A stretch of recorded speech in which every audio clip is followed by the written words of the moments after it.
The Hardy Boys, Franklin W. Dixon. The Tower Treasure. Chapter 1. The Speed Demon. After the help we gave Dad on that forgery case, I guess he'll begin to think we could be detectives when we grow up. Why shouldn't we? Isn't he one of the most famous detectives in the country? And aren't we his sons? If the profession was good enough for him to follow, it should be good enough for us. Two bright-eyed boys on motorcycles were speeding along a shore road in the sunshine of a morning in spring. It was Saturday, and they were enjoying a holiday from the Bayport High School. The day was ideal for a motorcycle trip, and the lads were combining business with pleasure by going on an errand to a nearby village for their father. The older of the two boys was a tall, dark youth, about 16 years of age. His name was Frank Hardy. The other boy, his companion on the motorcycle trip, was his brother Joe, a year younger. While there was a certain resemblance between the two lads, chiefly in the firm yet good-humored expression of their mouths, in some respects they differed greatly in appearance. While Frank was dark, with straight black hair and brown eyes, his brother was pink-cheeked, with fair, curly hair and blue eyes. These were the Hardy Boys, sons of Fenton Hardy, an internationally famous detective who had made a name for himself in the years he had spent on the New York police force and who was now, at the age of 40, handling his own practice. The Hardy family lived in Bayport, a city of about 50,000 inhabitants, located on Barmet Bay, 3 miles in from the Atlantic. And here the Hardy Boys attended high school and dreamed of the days when they too should be detectives like their father. As they sped along the narrow shore road, with the waves breaking on the rocks far below, they discussed their chances of winning over their parents to agreement with their ambition to follow in the footsteps of their father. Like most boys, they speculated frequently on the occupation they should follow when they grew up, and it had always seemed to them that nothing offered so many possibilities of adventure and excitement as the career of a detective. "But whenever we mention it to Dad, he just laughs at us," said Joe Hardy. "Tells us to wait until we're through school, and then we can think about being detectives." "Well, at least he's more encouraging than Mother," remarked Frank. "She comes out plump and plain and says she wants one of us to be a doctor and the other a lawyer." "What a fine lawyer either of us would make," sniffed Joe. "Or a doctor, either. We were both cut out to be detectives, and Dad knows it. As I was saying, the help we gave him in that forgery case proves it. He didn't say much, but I'll bet he's been thinking a lot." "Of course we didn't actually do very much in that case," Joe pointed out. "But we suggested something that led to a clue, didn't we? That's as much a part of detective work as anything else. Dad himself admitted he would never have thought of examining the city tax receipts for that forged signature. It was just a lucky idea on our part, but it proved to him that we can use our heads for something more than to hang our hats on." "Oh, I guess he's convinced all right. Once we get out of school, he'll probably give his permission. Why, this is a good sign right now, isn't it? He asked us to deliver these papers for him in Willowville. He's letting us help him." "I'd rather get in on a real, good mystery," said Frank. "It's all right to help Dad, but if there's no more excitement in it than delivering papers, I'd rather start in studying to be a lawyer and be done with it." "Never mind, Frank," comforted his brother. "We may get a mystery all of our own to solve someday. If we do, we'll show that Fenton Hardy's sons are worthy of his name. Oh boy, but what wouldn't I give to be as famous as Dad? Why, some of the biggest cases in the country are turned over to him. That forgery case, for instance. $50,000 had been stolen right from under the noses of the city officials, and all the auditors and city detectives and private detectives they called in had to admit that it was too deep for them. Then they called in Dad, and he cleared it up in 3 days. Once he got suspicious of that slick bookkeeper, whom nobody had been suspecting at all, it was all over but the shouting. Got a confession out of him and everything. It was smooth work. I'm glad our suggestion helped him. The case certainly got a lot of attention in the papers." "And here we are," said Joe, "plugging along the shore road on a measly little errand to deliver some legal papers at Willowville. I'd rather be on the track of some diamond thieves or smugglers or something." "Well, We have to be satisfied, I suppose, replied Frank, leaning farther over the handlebars. Perhaps Dad may give us a chance on a real case sometime. Some time? I want to be on a real case now. The motorcycles roared along the narrow road that skirted the bay. An embankment of tumbled rocks and boulders sloped steeply to the water below, and on the other side of the road was a steep cliff. The roadway itself was narrow, although it was wide enough to permit two cars to meet and pass, and it wound about in frequent curves and turnings. It was a road that was not often travelled, for Willowville was only a small village, and this shore road was an offshoot of the main highways to the north and the west.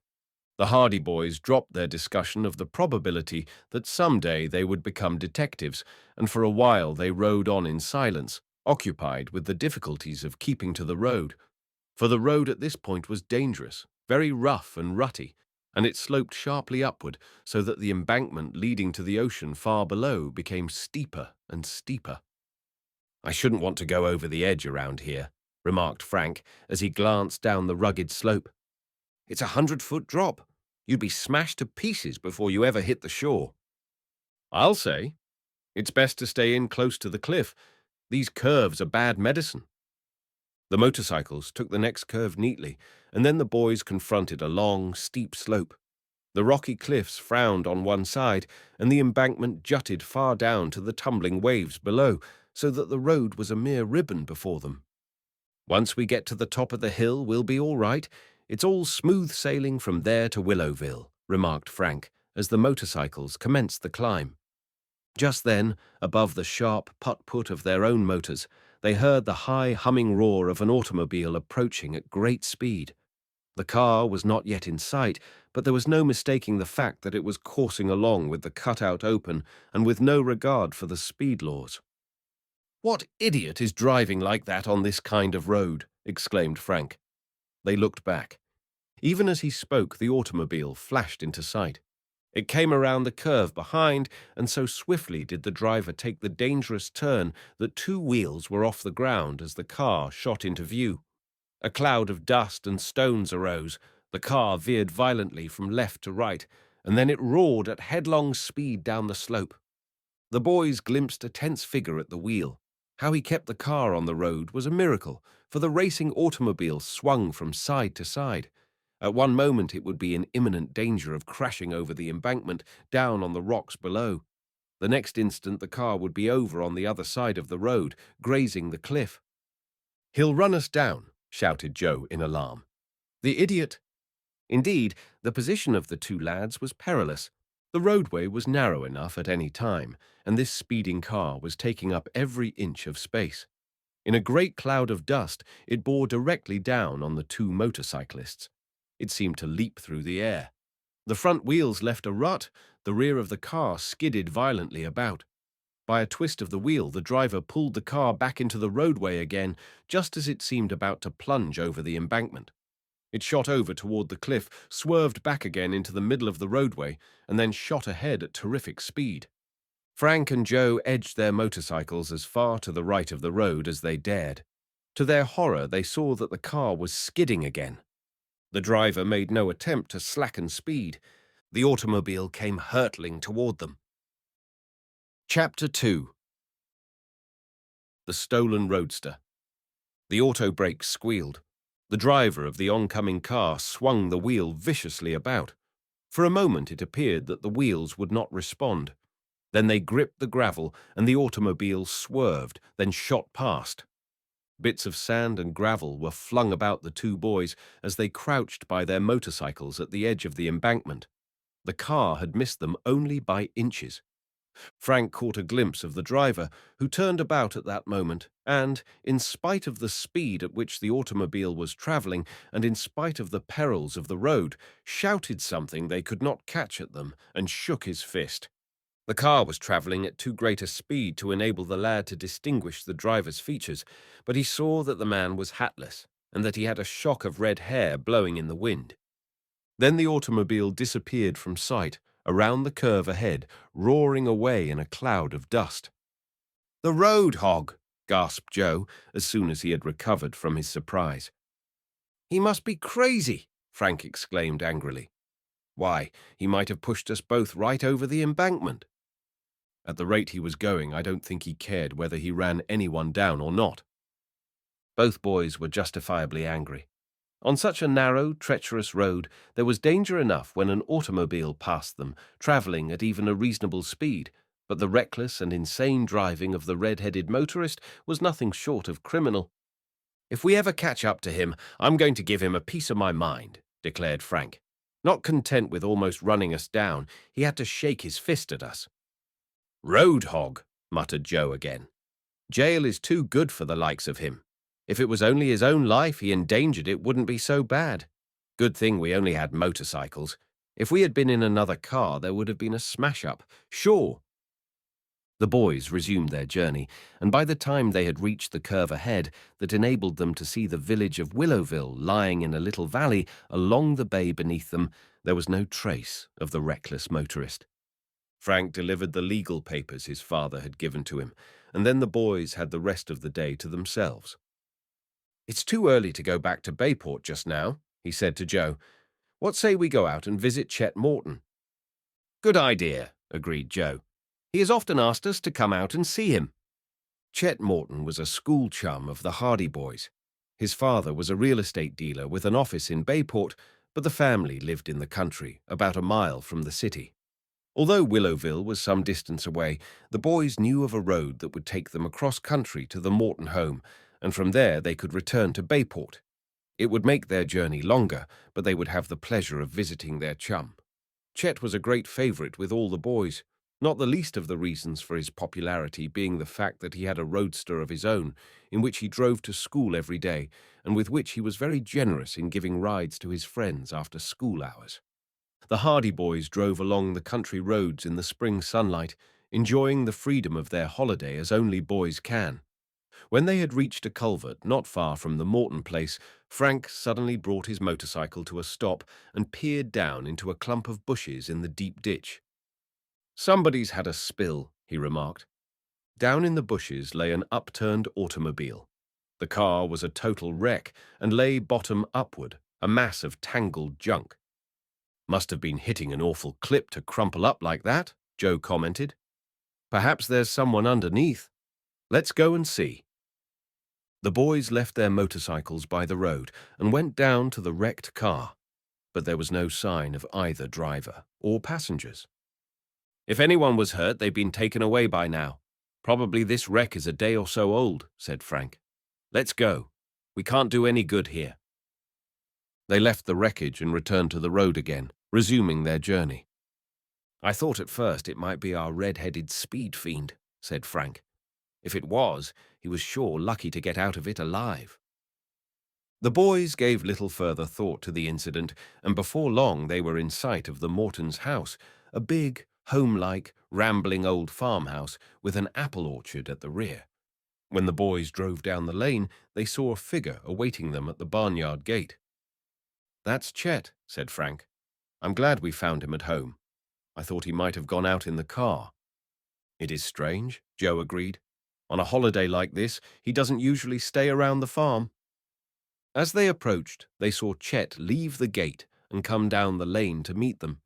Chet was one of the most popular boys at the Bayport High School, one reason for his popularity being his unfailing good nature and his ability to see fun in almost everything. He was full of jokes and good humor and was rarely seen without a smile on his plump, freckled face. But today the Hardy boys saw that there was something wrong. Chet's face had an anxious expression, and as they brought their motorcycles to a stop, they saw that their chum's usually cheery face was clouded. "What's the matter?" asked Frank, as their friend hastened up to them. "You're just in time," replied Chet hurriedly. "You didn't meet a fellow driving my roadster, did you?" The brothers looked at each other blankly. "Your roadster? We'd recognize it anywhere." "No, we didn't see it," said Joe. "What's happened?" "It's been stolen." "Stolen?" "An auto thief stole it from the garage not half an hour ago. He just went in as cool as you please and made away with the car. The hired man saw the roadster disappearing down the lane, but he supposed I was in it, so he didn't think anything of it. Then he saw me out in the yard a little while later, so he got suspicious, and the roadster was gone. Wasn't it locked? That's the strange part of it. The car was locked, although the garage door was open. I can't see how he got away with it. A professional job, commented Frank. These auto thieves always carry scores of keys with them, but we're losing time here. The only thing is to set out in pursuit and to notify the police. The hired man didn't see which way the fellow went, did he? No. There is only the one road, and we didn't meet him, so he must have taken the turning to the right at the end of the lane. We'll chase him, said Joe. Climb onto my bike, Chet. We'll get the thief yet. Wait a minute, cried Frank suddenly. I have an idea. Joe, do you remember that car we saw wrecked in the bushes? Sure. Perhaps the driver stole the first automobile he could lay his hands on after the wreck. What wreck was that? Asked Chet. The Hardy boys told him of the wrecked car they had found by the roadside. It had occurred to Frank that perhaps the smash-up might have occurred just a short while before, and that the driver of the wrecked car had resumed his interrupted journey in a stolen automobile. It sounds reasonable, said Chet. Let's go and take a look at this wreck. We can get the license number, and that may help us find the name of the owner. The motorcycles roared as the three chums set out back along the road toward the place where the upturned automobile had been seen among the bushes. The boys lost no time in reaching the place, for they realized that every second was precious, and that the longer they delayed, the greater was the advantage to the car thief. The car had not been disturbed, and apparently no one had been near it since the boys had discovered the wreck. They parked their motorcycles by the roadside and again went down into the bushes to examine the wrecked car. To their disappointment, the car bore no license plates. That looks suspicious, said Frank. It's more than suspicious, said Joe, who had withdrawn a little to one side and was examining the automobile from the rear. Don't you remember seeing this car before, Frank? It didn't occur to me until you mentioned the matter of license plates. I have been wondering if this isn't the same car that passed us on the shore road at the curve, replied Frank slowly. It is the same car. There's no doubt of it in my mind. It didn't have a license plate, I noticed at the time, for I wanted to get the fellow's number. And it was a touring car of the same make as this. You're right, Joe. There's no mistake. The red-headed driver came to grief in the ditch, just as we said he would, and then he went on to the nearest farmhouse, which happened to be Chet's place, and stole the first car he saw. The busted car was the one the fellow was running, who nearly sent us over the cliff, Joe declared, and it's 10 chances to 1 that he's the fellow who stole Chet's roadster. And he's red-headed. We have those clues anyway. And he went on past our farmhouse instead of turning back the way he came, cried Chet. Come on, fellows, let's get after him. There was only a little bit of gas in the roadster anyway. Perhaps he's stalled by this time. Thrilling with the excitement of a chase, the boys clambered back onto the motorcycles, and within a few moments a cloud of dust rose from the road as the Hardy boys and Chet Morton set out in swift pursuit of the red-headed automobile thief. Chapter 3. Traces of the thief. Chet Morton's roadster was a brilliant yellow, not easily mistaken, and the Hardy boys were confident that it would not be difficult to pick up the trail of the auto thief. The car is pretty well known around Bayport, said Chet. It was certainly a gay-looking speed wagon. Anyone who saw it would remember it. Seems strange that a thief would take a car like that, remarked Frank. Auto thieves usually take cars of a standard make and standard color. They're easier to get rid of. He would know that a car like yours could be easily traced. I don't think he stole the car to sell it, Joe pointed out. Take it from me, that chap was getting away from someplace in a hurry, and when his own car was smashed, he just took the first one that came to hand. If we keep after him before he has a chance to get rid of it, we'll run him to earth. A number of men in a hayfield nearby attracted Frank's attention, and he brought his motorcycle to a stop. I'm going to ask these chaps if they saw him pass. Frank scrambled over the fence and went over to talk to the farmhands, who watched his approach with curiosity. Didn't see a yellow roadster pass here within the last hour, did you? One of them, a lanky old farmer with a sunburned nose, carefully laid down his scythe, put his hand to his ear and shouted, "Eh? Did you see a fellow pass along here in a roadster?" Frank repeated in a louder tone. The farmer turned to his companions, removed a plug of tobacco from the pocket of his overalls, and took a hearty chew. "Lad, here want to know if we saw a roadster come by here," he said slowly. There were 3 other farmhands, and all gathered around. They put down their scythes very deliberately, and the plug of tobacco was duly passed around the group. Frank waited. "A roadster, eh?" asked one. "A yellow roadster," Frank told him. One of the men removed his hat and mopped his brow. "Seems to me," he observed, "I did see a car come by here a while ago." "A yellow car?" "No, 'twa'n't a yellow car. It was a delivery truck, if I remember rightly." Frank strove to conceal his impatience. "It was a roadster I was asking about. A yellow roadster." "Not one of them there coupes, hey?" asked the oldest man in the group doubtfully. "No, not a coupe, a roadster." "Roadster, eh?" remarked the old farmer. "That's one of them there automobiles with just 2 seats and a little cupboard in the back, eh?" "My cousin has one," observed another member of the group. "He got it second-hand in Bayport. I never could see why he bought the dog-on thing, for you can't take the folks out for a ride in it without having 'em all crowded something fearful. Give me the old touring car every time." "Can't say as I agree with you," returned the old farmer. "What good's a touring car if you want to haul a load of grain into town? Once of them little trucks is the best, I've always thought. Then, if you want to go on a picnic or anything, the family can all climb in the back. You get the use out of a car like that." "Nope, nothing like a touring car." "Rank extravagance, buying touring cars?" put in another. "Horse and wagon is good enough for me." "That's what I say," agreed the fourth. "What with taxes the way they are? And last year's crops wasn't any too good. I tell ye, a touring car is the only thing nowadays." Somewhat astonished by the sudden turn the argument had taken, Frank vainly tried to make himself heard above the uproar. "But about this roadster," he asked. "Did any of you see it?" But the 4 men in the field were not listening. Instead, they were deep in a highly complicated argument regarding the faults and merits of various makes of cars, and they paid no further attention to the youth. "Can't afford to waste any more time here," he said to himself, and turned away. At the fence, he looked back. One of the farmhands was shaking his fist beneath the nose of a companion, while the other 2 were engrossed in a heated discussion. Their voices floated across the hayfield in the drowsy summer morning. "It looks as if you started something," laughed Joe, as his brother returned to the motorcycle. "I certainly did. Just asked them if they had seen a yellow roadster, and they started to fight about what was the best car for a farmer to buy." "And didn't they see the roadster?" asked Chet. "I don't think so. If they had, they would have told me. I guess they were glad of an excuse to quit work." "Well, we'd better be getting on our way then. We've lost enough time already." So, while the 4 farmhands wrangled loudly in the field, in an argument that bade fair to last until dinner time at least, the 3 boys set out again in pursuit of the red-headed auto thief.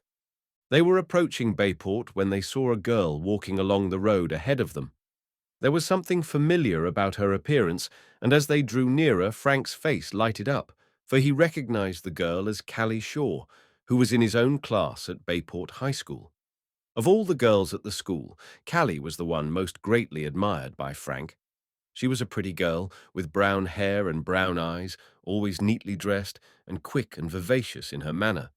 As the boys brought their motorcycles to a stop, Frank saw that Callie was not in her usual bright and cheery humor.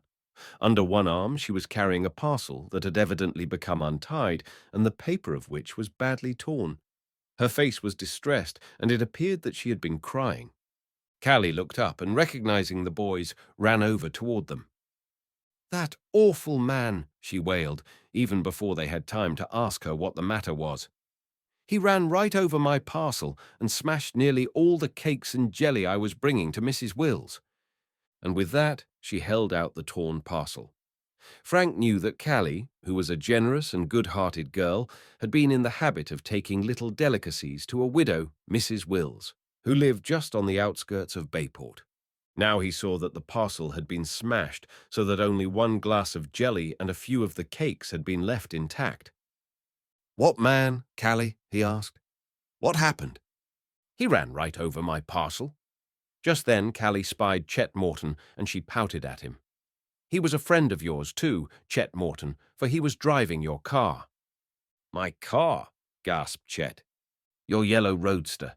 He came driving along this road at such a terrible speed that I was frightened and I dropped my parcel.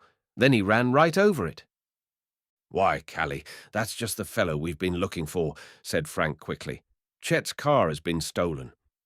"Well, whoever stole it came by here not 10 minutes ago," said the girl. "And he's a madman, by the way he was driving." "Why, we're right on his trail then," declared Frank. "He must have gone into Bayport." "He was heading that way," Callie told them. "But at the rate he was going, you'll have a hard time catching him." "Oh, Chet, I'm so sorry your car was stolen." "Don't worry. We'll get it back," replied Chet grimly. "Are you going back home, Callie?" asked Frank. "No, I'm going on up to Mrs. Will's place. You needn't bother to drive me up. It's only a few yards farther on. I know you're anxious to chase that awful man." "We'll chase him, all right," declared Frank as the motorcycles roared. They bade goodbye to the girl and sped on their way into Bayport, leaving Callie to continue her journey to the home of Mrs. Wills, with the remains of the cakes and jelly over which she had spent so much time and care. They sped down the main street of Bayport and headed directly to the police station, where they intended to report the theft of Chet's car and a description of the thief, assuming him to be the red-headed man who had so nearly run down Frank and Joe on the shore road. But when they reached the police station, a further surprise was in wait for them. Chapter 4. The Holdup. Chief Ezra Collig of the Bayport Police Force was a burly, red-faced individual, much given to telling long-winded stories. Usually, Collig was to be found reclining in a swivel chair in his office, with his feet on the desk, reading the comic papers or polishing up his numerous badges. But this day something had happened to shake him out of his customary calm. When the boys went into his office, they found the chief painfully writing in a huge notebook and confronted by three excited figures. One of these was Ike Harity, the old ticket seller at the city steamboat office. The others were Detective Smuff of the police force and Policeman Con Riley, both trying their best to look important and composed. Ike Harity was frankly frightened. It was plain that something very much out of the ordinary had happened. Harity was a timid and inoffensive old chap who had perched on a high stool behind the wicket at the steamboat office day in and day out for as many years as anyone in Bayport could remember. "I was just counting up the morning's receipts," he was saying, in a frightened and high-pitched voice, "when in comes this fellow, and he sticks a revolver in front of my nose." "Just a minute," interrupted the chief grandly, as the boys entered. He dipped his pen in the inkwell and poised it in the air as he peered at the lads over his spectacles. "What are you boys doing here? Can't you see we're busy?" "I came to report a theft," said Chet Morton. "My roadster has been stolen." "Why, it was a roadster this fellow drove up to my office in," cried Ike Harity. "A yellow roadster." "Ha!" said Detective Smuff. "A clue." He immediately fished a notebook out of his pocket and began rummaging around for a pencil. "Never mind, Detective Smuff," observed the chief heavily. "I'll take any notes that are needed." Detective Smuff, duly squelched, put back his notebook in confusion. "What fellow?" Frank asked. "Who drove up to your office in a yellow roadster?" "The hold-up man," declared Harity.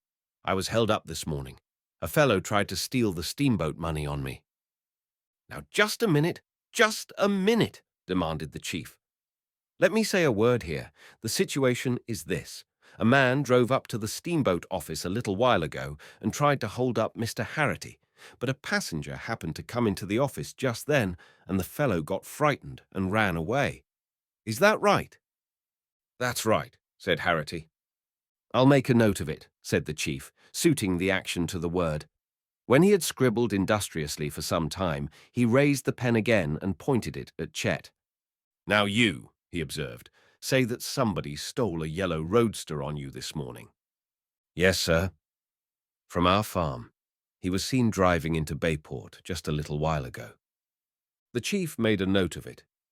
"And you," he said, pointing the pen at Ike Harity, "say the hold-up man drove up to the office in a yellow roadster." "That's right, Chief, that's right. A yellow roadster it was.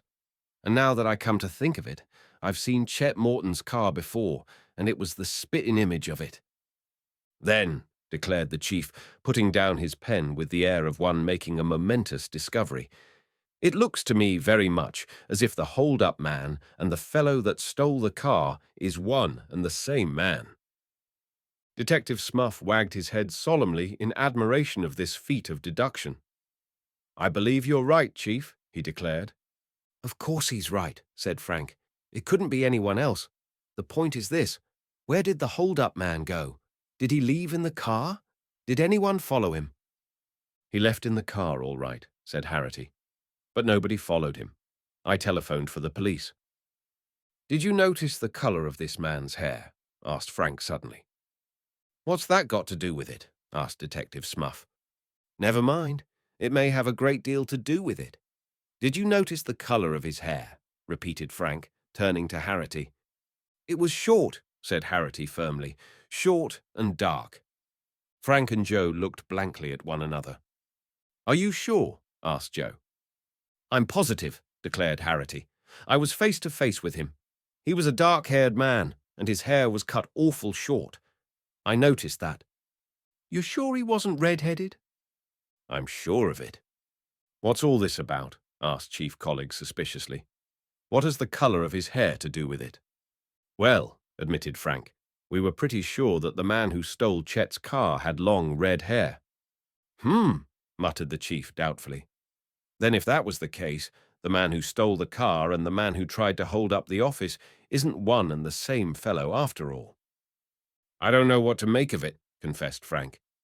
Just then, a short, nervous little man was ushered into the office.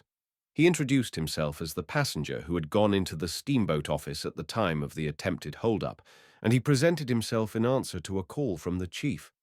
In reply to questions, the newcomer, who gave the prosaic name of Henry J. Brown and said he was from New York, told of entering the office and seeing a man run away from the wicket with a revolver in his hand. "What color was his hair? Did you notice?" asked Frank eagerly. "I can't say I did," answered the little man. "It all happened so quickly I didn't realize that it was a hold-up until the man was out the door. Then I saw him jump into the roadster and drive away. But wait a minute. I did notice the color of his hair just as the car was disappearing down the street. You couldn't help notice. He was red-headed. He had long red hair." Detective Smuff looked blankly at the chief, and the chief looked blankly at everybody else, particularly at Henry J. Brown of New York. "I knew it," declared Joe exultantly. "It's the same man." "It can't be the same man," said the chief wearily. "You boys don't know what you're talking about. Mr. Harity says he had short, dark hair. Now, how could he have short, dark hair and long red hair at the same time? I ask you that. How could he?" Chief Collig propounded this query with the expression of one who has triumphantly settled all difficulties.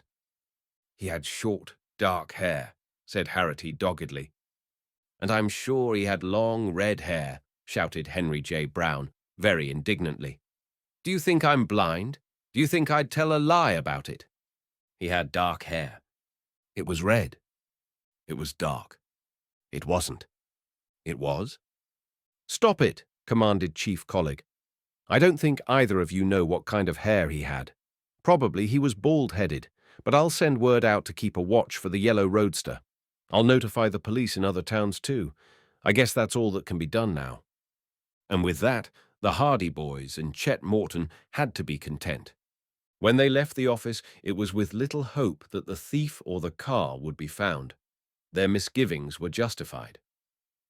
When they returned to see Chief Collig that night, they learned that no word had been received concerning the yellow roadster from any of the outlying towns or villages, and that despite a diligent search conducted by Detective Smuff and other members of the Bayport force, the roadster had not been located in the city.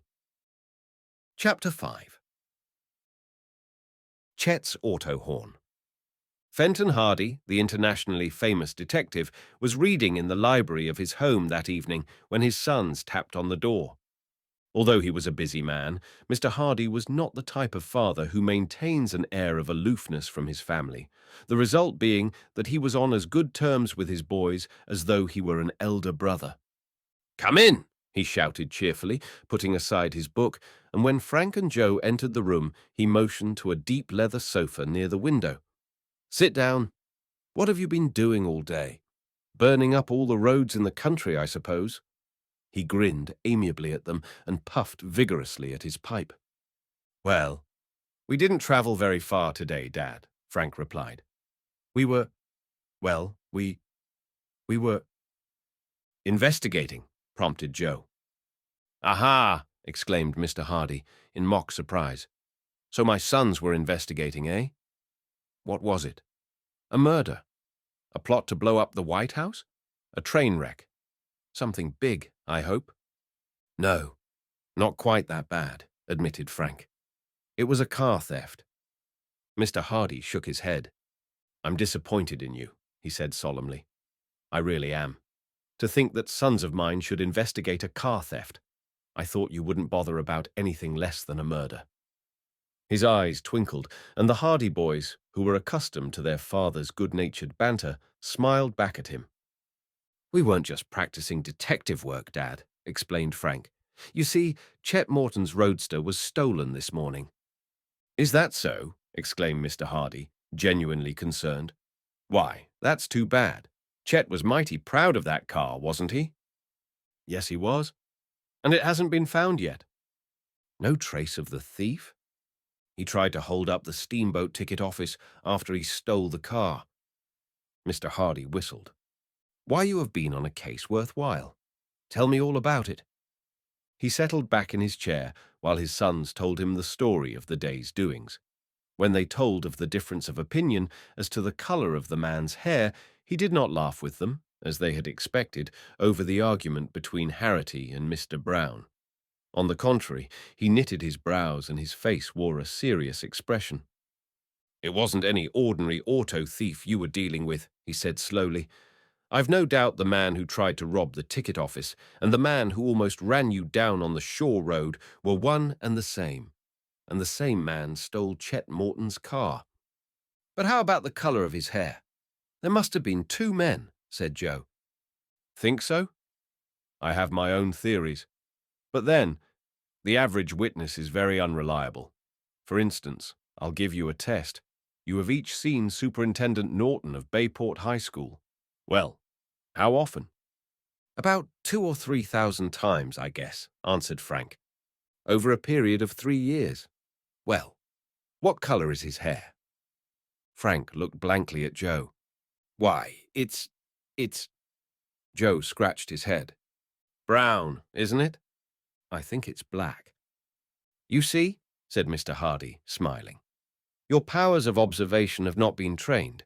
A good detective has to school himself to remember all sorts of little facts like that until it gets to be a habit with him. Both of you have been looking at Mr. Norton for about 3 years, and you don't know the color of his hair. And if I asked you whether he was in the habit of wearing lace shoes or buttoned shoes, you would be stumped altogether. As a matter of fact, Mr. Norton is bald, and he wears a chestnut wig. You never noticed that? He always wears buttoned shoes, he belongs to the Elks, and his favorite author is Dickens." The boys looked at their father in amazement. "But, Dad, you've never met him." "I've never been introduced to him, but I've passed him on the street a number of times. When your powers of observation have been trained as mine have been, it's no trick at all to take away a mental photograph of a man after seeing him once. If you are specially observant, it isn't hard to notice such details as that regarding the wig. A wig never has the same appearance as natural hair." "But how do you know he belongs to the Elks?" asked Joe. "He wears the lodge emblem as a watch charm." "And how do you know his favorite author is Dickens?" On 3 separate occasions that I met Mr. Norton, I noticed that he was carrying a book. Once it was Oliver Twist. Another time it was A Tale of Two Cities. The third time it was David Copperfield. So I judged that his favorite author must be Dickens. Am I right? He always talks Dickens to us at school, said Frank. It's simple enough, once you get the habit, remarked Mr. Hardy. You must train yourselves to be observant, so that in time you will automatically remember little details about people you meet and places you've visited.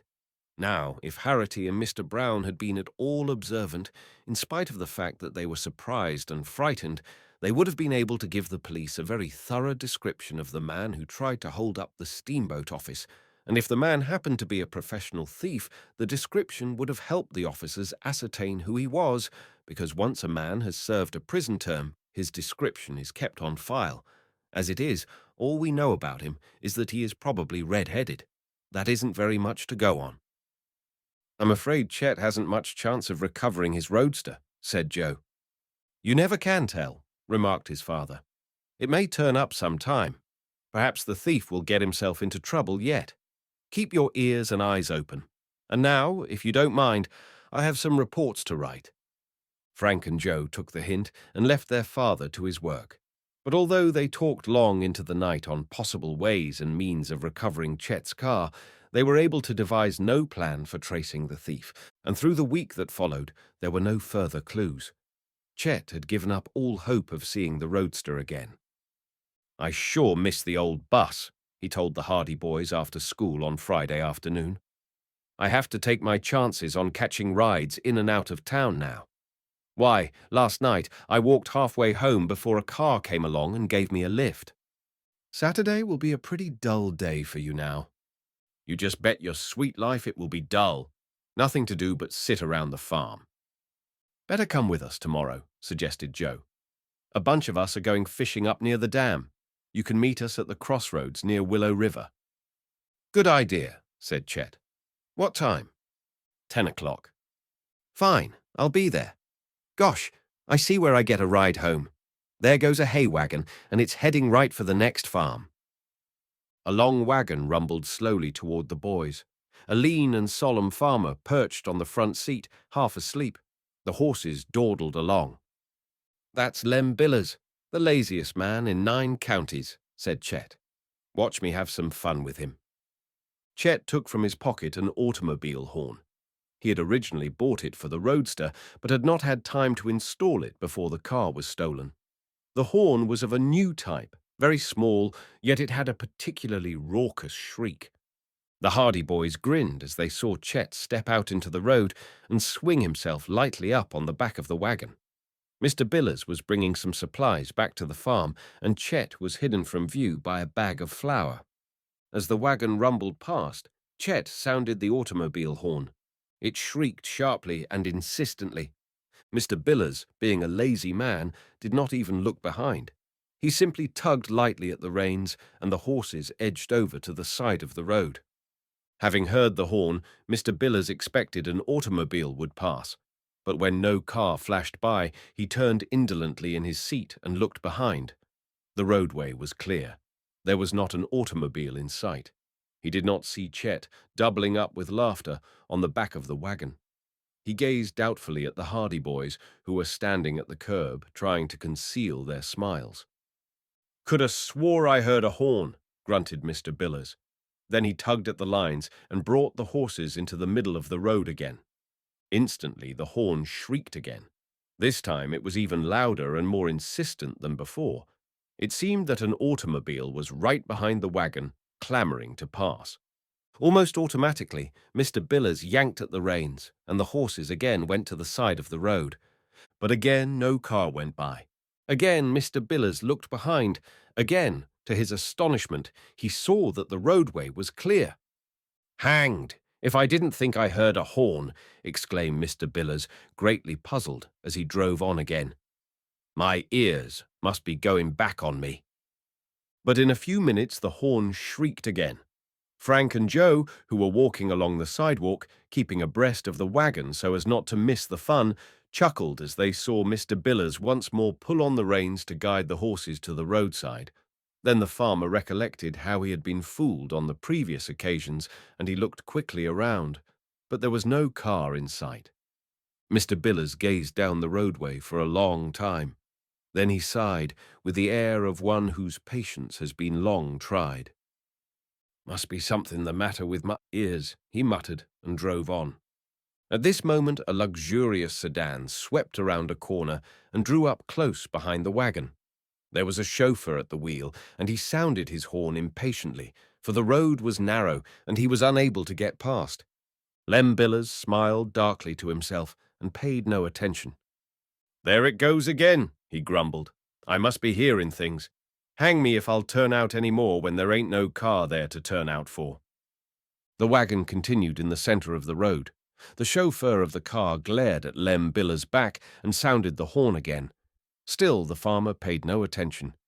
Chet, limp with laughter, almost rolled off the wagon.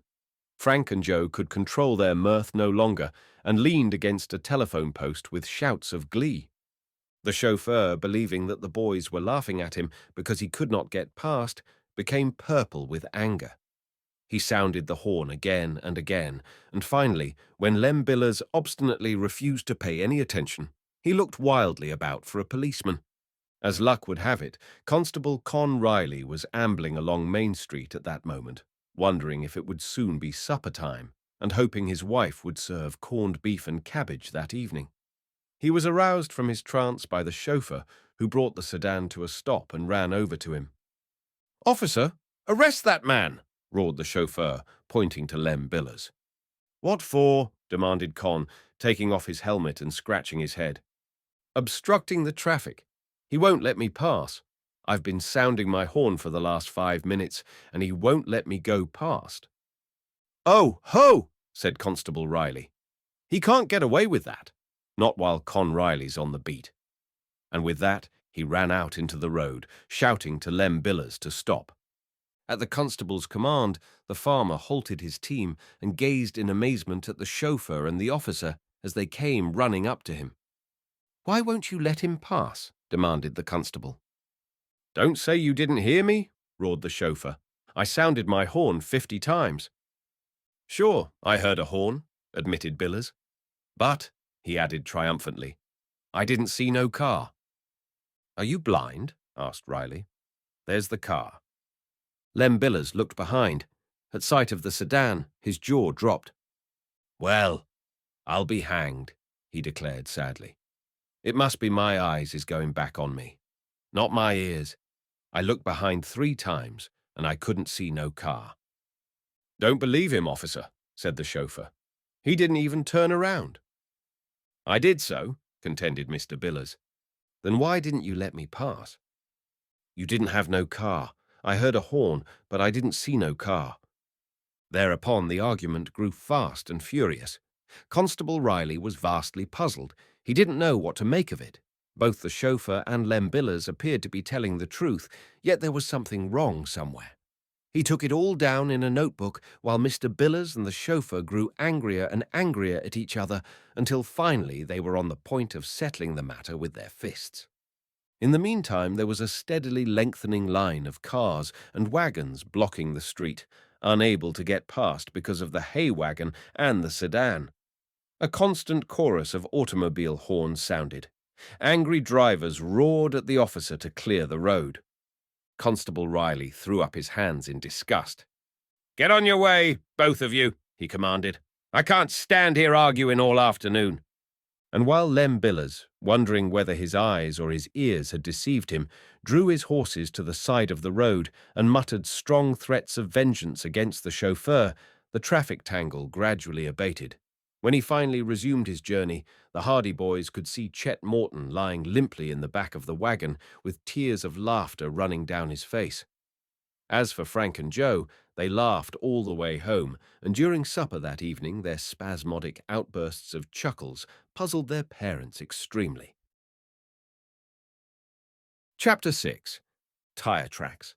Next day was Saturday, and immediately after breakfast, the Hardy boys asked their mother to make up a lunch for them, as they intended to spend the day in the woods with a number of their school chums. Mrs. Hardy quickly made up a generous package of sandwiches, not forgetting to slip in several big slices of the boys' favorite cake, and the lads started out in the bright morning sunshine with the whole holiday before them. They met the other boys, half a dozen in all, on the road at the outskirts of the town, and so, whistling and chattering and telling jokes, the group trudged along the dusty highway. Once in a while they would explore along the fences for berry bushes, and occasionally a friendly scuffle would start, to end with both laughing contestants covered with dust. When they reached the crossroads, Chet had not yet appeared, so they rested in the shade of the trees until at length the chubby youth came panting along the road, his lunch under his arm. "If I only had my roadster, I wouldn't be late," he said, as he came up to them. "I've been so used to it that I've forgotten how long it takes to walk this far." "Well, are we all set?" asked Frank. "Everybody's here. Where are we going?" "What do you say to Willow Grove?" "All those in favor say aye," demanded Chet, and there was a chorus of aye from the crowd. "It's unanimous," Chet decided. "Willow Grove it shall be. Let's go." Willow Grove was about a mile farther on. It was some distance in from the road and was on the banks of Willow River, from which it got its name. It was an ideal place for a picnic, and as it was somewhat early in the season, it was hardly likely that other parties from the city would be in the grove that day. Frank told the other boys about Chet's adventure with the auto horn, and the story was greeted with shouts of laughter, which were redoubled when Chet told how he had later jumped down from the wagon and run along behind, shouting to Lem Billers to give him a ride. "It was a shame," he confessed. "The poor old chap reined in his horses and made me come up and sit on the seat beside him.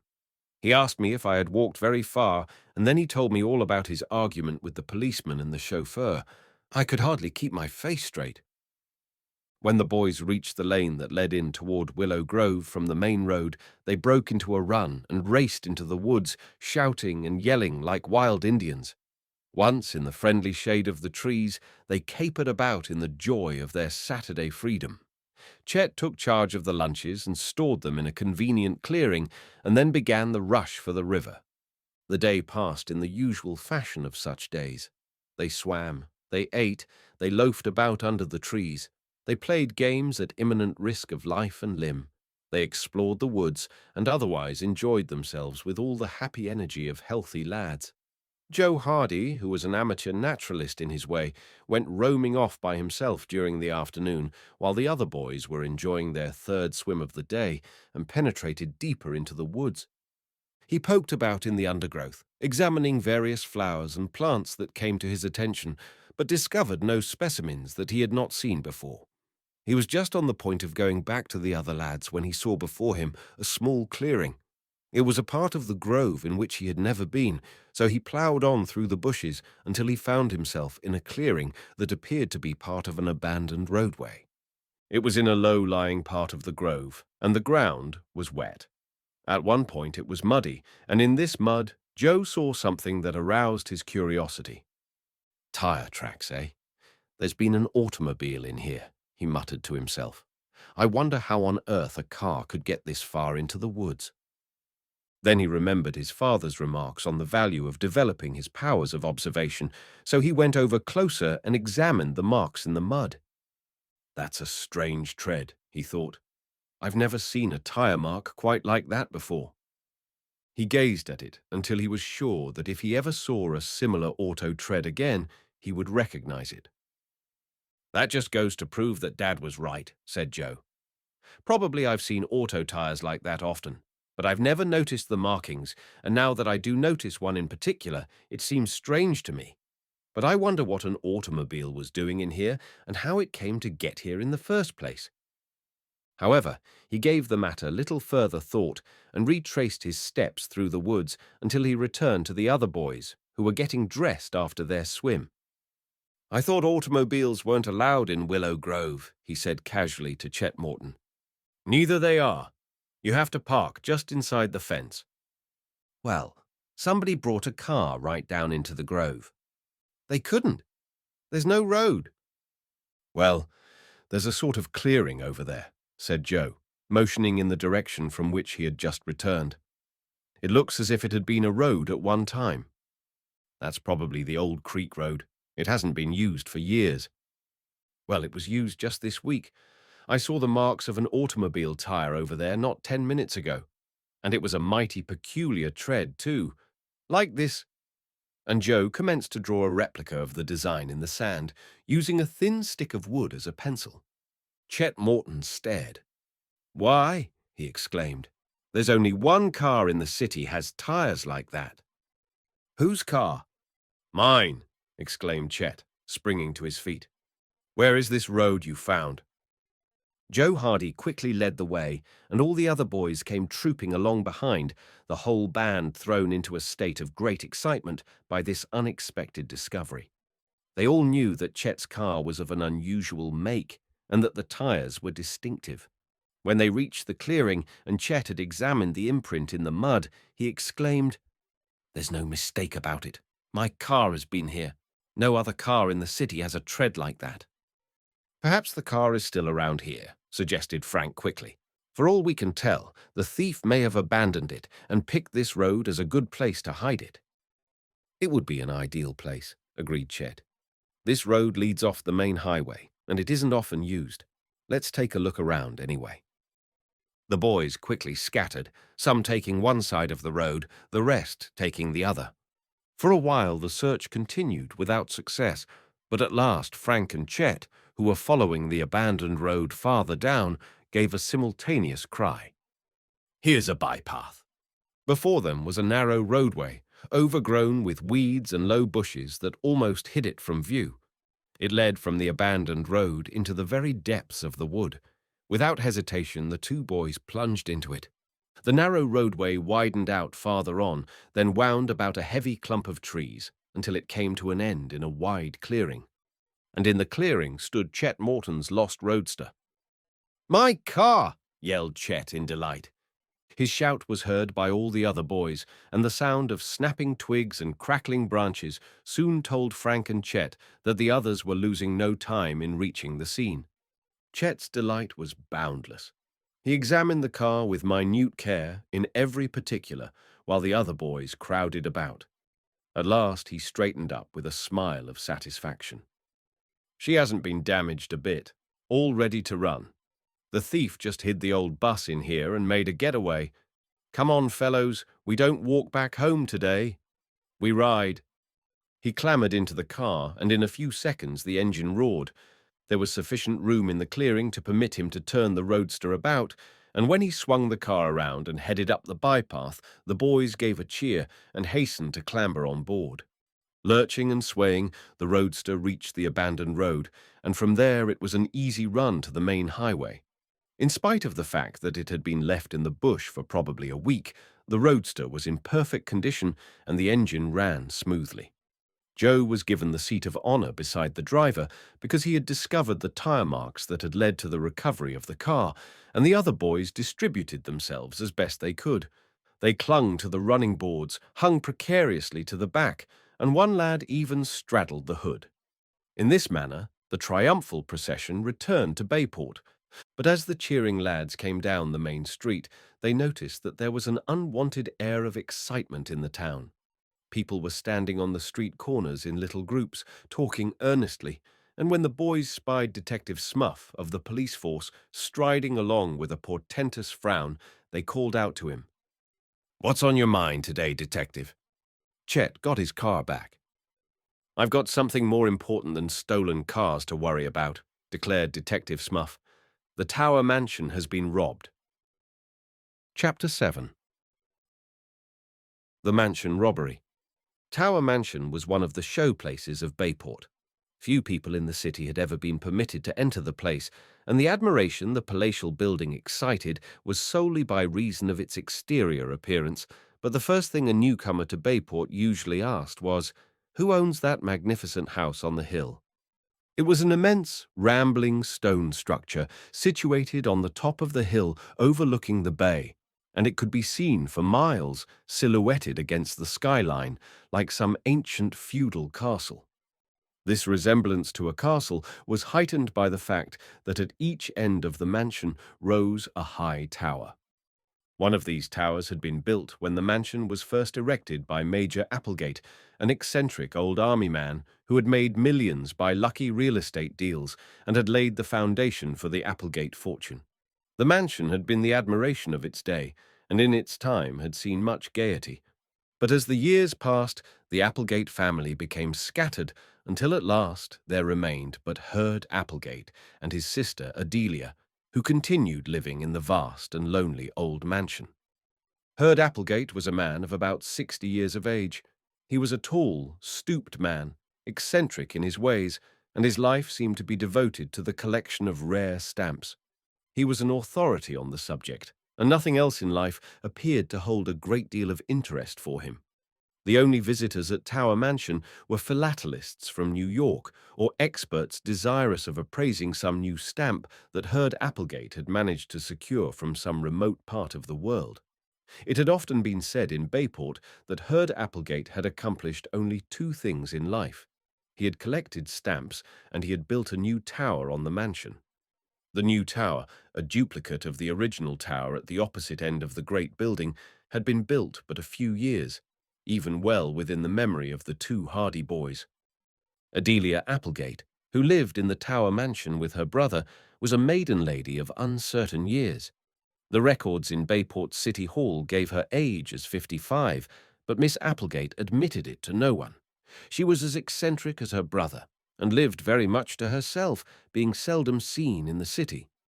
She was at one time a blonde, but she had endeavored to retain her youth by dyeing her hair, with the result that it was now a sort of dusty black.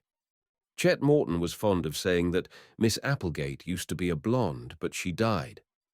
She dressed in all colors of the rainbow, and her infrequent excursions into Bayport stores, when she would order the clerks about like so many soldiers, shouting at them in her high, cracked voice, had become historic on account of the wild and colorful garments she would carry off with her.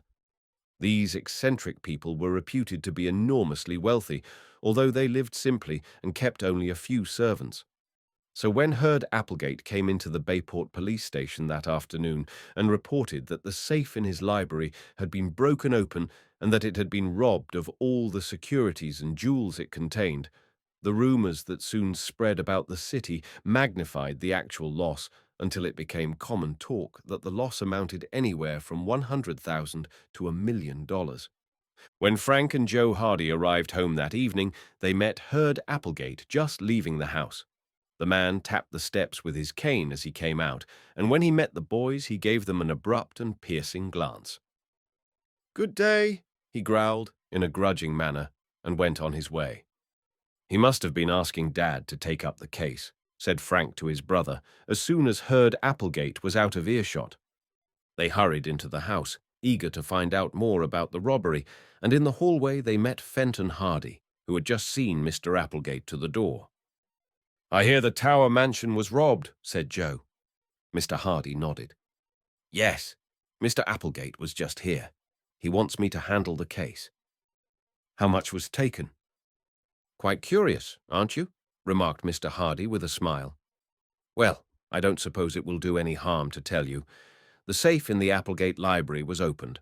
The loss will be about $40,000, I believe." "We heard it was over $100,000, exclaimed Joe. "Rumors always exaggerate. $40,000 is the figure Mr. Applegate puts it at, and it's quite enough, too, all in securities and jewels." "Whew!" exclaimed Frank. "Quite a haul." "When did it happen?" "Either last night or this morning. He did not get up until after 10 o'clock this morning, and he did not go into the library until nearly noon. Then he discovered the theft." "How was the safe opened?" "It was either opened by someone who knew the combination or else by a very clever crook. It wasn't dynamited at all. I'm going up to the house in a few minutes. Mr. Applegate is to call for me." "Can't we go along?" asked Joe eagerly. Mr. Hardy looked at his sons with a smile. "Well, if you are so anxious to be detectives, I suppose it is about as good a chance as any to watch a crime investigation from the inside. If Mr. Applegate doesn't object, I suppose you may come along." In a few minutes, an automobile drew up before the Hardy home. Mr. Applegate was sitting in the rear seat, resting his chin on his cane. When Mr. Hardy mentioned the boy's request, he merely grunted assent, so Joe and Frank clambered into the car with their father. They were tremendously excited at the prospect of being on the inside in the mysterious case. While the car bowled along over the city roads toward the Tower mansion that was gloomily silhouetted against the sky, Mr. Hardy and Mr. Applegate discussed the robbery. "I don't really need a detective in this case," snapped Herd Applegate. "Don't need one at all. It's as clear as the nose on your face. I know who took the stuff, but I can't prove it." "Whom do you suspect?" asked Fenton Hardy. "Only one man in the world could have taken it. Robinson." "Robinson?" "Yes. Henry Robinson, the caretaker. He's the man." The Hardy boys looked at one another in consternation. Henry Robinson, the caretaker of the Tower mansion, was the father of one of their closest chums.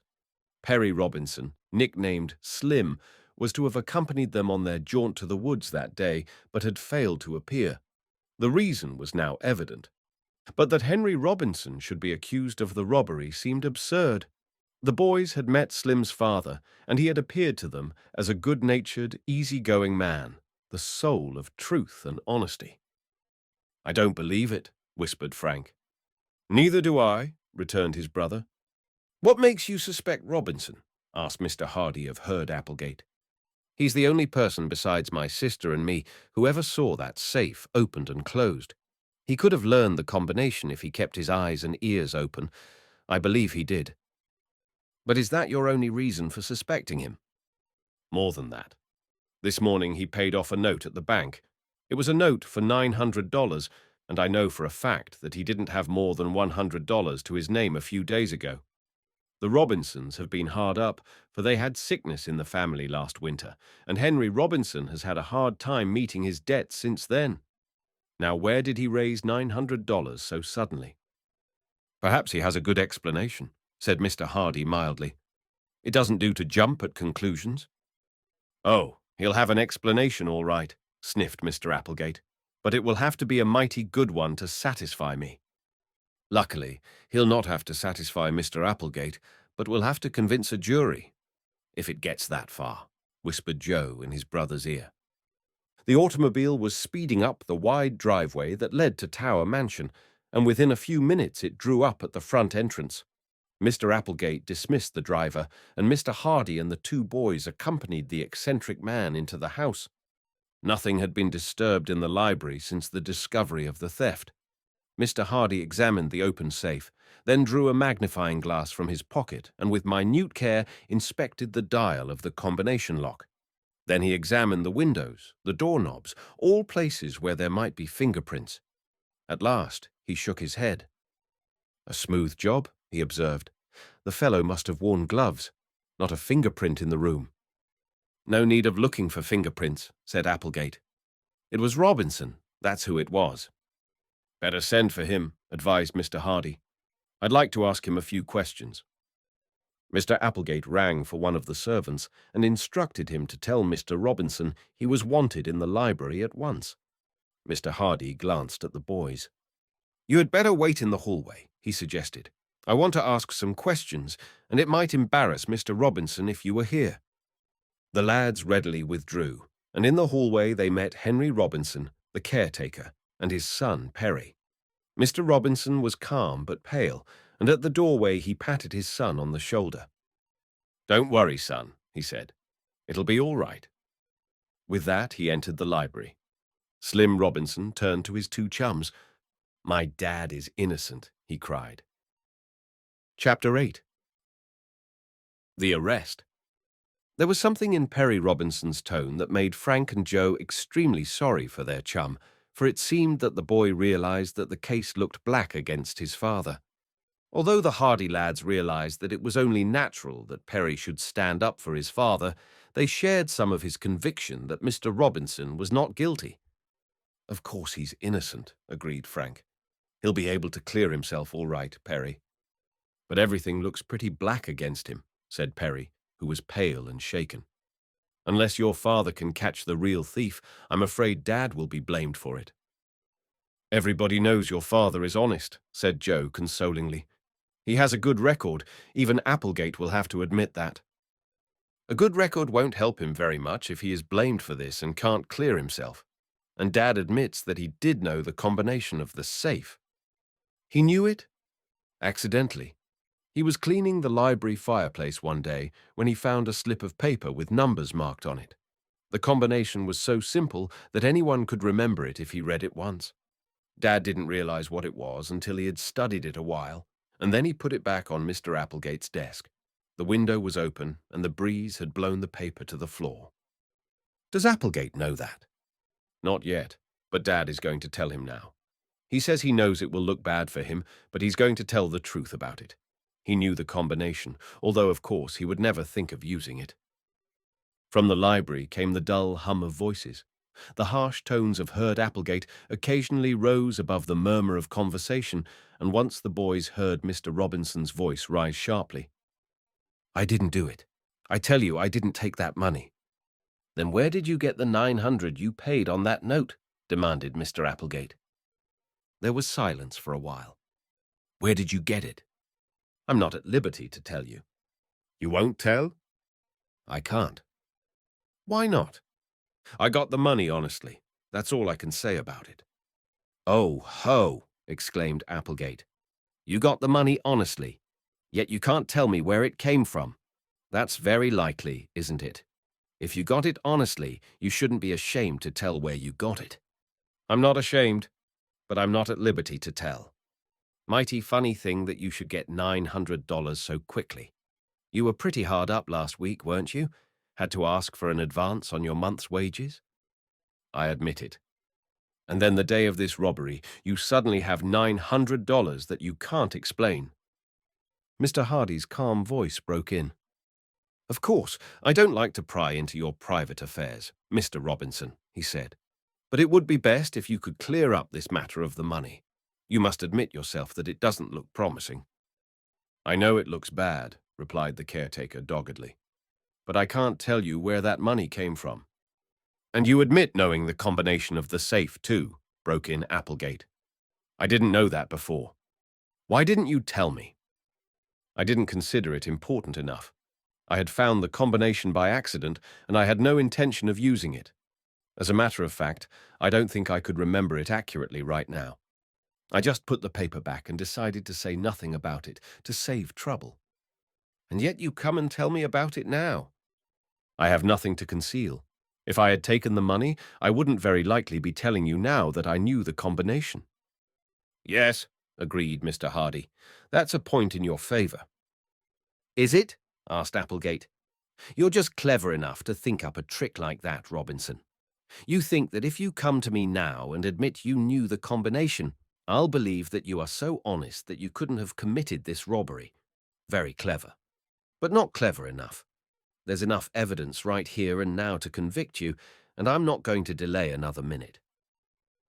There was the sound of a telephone receiver being lifted, and then Applegate's voice continued.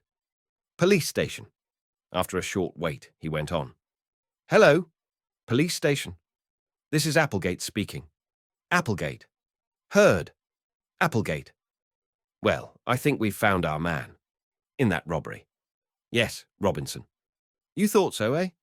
So did I, but I wasn't sure. He has practically convicted himself by his own story. Yes, I want him arrested. You'll be up right away? Fine. Goodbye." The telephone tinkled. "You're not going to have me arrested, Mr. Applegate." "Why not?" "You took the money." "But I'm innocent. I swear it. Haven't I always been honest, ever since I came to work for you? Have you ever had any fault to find with me?" "Not until now," returned Applegate grimly. "It might have been better to wait a while," suggested Mr. Hardy mildly. "Of course, it is entirely in your hands, Mr. Applegate, and I admit the case looks rather bad against Mr. Robinson, but perhaps some more evidence may turn up." "What more evidence do we want? The man's guilty. It's as plain as the nose on your face. If he wants to return the rest of the jewels and securities, I'll see what can be done toward having the charge reduced. But that's all." But I can't return them. I didn't take them. I suppose you have them hidden safely away by now, hoping to get them when you get out of penitentiary, eh? It'll be a long time, Robinson, a long time. In the hallway, the boys listened in growing excitement. The case had taken an abrupt and tragic turn. Both the Hardy boys were sorry for their chum Slim, who looked as though he might collapse under the strain. "He's innocent," muttered the boy, over and over again. "I know he's innocent. They can't arrest him. My dad never stole $1 in his life." Frank patted him on the shoulder. "Brace up, old chap," he advised. "It looks pretty bad just now, but your father will be able to clear himself. Never fear." I'll have to tell Mother," stammered Slim. "This will break her heart. And my sisters—" Frank and Joe led him down through the hallway and along a corridor that led to a wing of the mansion where the Robinson family had rooms. There, in a neat but sparsely furnished apartment, they found Mrs. Robinson, a gentle, kindly-faced woman, somewhat lame, who was sitting anxiously in a chair by the window. Her 2 daughters, Paula and Tessie, twins, were by her side, and all looked up in expectation as the lads came in. "What news, son?" asked Mrs. Robinson bravely after she had greeted the Hardy boys. "Bad, Mother." They're not arresting him?" cried Paula, springing forward. Perry nodded, dumbly. "But they can't," cried Tessie protestingly. "He's innocent. He couldn't do anything like that. It's wrong." Mrs. Robinson began to cry, quite silently. Perry went over to his mother and awkwardly patted her shoulder, his face white and stern. The twins gazed at one another with desperate eyes. Frank and Joe, their hearts too full for utterance, withdrew softly from the room. Chapter 9. Red hair. The arrest of Henry Robinson caused a sensation in Bayport, for the caretaker of Tower Mansion was one of the last men in the city whom one would have suspected of dishonesty. There was a great deal of public sympathy for the family, but little for the accused, as most people seemed to take it for granted that he would not have been arrested if he had not had something to do with the crime. But the Hardy boys were not satisfied. "I'm positive Henry Robinson is innocent," said Frank to his brother the next morning.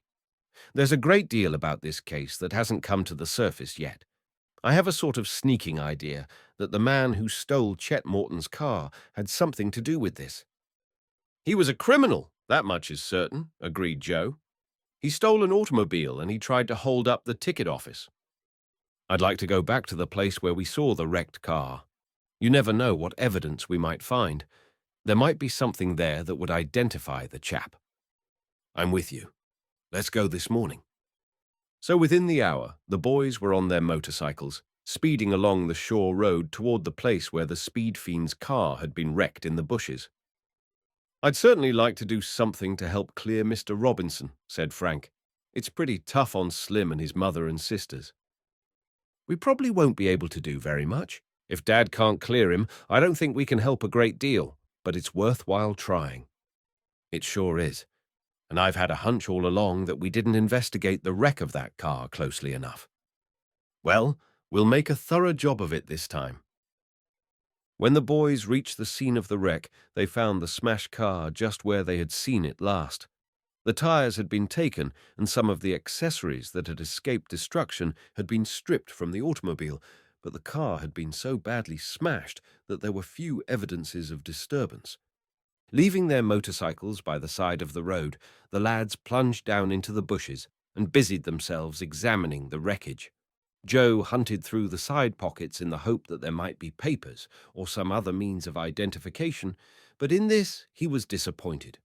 There were no license plates, but Frank managed to secure the engine number, and this he jotted down in a notebook he carried. "Perhaps this will give us a clue. Although I have an idea that the fellow got this car in the same way he got Chet's. It's probably a stolen automobile." For a time they rummaged around among the wreckage without success. Then, at last, Frank gave a low cry. "Here's something," he exclaimed. "Look." Joe came over to where he was standing, and Frank plucked something from the front seat of the wrecked car. Red hair. In his hand, Frank held a small tuft of vivid red hair. It was very coarse in texture, and the surprising part of it was that the hairs were not separate, but were attached to a sort of tough linen. "Why, it's part of a wig," said Frank, examining the hair more closely. "You're right," agreed his brother. "No human hair ever grew like that." Part of the fellow's wig was torn when the car was smashed up. "And that explains why Harity and his witness couldn't agree on the color of the fellow's hair," exclaimed Joe in excitement. "I see it now. The man didn't wear the wig when he held up the steamboat office, and the minute he reached the car, he put it on again. That explains why Brown saw a red-haired man driving away in Chet's roadster, and why Harity was positive that man wasn't red-headed." "That's a real clue," exclaimed Joe. "We ought to tell Dad about this." "And we will too," said Frank, beginning to scramble through the bushes back toward the road. He put the fragment of the red wig carefully in an inner pocket, and then the Hardy boys started back toward Bayport. The clue was slight, of course, but still it served to clear up the disagreement as to the color of the hold-up man's hair. It also served to prove conclusively that the man who had passed Frank and Joe on the shore road at such breakneck speed and who had later wrecked his car was the same man who had stolen Chet's roadster and had attempted to hold up the steamboat ticket office. "I guess Dad will think we aren't such poor detectives after all," Joe exulted as they brought their motorcycles to a stop in the yard of the Hardy home. Their father was in the library, but in their excitement the lads forgot to rap at the door and rushed into the room without ceremony.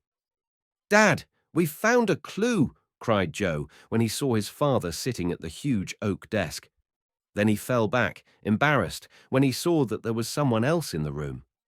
"Beg pardon," said Frank, and the boys would have retreated, but Mr. Hardy's visitor turned around, and they saw that it was Perry Robinson. "It's only me," said Slim. "Don't go." "Perry has been trying to shed a little more light on the tower robbery," explained Mr. Hardy. "But what is this clue you are talking of?" "It isn't about the robbery," replied Frank, "although it might have something to do with it, for all we know. It's about the red-headed man who stole Chet's car and who tried to hold up the steamboat ticket office." "What about him?" "This," said Frank, taking the fragment of red hair from his pocket and showing it to his father. "The fellow wore a wig." Mr. Hardy examined the little tuft of hair closely. "Where did you find it?" he asked. "In the wreckage of that smashed car." Mr. Hardy nodded. "That seems to link up a pretty good chain of evidence. The man who passed you on the shore road wrecked his car, then stole Chet's roadster, and afterward tried to hold up the ticket office. When he failed in that, he abandoned the roadster. He wore a red wig that he took off occasionally to confuse pursuers. If we could only find the wig, we might be able to get further information." "Do you think it might help us solve the tower robbery?" asked Perry. "Possibly." "The man was evidently a professional thief," explained Frank. "If he was smart enough to wear a wig, he was evidently an old-timer at the game, and if he failed in the ticket office hold-up, who knows but what he might have been hanging around the city waiting for another chance." "Gosh, you may be right, at that," exclaimed Perry. "I was just telling your father that I saw a strange man lurking about the grounds of Tower Mansion 2 days before the robbery. I didn't think anything of it at the time, and in the shock of Dad's arrest, I forgot about it." "Did you get a good look at him? Could you describe him?" asked the detective. "I'm afraid I couldn't. It was in the evening, and I was sitting by the window, studying. I happened to look up, and I saw this fellow moving about under the trees near the wall. Later on, I heard one of the dogs barking in another part of the grounds, and shortly afterward I saw someone running across the lawn, but I thought it was probably just a tramp." "Did he wear a hat or a cap?" "As near as I can remember, it was a cap. His clothes were dark." "And you couldn't see his face?" "No." "Well, it's not much to go on, but it might be linked up with Frank's idea that the man who stole the roadster might have still been hanging around." Mr. Hardy thought deeply for a few moments. "I'm going to bring all these facts to Mr. Applegate's attention, and I am also going to have a talk with the police authorities. I don't think they have enough evidence to warrant holding your father, Perry."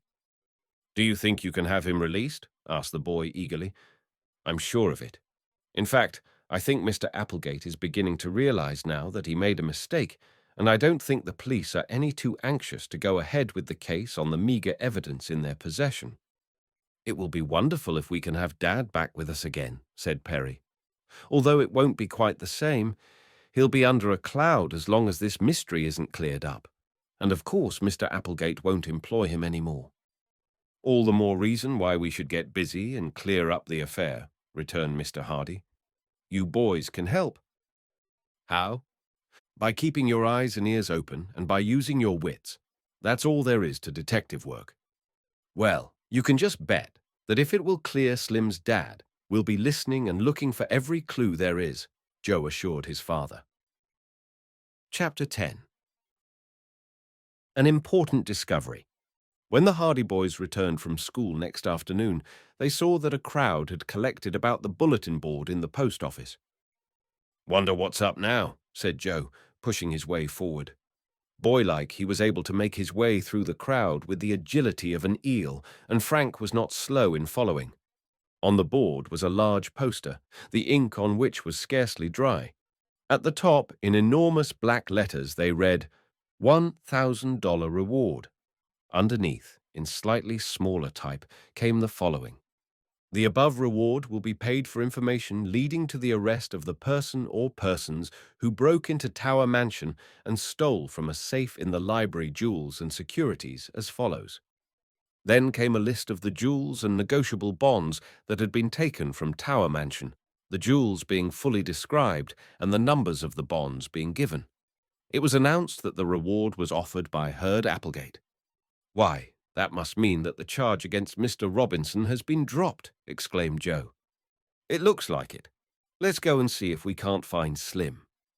All about them, people were commenting on the size of the reward, and there were many expressions of envy for the person who should be fortunate enough to solve the mystery. $1,000, said Frank, as they made their way out of the post office. That's a lot of money, Joe. I'll say it is. And there's no reason why we haven't as good a chance of getting it as anyone else. Golly, if we only could.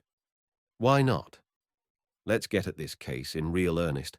Of course, we would do what we could anyway, but $1,000. It's worth trying for. Dad and the police are barred from the reward, for it's their duty to find the thief if they can. But if we find him, we get the money. And we'll have the satisfaction of clearing Mr. Robinson too. Joe, let's get at this case in earnest. We have some clues right now, and we can follow them up. I'm with you. But there's Slim now. Perry Robinson was coming down the street toward them. He looked much happier than he had been the previous evening, and when he saw the Hardy boys, his face lighted up. Dad is free, he told them. Thanks to your father. The charge has been dropped. Gee. But I'm glad to hear that, exclaimed Joe. I see they're offering a reward. Your father convinced Mr. Applegate that it must have been an outside job. That is, that it was the work of a professional crook, and the police admitted there wasn't much evidence against Dad, so they let him go. I tell you, it was a great thing for my mother and sisters. They were almost crazy with worry. No wonder, commented Frank. What is your father going to do now? I don't know, Slim admitted heavily. Of course, we've had to move out of Tower Mansion. Mr. Applegate said that while the charge had been dropped, he wasn't altogether convinced in his own mind that Dad hadn't had something to do with it. So he dismissed him. That's tough luck, but he'll be able to get another job somewhere. I'm not so sure about that. People aren't likely to employ a man that's been suspected of stealing. Dad tried 2 or 3 places this afternoon, but he was turned down. The Hardy boys were silent. They were sorry for the Robinsons, for they knew only too well that the family were badly off financially, and that in view of the robbery, it would indeed be difficult for Mr. Robinson to get another position. We've rented a small house just outside the city, went on Slim. It is cheap, and we'll have to get along. There was no false pride about Perry Robinson. He faced the facts as they came and made the best of them. But if Dad doesn't get a job, it will mean that I'll have to go to work. But Slim, you'd have to quit school. I can't help that. I wouldn't want to. for you know I was trying for the class medal this year. But, oh well. The Hardy boys realized how much it would mean to their chum to leave school at this stage. Perry Robinson was an ambitious boy and one of the cleverest in his class. He had always wanted to continue his studies, go to a university, and his teachers had predicted a brilliant career for him. Now it seemed that all his ambitions would have to be thrown overboard because of this misfortune. "Don't worry, Slim," comforted Frank. "Joe and I are going to plug away at this affair until we get at the bottom of it." "It's mighty good of you fellows," said Slim gratefully.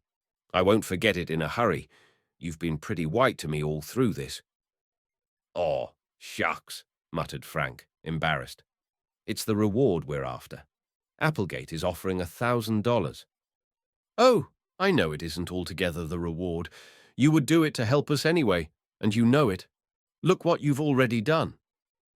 "Well, we're going to get busy," Joe said hastily. "See you later, Slim. Don't worry too much. I think everything will be all right." Slim tried to smile, but it was evident that he was deeply worried, and when he walked away it was not with the light, springy, carefree step his chums had previously known. "What's the first move, Frank?" "We had better get a full description of those jewels. Perhaps the thief tried to pawn them. We can call at all the pawn shops and see what we can find out. Then we may be able to get a line on the thief. You know, he might pawn something here if he had to have money with which to get out of town." "Good idea. Do you think Applegate will give us a list?" "We won't have to ask him. Dad should have all that information. Let's go and ask him right now." But when the lads returned home and asked their father for a description of the jewels, they met with a disappointment. "I'm quite willing to give you all that information," said Fenton Hardy, "but I don't think it will be much use. Furthermore, I'll bet I can tell just what you are going to do." "What?" "You're going to make the rounds of the pawnshops and see if any of the jewels have been turned in." The Hardy boys looked at one another in consternation. "How did you ever guess that?" asked Frank. Their father smiled. "Because it is just what I have already done. Not an hour after I was called in on the case, I had a full description of all those jewels in every pawnshop in the city. More than that, the description has been sent to jewelry firms and pawnshops in other cities near here, and also to the New York police. Here's a duplicate list if you want it, but you'll just be wasting time by going around to the shops. They are all on the lookout for the stuff." Mechanically, Frank took the list. "And I thought it was such a bright idea." "It is a bright idea, but it has been used before. Most jewel robberies are solved in just this manner, by tracing the thief when he tries to get rid of the gems." "Well," said Joe gloomily, "I guess that plan is all shot to pieces. Come on, Frank, we'll think of something else." "Out after the reward, eh?" said Mr. Hardy shrewdly. "Yes, and we'll get it too." "I hope you do. But you can't ask me to help you any more than I've done. It's my case too, remember. So from now on, you are part of my opposition." "It's a go!" "More power to you then." And Mr. Hardy returned to his desk. He had a sheaf of reports from shops and agencies in various parts of the state, through which he had been trying to trace the stolen jewels and securities, but in every case the report was the same. There had been no trace of the gems or bonds taken from Tower Mansion. When the boys left their father's study, they went outside and sat on the back steps, silently regarding their motorcycles. "What shall we do now?" asked Joe. "I don't know. Dad sure took the wind out of our sails that time, didn't he?" "I'll say he did, but it was just as well. Saved us a lot of trouble. We might have been going around to all the pawn shops in the city and not getting anywhere.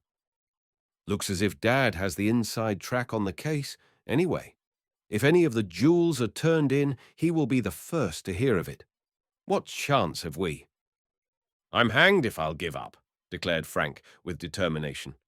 "We know that there was a strange man hanging around Tower Mansion, and we know that there was a red-headed crook in town. Perhaps those two facts aren't connected, but I think they are. And we know he stole Chet's roadster." "And left it in the woods." "Yes.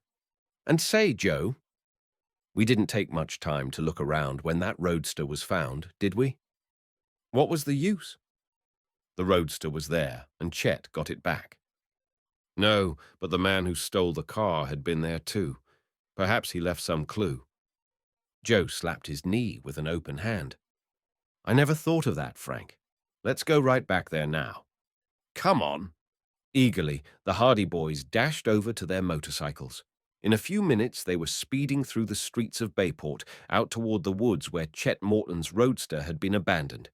They were fired with enthusiasm again, in spite of the momentary setback they had received when their father squelched Frank's plan of going around to the pawnshops. They felt now that they were on a new trail. They came to the abandoned road that led into the woods, and they brought their motorcycles as far as possible, finally leaving them by the roadside and going ahead on foot. Frank located the place where the roadster had been driven off into the woods, for the trees were still bent and broken, and the two boys plunged into the depths of the thickets. At last the Hardy boys emerged into the little cleared space where the roadster had been found. Everything was just as they had left it. They examined the ground carefully. "He might have dropped letters from his pocket or something," said Joe hopefully as they explored the clearing. But the auto thief had not been so careless. There was not even a footprint, for the boys had trampled the ground thoroughly after the roadster had been discovered. "If I had only thought to look for footprints at the time," groaned Joe in disappointment. "Or fingerprints. He must have left fingerprints somewhere about the car. If he was a professional crook, we could have traced him easily." "Too late now. Chet has had the car washed since then. We didn't think of it in time." Their search was without success, and the Hardy boys were about to give up in disappointment when Frank left the clearing and began to hunt about in the bushes. "I guess we might as well go home," said Joe. "We've come hunting for clues too late. If we had any sense, we would have looked for fingerprints, and—" He was interrupted by a shout from his brother. "Joe, come here, quick! I found something!" There was no mistaking the excitement in Frank's voice. Joe lost no time in scrambling through the bushes until he reached his brother's side. Frank was standing in the midst of a thicket, holding up something red and bushy. It was a wig. "The red wig!" exclaimed Joe, his eyes widening. "Not only the wig," replied Frank, "but this," and he bent over to pick up a battered hat from the ground. "And this?" Whereupon he picked up a worn coat. "They belong to the crook." It couldn't have been anyone else. He must have disguised himself here and left the wig and things in the bush when he abandoned the car. Chapter 11. Mr. Hardy Investigates. The Hardy boys looked at one another in growing excitement. "What ought we do about it?" asked Joe. "I'm going to tell Dad what we found." "But didn't he say he would be working the case on his own and that we would be opposition?" "This is different. We have a real clue here, but we don't know how to use it. You can bet Dad will know what to do. He'll act fairly with us. If it leads to anything, he'll see that we get credit for what we've done." "I guess you're right, Frank. This is a little too big for us to handle ourselves. But imagine finding that wig. What luck!" "There's nothing else around, is there? Let's look." Although the Hardy boys scoured the woods in that vicinity thoroughly, they found nothing more. But the wig, the hat, and the coat gave promise of interesting developments. Frank hunted through all the pockets of the coat in the faint hope of finding something that would identify the previous wearer, but in this he was disappointed. So they went back to the abandoned road and remounted their motorcycles, returning to Bayport with the articles they had found in the woods. Their disappointment had turned to jubilation, for now they felt that they were definitely on the trail of the mysterious man in the red wig, and while ostensibly there was no connection between this fellow and the thief who had robbed Tower Mansion, Frank had, as he said, a hunch that the auto thief and the robber of the mansion were one and the same man. "If we ever lay our hands on the man who stole Chet's roadster, I'm sure we'll have gone a long way towards solving the Tower affair," said Frank to his brother. "I may be wrong, but I have an idea that the fellow was a professional crook who first set out to rob the steamboat office. Then, when he was frightened off, he hung around the city and waited his chance to rob Tower Mansion." Mr. Hardy was still in the library when the boys returned home. The great detective was frankly surprised when his sons again entered the room, and he looked up with the suspicion of a twinkle in his eyes. "What? More clues?" he exclaimed. "Surely not so soon." "You bet we have more clues," exclaimed Frank eagerly. "And real clues this time. We're going to turn them over to you." "But I thought the two of you were working on this case in your own way. Remember, I'm the opposition." "Well, to tell the truth, we don't know just what to do with what we've found," admitted Frank. "And anyway, we know you'll be fair with us, so it doesn't matter. Look." And with that, he tossed the red wig on the table. He kept the coat and hat behind his back. Fenton Hardy leaned forward quickly and picked up the wig with an inquiring glance at his sons. "So," he murmured, "you found the wig?" He examined it intently. Then he opened a drawer of his desk and produced the fragment of wig that the boys had found in the smashed car by the road. This he applied to a torn part of the wig itself. It fitted perfectly. "It's the wig, all right," he declared, looking up. "Where did you find it?" "By the smashed car." "Number hidden in the bushes near the place where Chet's roadster was found." Mr. Hardy whistled solemnly. "Good work." He turned the wig over and over in his hands, carefully examined it under a microscope, and then tossed it back on the desk. "There aren't so many wigs sold that one can't trace them," he observed. "This happens to be made by a small company that doesn't turn out a great many wigs in a year. It's a sort of sideline with them." "How can you tell?" "There's a little mark on the inside that distinguishes the manufacturer. Just a trademark, hardly noticeable." "And we found these as well," said Frank, handing over the coat and hat. Mr. Hardy's eyes opened wide. "Well, well," he exclaimed. "You have been busy, haven't you?" "They were all hidden in the same place." "And well hidden, too, I'll warrant." "We were sure there must be clues of some kind around that car, so we searched every inch of the woods roundabout." "Good," said Mr. Hardy approvingly. "You didn't miss any chances. I'm not saying these clues will lead to the capture of the fellow, but they will go a long way toward finding him." "What should we do with them?" Mr. Hardy looked up at his sons and smiled. "Well, you've shared your clues with me, so I suppose I may as well share some of my experience with you. What do you say if I go to the city and try to trace up some of these labels? This hat, for instance." And he picked it up from the table, examining the band intently. "There is a label here. Of course, the hat may have been sold a long time ago, and it isn't likely that the man who sold it would remember who bought it. But there is always the chance that the store may not be far from where the fellow lives. You get my idea? And the coat, too. If we can find any trace of who bought the wig, we may be able to connect up the other things as well." "Gosh, I never thought of that," admitted Frank. "It's a slim chance, but as I said before, we can't afford to overlook any chances. I'll take them to the city and see what I can do. It may mean everything, and it may mean nothing.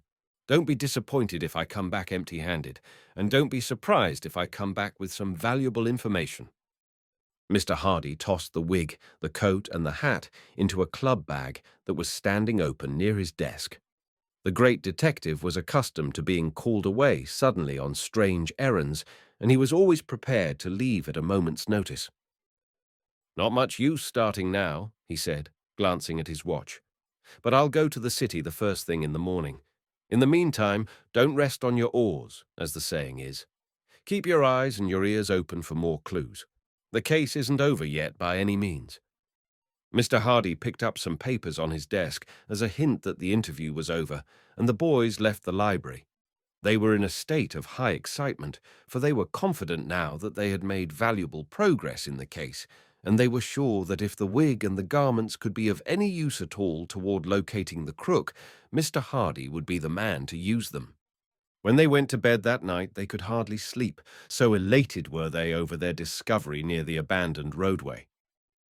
"He must have been a pretty smart crook," murmured Joe, after they had talked long into the night. "That idea about the wig was clever.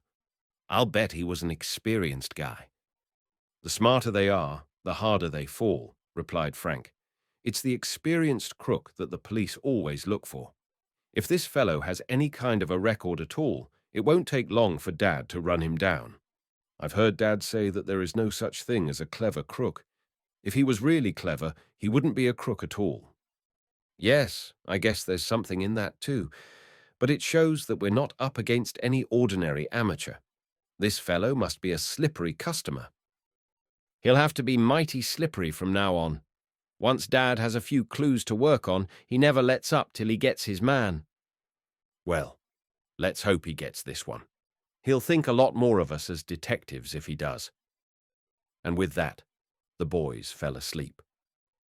When they went down to breakfast the following morning, they found that Fenton Hardy had left for New York on an early morning train.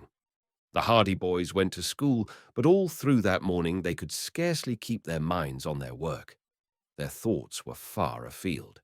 They were wondering how Fenton Hardy was faring on his quest in New York, and it was not until after Frank had drawn a reprimand from one of his teachers because he absent-mindedly answered, "Red Wig," when asked to name the capital of Kansas, that they settled down to work and tried to put the affair of the wig and the abandoned clothes from their minds. Slim Robinson was at school that day, but after 4 o'clock he confided to the Hardy boys that he was leaving. "It's no use," he said. "Father can't keep me in school any longer, and it's up to me to pitch in and help the family. I'm to start work tomorrow for a grocery company." "And you wanted to go to college?" exclaimed Frank. "It's a shame, that's what it is." "Can't be helped," replied Perry, with a grimace. "I can consider myself lucky I got this far. I guess I'll have to give up all those ideas now and settle down to learn the grocery business. There's one good thing about it. I'll have a chance to learn it from the ground up. I'm starting in the delivery department. Perhaps in about 50 years, I'll be head of the firm." "You'll make good at whatever you tackle," Joe assured him. "But I'm sorry you won't be able to go through college as you wished. Don't give up hope yet, Slim. You never know what may happen. Perhaps they'll find the fellow who did rob Tower Mansion." Both boys wanted to tell their chum about the clues they had discovered the previous day, but the same thought was in their minds, that it would be unwise to raise false hopes. It would go much harder with Perry, they knew, if he began to think the capture of the thief was imminent, only to have the hope dashed to earth again. So they said goodbye to him and wished him good luck. Perry tried hard to be cheerful, but his smile was very faint as he turned away from them and walked off down the street. "Gosh, but I'm sorry for him," said Frank as they went home. "He was such a hard worker in school, and he counted so much on going to college." "We've just got to clear up the Tower robbery. That's all there is to it," declared his brother. "Perhaps Dad is back by now. There's a train from New York at 3 o'clock. Let's hurry home and see." But when the Hardy boys arrived home, they found that their father had not yet returned from the city. "We'll just have to be patient, I guess," said Frank. "No news is good news." And with this philosophic reflection, the Hardy boys were obliged to comfort themselves against the impatience that possessed them to learn what progress their father was making in the city toward following up the clues they had given him. Chapter 12. Days of waiting. Fenton Hardy had high hopes of a quick solution of the mystery when he went to New York. Possession of the wig, the hat, and the coat gave him 3 clues, any one of which might lead to tracing the previous owner quickly, and the detective was confident that it would not be long before he would unravel the tangled threads. He had not stated his optimism to the boys, being careful not to arouse their hopes, but in his heart he thought it would be but a matter of hours before he ran the owner of the red wig to earth. But obstacles presented themselves before him in bewildering succession. The wig appeared to be his chief clue, and when he arrived in the city, he went directly to the head office of the company that had manufactured it. When he sent his card in to the manager, he was readily admitted, for Fenton Hardy's name was known from the Atlantic to the Pacific. "Some of our customers in trouble, Mr. Hardy?"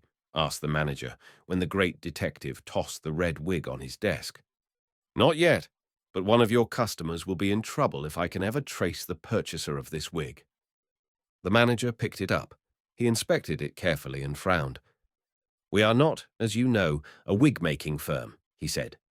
"That is, the wig department is a very small sideline with us." "The very reason I thought it would be easier to trace this," replied Mr. Hardy.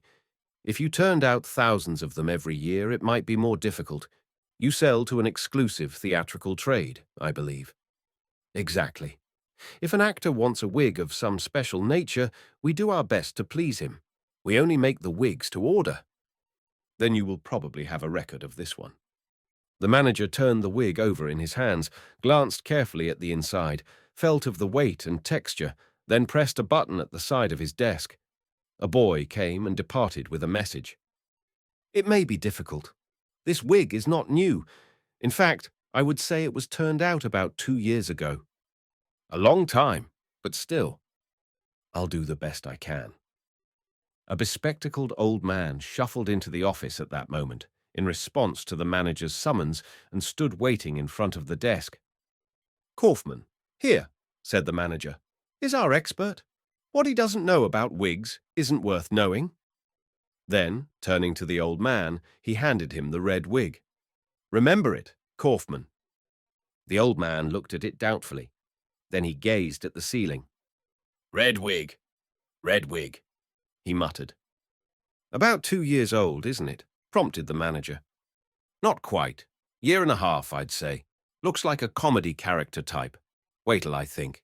There ain't been so many of our customers playing that kind of a part inside a 1.5 years. Let's see. The old man paced up and down the office, muttering names under his breath. Suddenly, he stopped, snapping his fingers. "I have it," he said. "It must have been Morley who bought that wig. That's who it was. Harold Morley. He is playing in Shakespearean repertoire with Hamlin's company. Very fussy about his wigs. Has to have 'em just so. I remember he bought this one because he came in here about a month ago and ordered another just like it." "Why would he do that?" asked Mr. Hardy. Kaufman shrugged his shoulders. "Ain't none of my business. Lots of actors keep a double set of wigs. Morley's playing down at the Crescent Theatre right now. Call him up." "I'll go and see him," said Mr. Hardy, rising. "You're sure he is the man who ordered that wig?" "Positive," replied Kaufman, looking hurt. "I know every wig that goes out of my shop. I give 'em all my personal attention. Morley got the wig, and he got another like it a month ago. I remember." "Kaufman is right," put in the manager. "Morley has a very good account with us. If Kaufman says he remembers the wig, it must be so." "Well, thank you for your trouble," answered Fenton Hardy.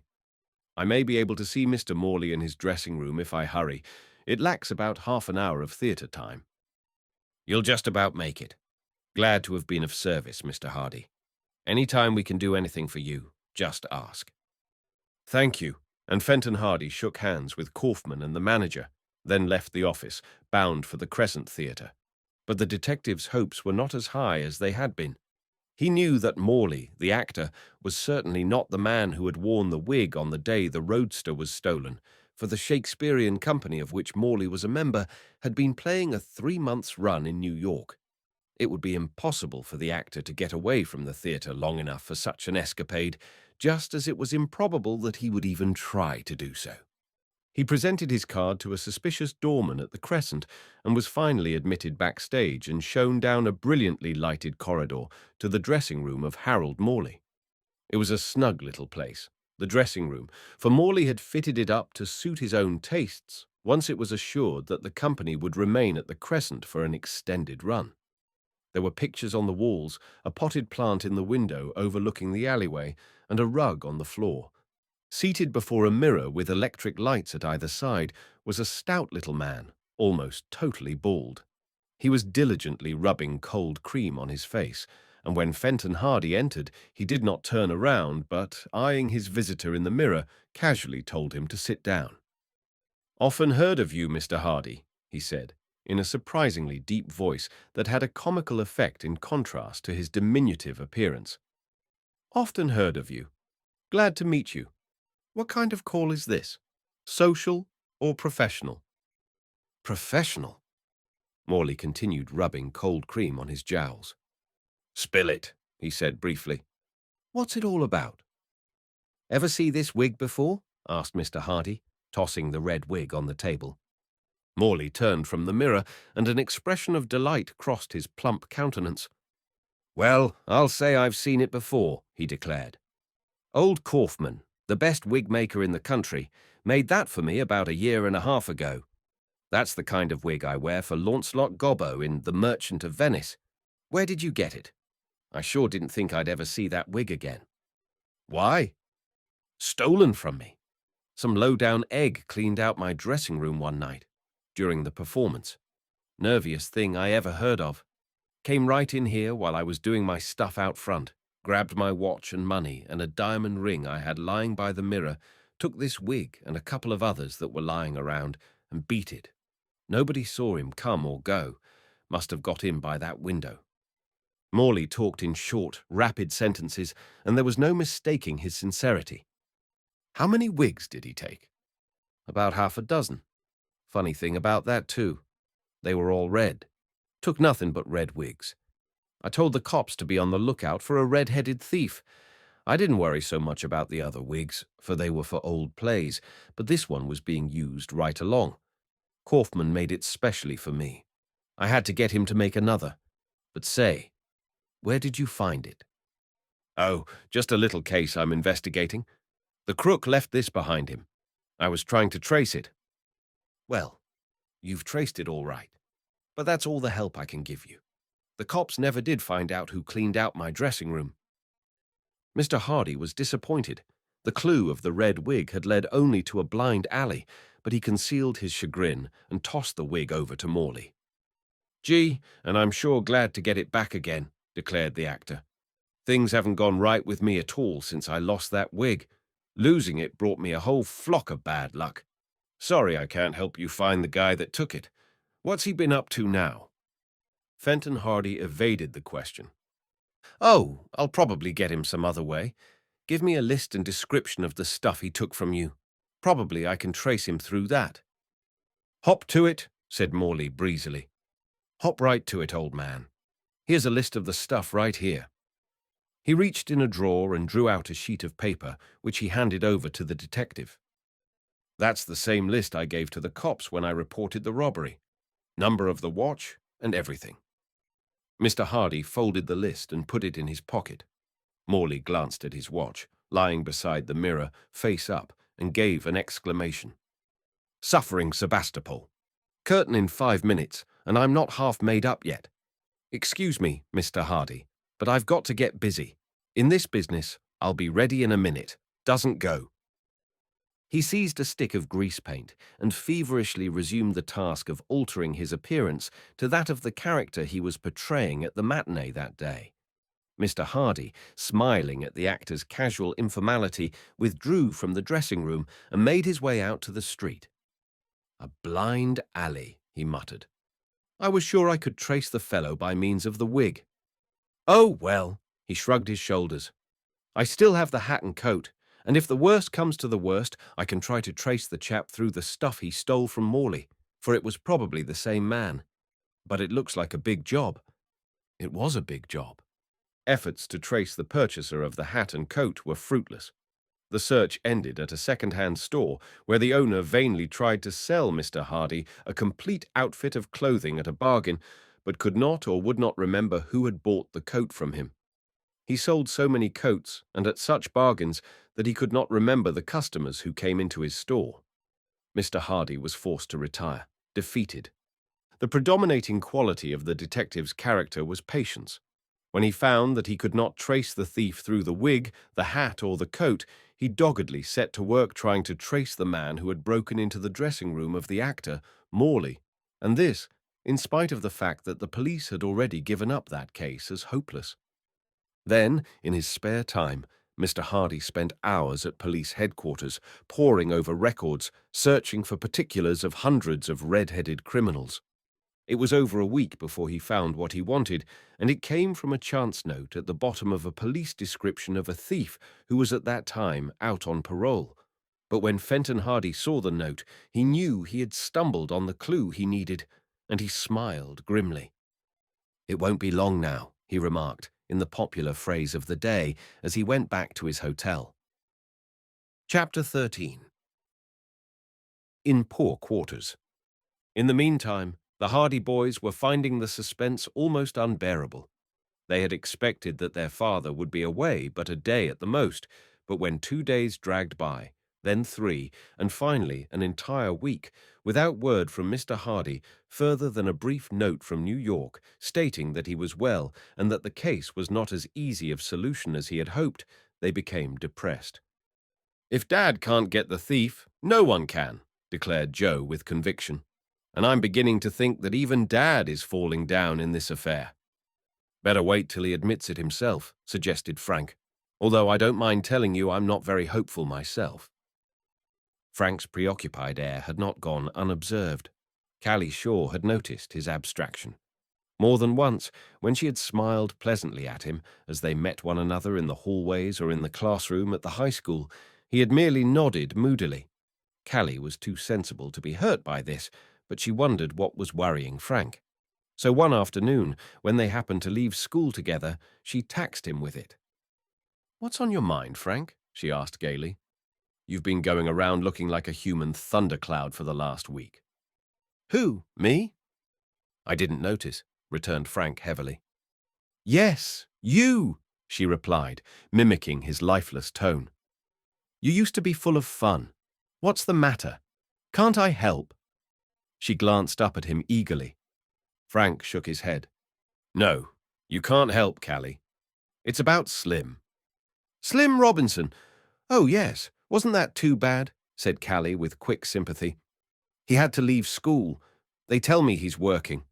In a grocery. And he was so anxious to be a lawyer. I was talking to him this morning. He pretends he likes the work he's at, but I could tell he wishes he could get back to school again. I'm real sorry for him, and all on account of that confounded tower robbery." "But nobody really believes Mr. Robinson did it?" "Of course not. Nobody but Herd Applegate. But until they find who did take the stuff, Mr. Robinson is out of a job, and nobody will hire him." "Isn't that too bad? I'm going over to see Paula and Tessie and Mrs. Robinson tonight. Where are they living?" Frank gave Callie the address. Her eyes widened. "Why, that's in one of the poorest sections of the city." "Frank, I had no idea it was that bad." "It is. And it'll be a lot worse unless Mr. Robinson gets work pretty soon. Slim's earnings aren't nearly enough to keep the family yet." "Isn't there any chance that Mr. Robinson will be cleared?" "That's what's worrying me. Dad is working on the case." "Then why should you worry?" said Callie triumphantly. "Why, that means it'll be all cleared up. Your father can do anything." "I used to think so too, but he seems to be stuck this time." "What's the matter?" "He went to New York almost a week ago with some clues that Joe and I were certain would clear up the affair, and so far we haven't heard from him, only to know that the case was harder than he expected." "But he hasn't given up, has he?" "Well, no."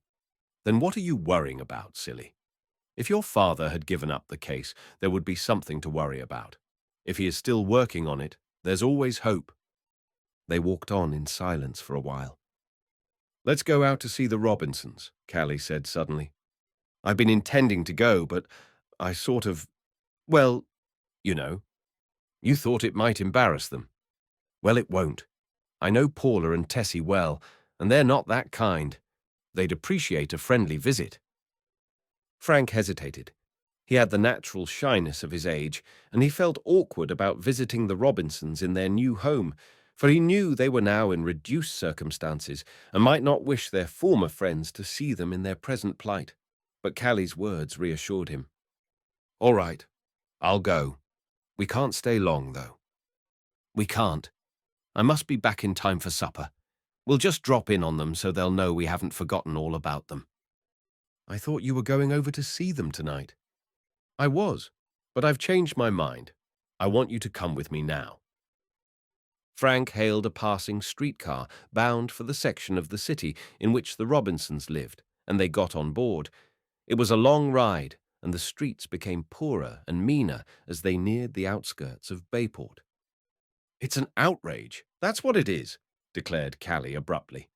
"Mrs. Robinson and the girls were always accustomed to having everything so nice, and now they have to live away out here. Oh, I hope your father catches the man that committed that robbery." Her eyes flashed, and for a moment she looked so fierce that Frank laughed. I suppose you'd like to be the judge and jury at his trial, eh? He chuckled. I'd give him 100 years in jail. When at length they came to the street to which the Robinsons had moved, they found that it was an even poorer thoroughfare than they had expected. There were squalid shacks and tumble-down houses on either side of the narrow street, and ragged children were playing in the roadway. At the far end of the street they came to a small, unpainted cottage that somehow contrived to look neat in spite of the surroundings.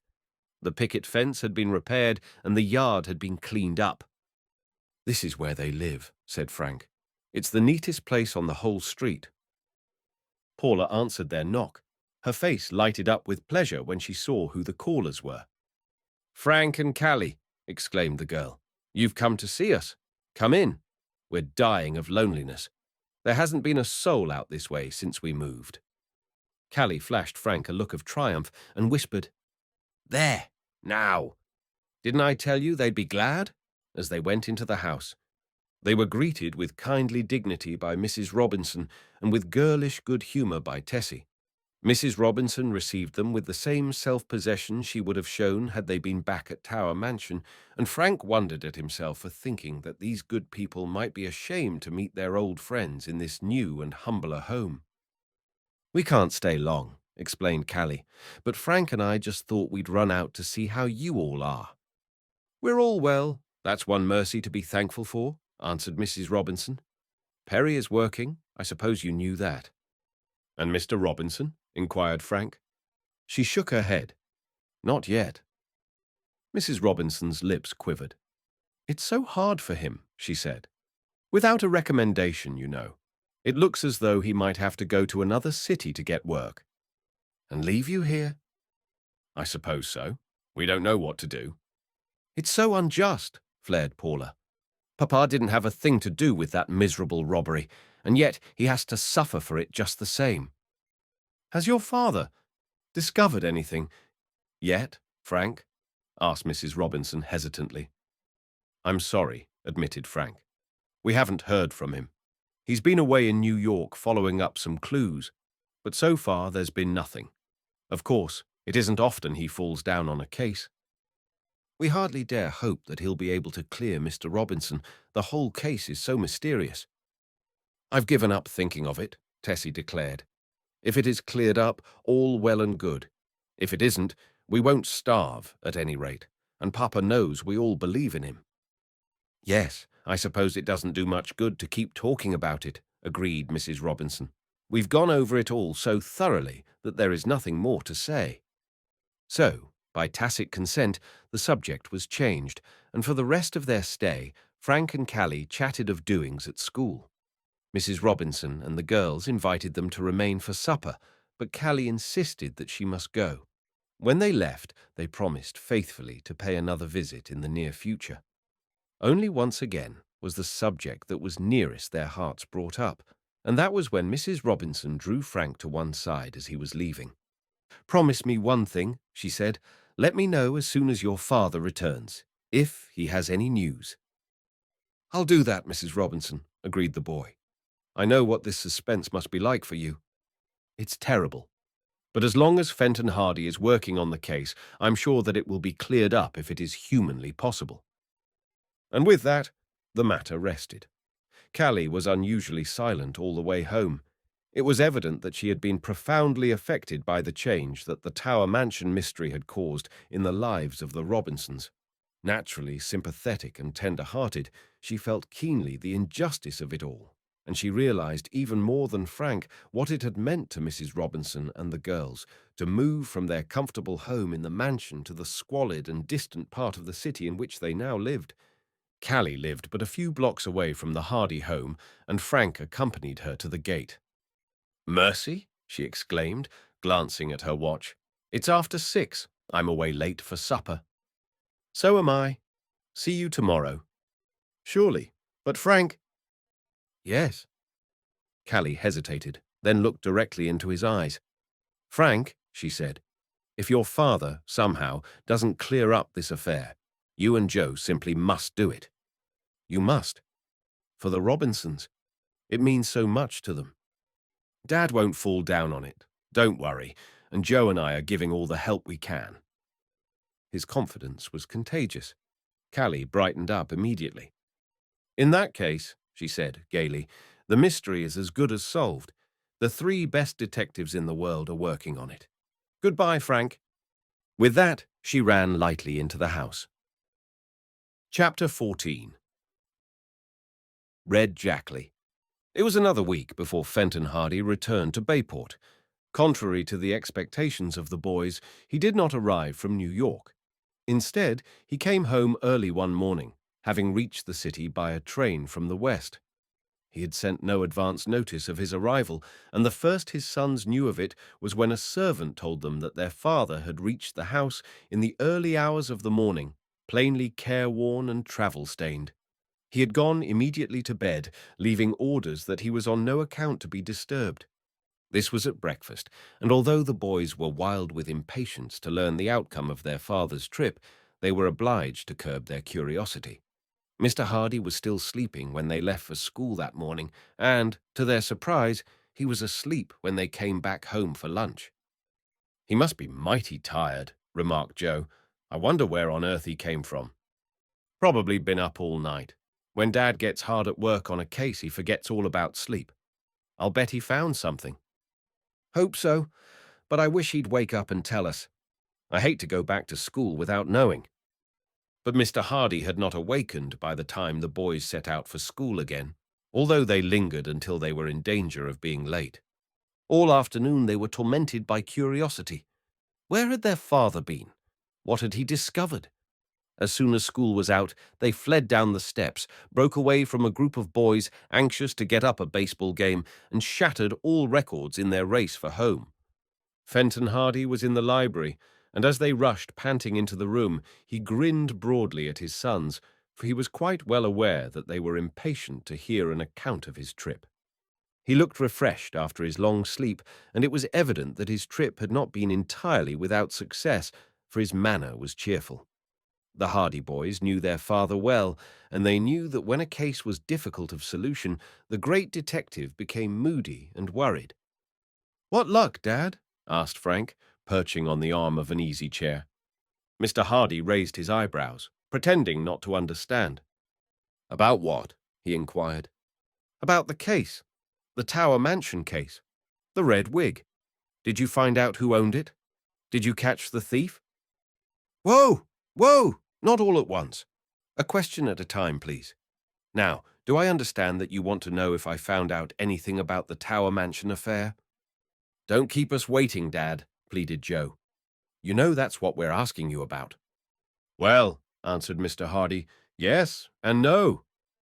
"That's not much of an answer," objected Frank in disappointment. "It's the best answer I can give, unfortunately.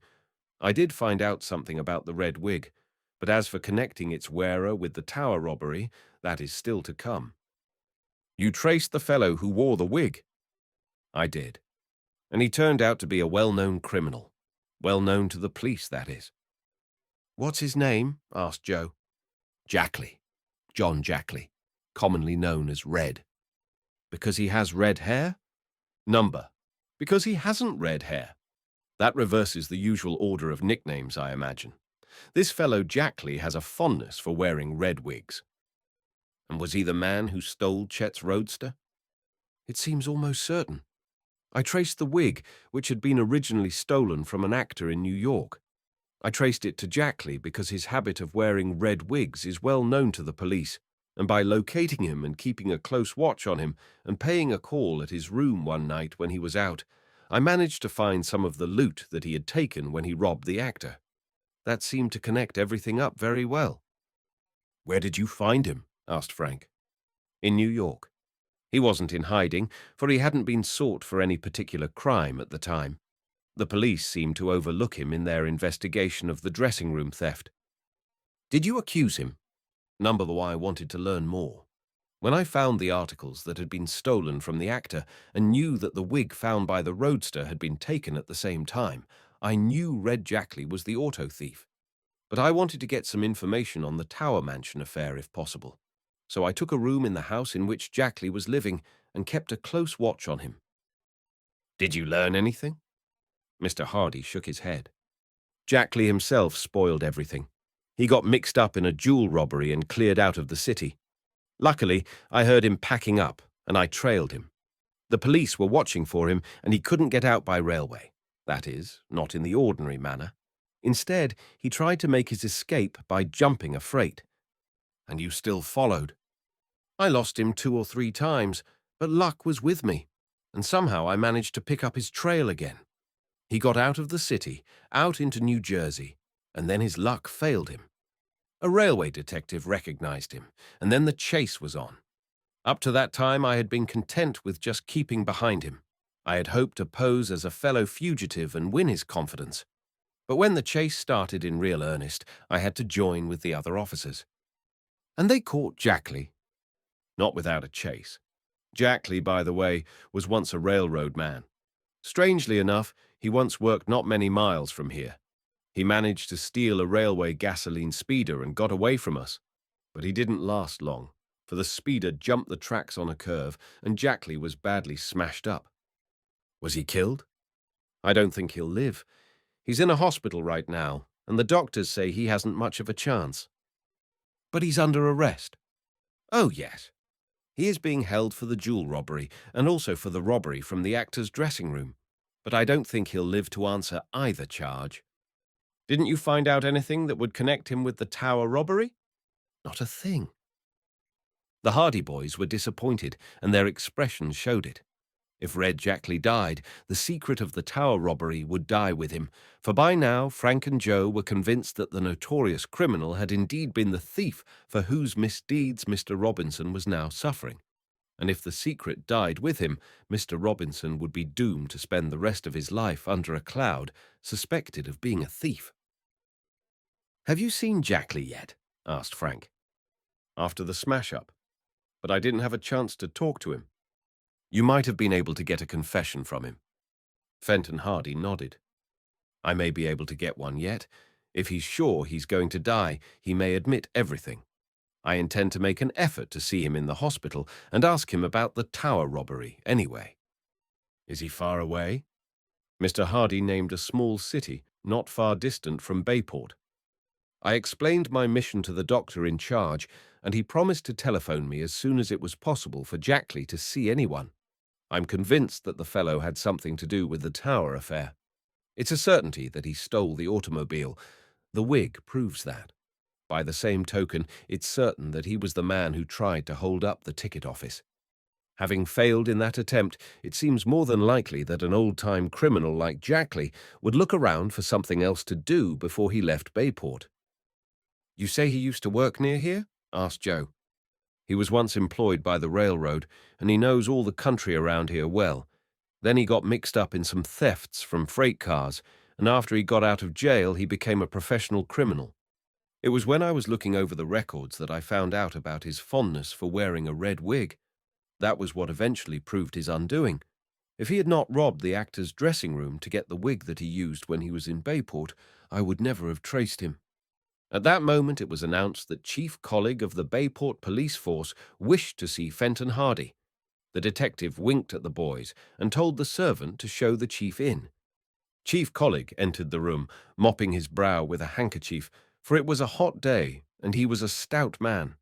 Behind him came Detective Smuff, fanning himself with a straw hat. "Good afternoon, gentlemen," said Mr. Hardy genially. "Won't you sit down?" Chief Colleague eased himself into an armchair. Detective Smuff leaned against the table. Both glanced inquiringly at the two boys. "Unless your business is very private, I'd just as soon have the boys stay," suggested Mr. Hardy pleasantly. He did not trust Chief Colleague and Detective Smuff, who came to him only in emergencies and who usually took all the credit for themselves whenever he helped them out of their difficulties. He preferred to have the boys present as witnesses. "How about it, Chief?" asked Smuff heavily. "Can they stay?" "I guess so," grunted Chief Colleague, undoing the collar of his uniform. "Can't do no good, and they can't do no harm." "Well, gentlemen, to what do I owe the honor of this visit?" asked Mr. Hardy. "We've been hearing things about this Tower Mansion case," observed Chief Colleague gravely. "You've been working on it, eh?" "Perhaps." "You've been out of town for quite a few days. You must have been working on it." That's what we deduce, anyway, put in Detective Smuff. Perhaps it's my own business. Police business is everybody's business, declared Colleague judicially. What we want to know is, did you find any clues? Detective Smuff fished out the inevitable notebook and pencil. I'll note 'em down, Chief, he remarked. You may as well put back the notebook, Smuff, snapped Fenton Hardy, with annoyance. If I went away, it is my own business, and if I am still working on the tower robbery, that's my business too. I'll thank you. To keep to your own affairs.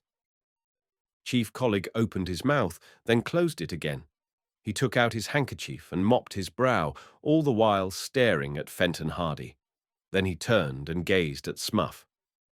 Detective Smuff, he said in a solemn voice. Did you hear that? I did. What do you think of it, Detective Smuff? I think... Detective Smuff groped for an expression that would encompass the magnitude of the offense. I think Mr. Hardy is guilty of obstructing the cause of justice, he said grandly. Obstructing fiddlesticks, said Mr. Hardy. I'm minding my own business, which is more than some police officers seem capable of doing. Chief Colleague sighed. The trouble with you, Mr. Hardy, he said, is that you won't cooperate. If you cooperated a little more, we would all be farther ahead. There ain't any cooperation at all. Here is me and Smuff doing our best to drive crime out of Bayport, and you won't cooperate. Perhaps the fact that there is $1,000 reward in the case isn't making you anxious for some cooperation, suggested Fenton Hardy dryly. It ain't got nothing to do with it, replied Chief Colleague virtuously.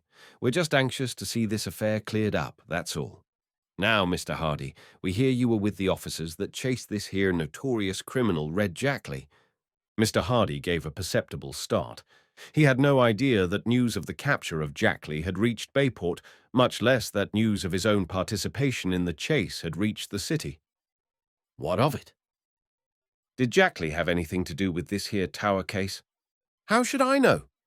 Wasn't that what you were working on? That's my affair. Detective Smuff and Chief Colleague looked at one another. You ain't cooperating, complained Chief Colleague. You're going to put us to a whole lot of worry and expense just because you won't give us a little cooperation. Just what do you mean? Detective Smuff and me was thinking of going over to the hospital where this man Jackley is and giving him the 3rd degree about the tower case. Fenton Hardy's lips narrowed into a straight line. You can't do that. The doctor won't let you see him. We're going to try anyway. There's a train at 7 o'clock, and we aim to have a talk with this fellow Jackley tonight. Mr. Hardy shrugged his shoulders. Go ahead. It means nothing to me. But if you take my advice, you'll stay away. You'll just spoil everything. Jackley will talk when the time comes. Oh, ho, said Detective Smuff triumphantly. Then there is something to it. Hey! I knew there was, said Chief Colleague. Come on, Smuff. We'll make this man Jackley talk yet. We're officers of the law, we are, and I'd like to see any doctor keep us from doing our duty. He mopped his brow again, put on his hat, nodded to Fenton Hardy, and clumped out of the room. Detective Smuff, putting his notebook into his pocket, followed. The door closed behind them. Mr. Hardy sat back with a gesture of despair. They'll spoil everything, he said. They're just so clumsy that Red Jackley will close up like a clam if they try to make him talk. Perhaps, remarked Frank significantly, they'll miss their train. At that moment the telephone rang. Mr. Hardy answered it. Hello. Yes, this is Fenton Hardy. Yes. Oh, yes, Doctor. He is. Well, well. Is that so? Won't live until morning. I can see him. Fine. Thank you. Goodbye. He put back the receiver. There, he said wearily. Just my luck. Red Jackley is dying, and the doctor says I can see him tonight. But Colleague and Smuff will have first right to talk to him, for they are officials and I'm only a private detective. If Jackley confesses, they'll have the credit for it. They'll just have to miss their train, said Frank. Come on, Joe, let's see what we can do. Chapter 15. The Chief Gets a Bomb. What's up now? Asked Joe, when the Hardy boys had left the house. Chief Collig and Detective Smuff must miss that train. But how? I don't know just yet, but they've got to miss it. If they reach the hospital tonight, they'll interview Jackley first. One of two things will happen. They'll either get a confession and take all the credit for clearing up the case, or they'll go about it so clumsily that Jackley will say nothing and spoil everything for Dad. The Hardy boys walked along the street in silence. They realized that the situation was urgent, but although they racked their brains trying to think of some way in which to prevent Chief Collig and Detective Smuff from catching the train, it seemed hopeless. "Let's round up the gang," suggested Joe. "Perhaps they can think of something." The gang consisted of the boys who had been with Frank and Joe the day they held the picnic in the woods. There was, of course, Chet Morton. Besides him were Alan Hooper, otherwise known as Biff, because of his passion for boxing, Jerry Gilroy, Phil Cohen, and Tony Preto, all students at the Bayport High School. They were usually to be found on the school campus after hours, playing ball, and there the Hardy boys soon located them. The game was just breaking up. "Pikers," grinned Chet Morton when he saw the Hardy boys approaching. "You wouldn't play ball when we asked you to, and now you come around when the game's all over." "We had something more important on our minds," replied Frank. "We need your help." "What's the matter?" asked Tony Preto. Tony was the son of a prosperous Italian building contractor, but he had not yet been in America long enough to talk the language without an accent, and his attempts were frequently the cause of much amusement to his companions. He was quick and good-natured, however, and laughed as much at his own errors as anyone else did. "Chief Collig and Detective Smuff are butting into one of Dad's cases," said Frank. "We can't tell you much more about it than that, but the whole thing is that they mustn't catch the 7 o'clock train." "What do you want us to do?" asked Biff Hooper. "Blow up the bridge." "We might lock Collig and Smuff in one of their own cells," suggested Phil Cohen. "And get locked in ourselves," added Jerry Gilroy. "Be sensible. Are you serious about this, Frank?" "Absolutely. If those two catch that train, Dad's case will be ruined, and I don't mind telling you it has something to do with Perry Robinson." Chet Morton whistled. "Ah, ha, I see now. The Tower affair. In that case, we'll see to it that the 7 o'clock train leaves here without our worthy chief and his equally worthy, although dumb detective." He hated Smuff, for the sleuth had once or twice tried to arrest the boys for bathing in a forbidden section of the bay. "There is only one question left," said Phil solemnly. "And what is that?" "How to keep them from getting on the train." "Get your brains to work, fellows, if you have any," ordered Jerry Gilroy. "Let's figure out a plan." A dozen plans were suggested, each wilder than the one before. Biff Hooper was in favor of kidnapping the chief and his detective, binding them hand and foot, and setting them adrift in the bay in an open boat. Phil Cohen suggested putting the chief's watch an hour ahead. That plan, as Frank observed, would have been a good one, but for the little difficulty of laying hands on the watch. Chet Morton thought it would be a good idea to start a fight in front of the police station just as Collig and Smuff were about to leave for the train. The possibility that they might all land in jail as a result made this suggestion unpopular. "If we were in Italy, we could get the Black Hand to help," said Tony Preto. "The Black Hand," declared Chet. "That's a good idea." "We got no Black Hand Society in Bayport," objected Tony. "Let's get one up. Send the chief a Black Hand letter warning him not to take that train." "And if he ever found who wrote it, we'd all be up to our necks in trouble," pointed out Joe. "I'd like to put a bomb under his old police station." "Fine idea," applauded Tony. "Where we get the bomb?" "Leave it to me," announced Chet Morton mysteriously. "I'll get a bomb. I'll guarantee to keep the chief in town." "Not a real bomb?" asked Frank. "Why not?" said Chet. "Listen to me." Chet proceeded to lay forth his plan in a stealthy whisper. It was received with chuckles and murmurs of admiration. His companions clapped him on the back, and when he had finished, the boys hastened down the street toward the Hardy home. In the rear of the house were a garage and an old barn.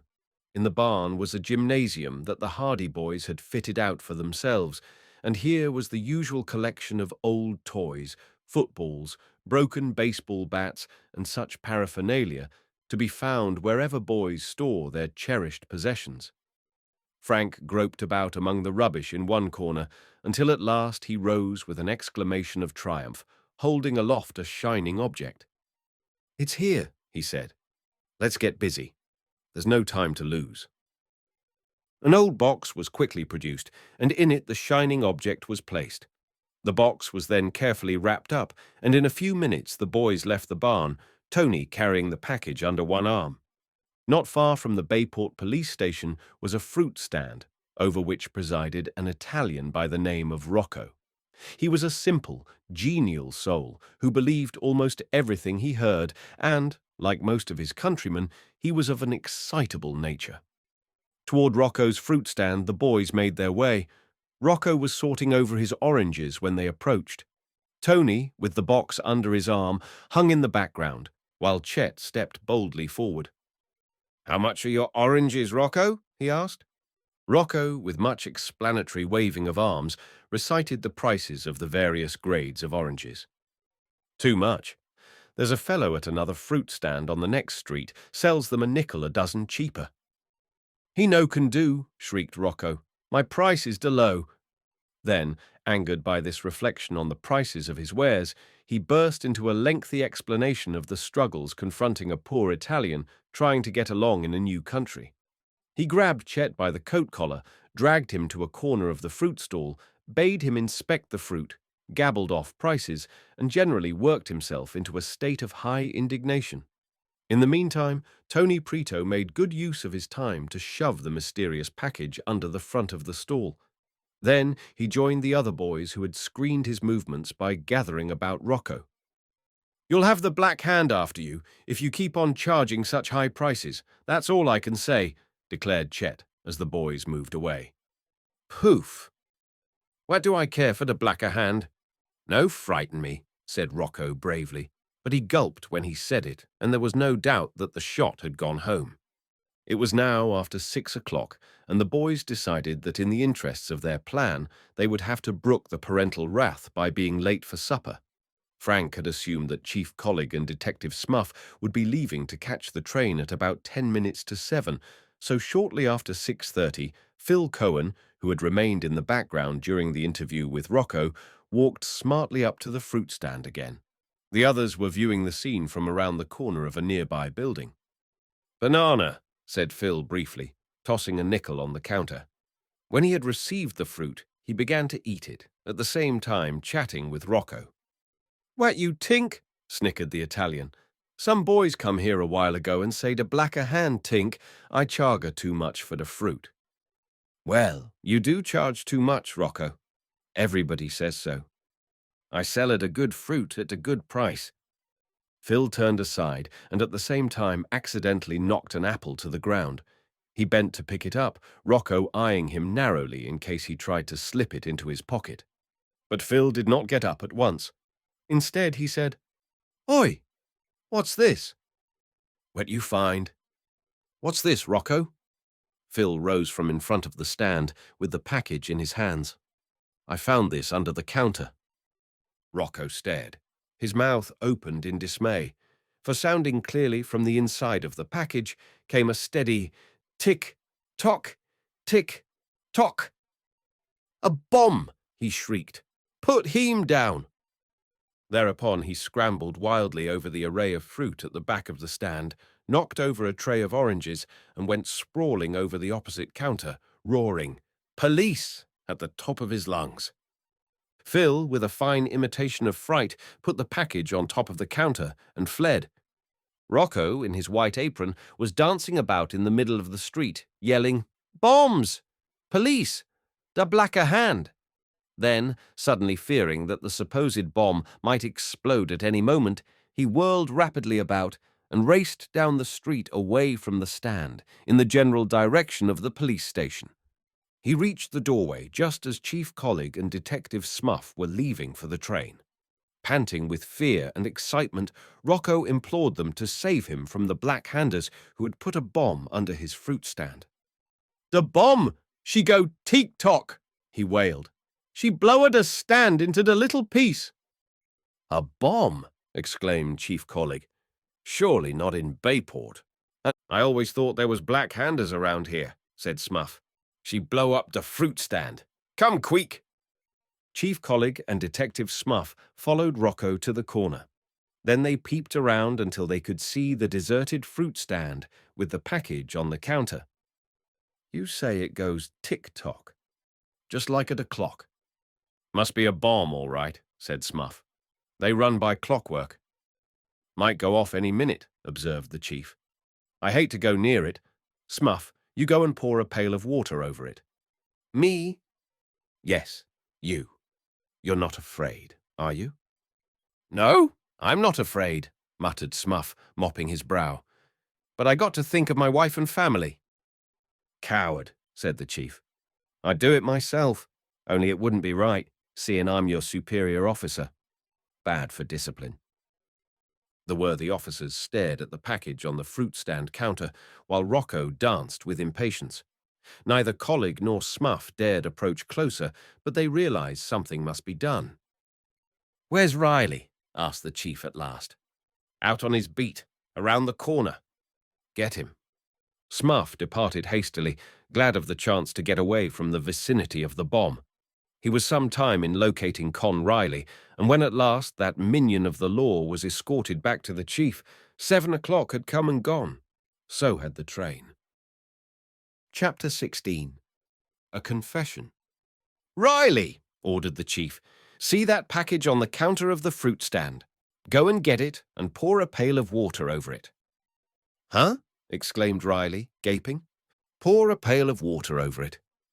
Riley took off his helmet and scratched his head. He began to wonder if his chief's brain had been affected by the heat. "Don't stand there staring at me," snapped Colleague. "Hurry up and obey orders." "This is the meanest job I ever got," observed Con Riley. But he ambled across the street, wondering why a crowd of people had collected, for word had quickly spread that a bomb had been found under Rocco's fruit stand, and when he reached the package he inspected it wonderingly. "Maybe she blower him all to the bits," suggested Rocco fearfully. "He has insurance," consoled the chief. "We'll give him a good funeral," observed Smuff. Con Riley hunted around the fruit stand until he found a pail, and then he went up the street until he located a tap. Finally, with the pail full of water, he went back to the fruit stand, dumped the water over the package, and stood awaiting further orders. "Soak it again," roared the chief, who was taking no chances. Con Riley sighed, but did as he was told. For 5 minutes he was kept busy dumping innumerable pails of water over the package, and only then did Chief Colleague and Detective Smuff venture forth. Then, with fear and trembling, Chief Colleague handed the package to Smuff and bade him open it. Smuff's hands were shaking so that he could scarcely tear apart the coverings from the water-soaked parcel. The chief withdrew to a safe distance. Con Riley, who had just been told by a friend that he had been pouring water over a live bomb, was trying to achieve a sickly smile as the crowd congratulated him on his bravery. Detective Smuff opened the package. The coverings fell away. The cardboard box, dripping with water, tumbled apart. A bright object fell to the pavement with a clatter. Everybody jumped, but there was no cause for fear. The bright object was nothing more harmful than an old alarm clock. The Hardy boys and their chums, mingling with the crowd, roared with laughter, and when the crowd saw how Chief Colleague and his assistants had been duped, they joined in the merriment. "An alarm clock!" roared someone. They thought an alarm clock was a bomb, pouring water over an alarm clock. Chief Colleague and Smuff returned to the police station with all the dignity they could muster under the circumstances. The crowd howled and whooped with laughter. The Hardy boys went home smiling. The 7 o'clock train had left half an hour before.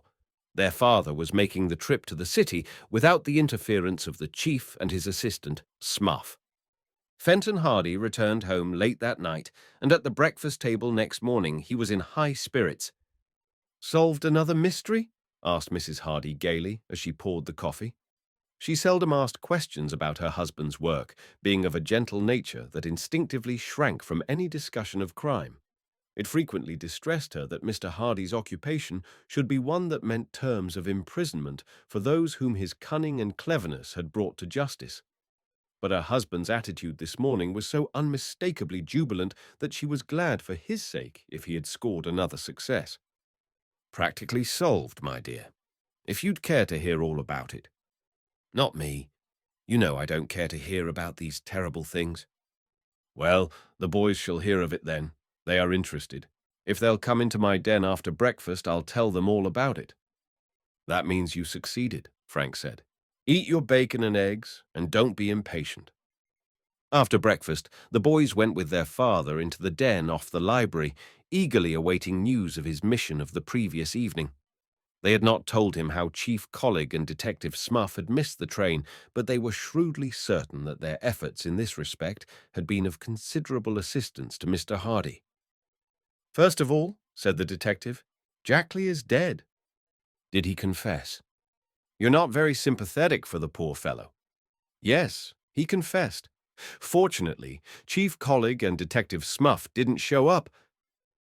Fenton Hardy saw that Joe and Frank glanced at one another, and he smiled quietly. I have an idea that you two scamps know more about that than you would care to tell. However, they failed to show up, and I had a clear field ahead of me. I saw Jackley just before he died, and I questioned him about the tower robbery. He admitted it? He admitted everything. He said he came to Bayport with the intention of robbing the ticket office. When he failed in that attempt, he decided to hang around for a few days, and then he hit upon Tower Mansion as his next effort. He entered the place and opened the safe. Then he took the jewels and the bonds. What did he do with the loot? That's what I'm coming to. I had quite a time making Jackley confess to the Tower affair, and it was not until he was on the point of death that he admitted it. Then he said, yes, I took the stuff, but I couldn't get away with it. You can get it back easily. I hid it in the old tower. That was all he said. He became unconscious then and died in a few minutes. Just why he couldn't get away with the loot and why he hid it in the tower, I don't know. He didn't have time to tell me. But he said it was hidden in the old tower. Why, we'll find it in no time, exclaimed Frank. Tower Mansion has 2 towers, the old and the new. We'll search the old tower. The story seems likely enough, said Mr. Hardy. Jackley would gain nothing by lying about it when he was on his deathbed. He probably became frightened after he committed the robbery and hid in the old tower until he saw the coast was clear and he was able to get away. Then no doubt he decided to hide the stuff there and take a chance on coming back for it some time after the affair had blown over. That was why he couldn't be traced through the jewels and the bonds, Joe said. They were never disposed of at all. They'd been lying in the old tower all this time. I tried to get him to tell me in just what part of the tower the loot was hidden, continued Fenton Hardy, but he died before he could say any more. I hid it in the old tower. He just managed to gasp that out before he became unconscious. It shouldn't be hard to find the stuff, now that we have a general idea of where it is, Frank pointed out. Probably he didn't hide it very carefully. The old tower has been unoccupied for a long time, and it is rarely entered. The stuff would be as safe there as if he had hidden it miles away. Joe got up from his chair. I think we ought to get busy and go search the old tower right away. Oh, boy. If we can only hand old Applegate his jewels and bonds this morning and clear Mr. Robinson. Let's start. I'll leave it to you boys to make the search, said Mr. Hardy with a smile. I've no doubt the stuff will be easily recovered, and you can have the satisfaction of turning it over to Mr. Applegate. I guess you can get along without me in this case from now on. We wouldn't have got very far if it hadn't been for you. And I wouldn't have got very far if it hadn't been for you. So we're even, smiled Mr. Hardy. Be on your way then, and good luck to you. We'll find it, never fear, promised Frank, putting on his cap. I hope the Applegates don't throw us out when we ask to be allowed to look around in the old tower. Just tell them you have a pretty good clue to where the bonds and jewels are hidden, and they'll let you search to your heart's content, Mr. Hardy advised. Come on then, Joe. We'll have that $1,000 reward before the morning is over. Their father glanced at them shrewdly. Don't count your chickens before they are hatched, he said. And then, as the boys hastened out of the den, he called after them, also, you might remember the old proverb that there is many a slip between the cup and the lip. But the Hardy boys scarcely heard him, so eager were they to begin searching the old tower, and so confident were they that the mystery was about to be cleared up. Chapter 17. The Search of the Tower.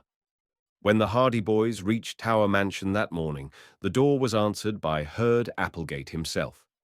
The tall, stooped gentleman peered at them through his thick lens glasses. In one hand he held a sheet of stamps, for it was his custom to devote the mornings to his collection. "Yes," he said testily, for he was annoyed at being disturbed. "What do you boys want here at this hour of day?" "You remember us, don't you?" asked Frank politely. "We're Mr. Hardy's sons." "Fenton Hardy, the detective? Are you his boys?" "Yes, sir." "Well, what do you want?" "We'd like to take a look through the old tower, if you don't mind. We've got a new clue about the robbery you had here a while ago." "Want to look through the old tower? Of all the impudence, what do you want to look through the tower for? And what has that got to do with the robbery?" "We have evidence that leads us to believe the jewels and bonds were hidden in the tower by the thief." "Oh, you have evidence, have you?" The old man peered at them very closely. "It's that rascal Robinson, I'll warrant. He hid the stuff there, and now he's put you up to going and finding it, just to clear himself." The Hardy boys had not considered the affair in this light, and they gazed at Mr. Applegate in consternation. At last, Joe found his tongue. "Mr. Robinson isn't mixed up in this at all," he said. "The real thief was found. He said the stuff was hidden in the old tower. If you will just let us take a look around, we'll find it for you." "Who was the real thief, then?" "We can't tell you just now, sir. Wait till we find the stolen goods, and we'll tell you the whole story." Mr. Applegate took off his glasses and wiped them with his handkerchief. He glared at the boys suspiciously for a few moments. Then he called out, "Adelia!" A high, cracked voice from the dim regions of the hallway answered, "What do you want?" "Come here a minute." There was a rustle of skirts, and then Adelia Applegate, maiden sister of the owner of Tower Mansion, appeared. She was a faded blonde woman, of thin features, and she was dressed in a gown of a fashion 15 years back, in which every color of the spectrum fought for supremacy. "What's the matter now?" she demanded. "Can't a body sit down to do a bit of sewing without you hollering at them?" "These boys want to look through the old tower." "What for?" "Up to some mischief, I'll be bound. They think they can find the bonds and jewels." "Oh, they do they?" sniffed the woman. "And what would the bonds and jewels be doing in the old tower?"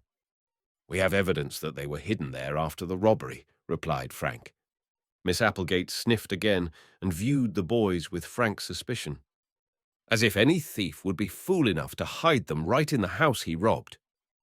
"These are Mr. Hardy's boys," explained Herd Applegate. "He is the big detective, you know." "All detectives," said Miss Applegate, "are nosy, always prying into other people's affairs." "We're just trying to help you," put in Joe politely. "Go ahead, then." "Go ahead," said Miss Applegate, with a sigh. "Come around at this hour of morning, disturbing honest folks. Go ahead and tear the old tower to pieces if you like, but I'll be bound you won't find anything.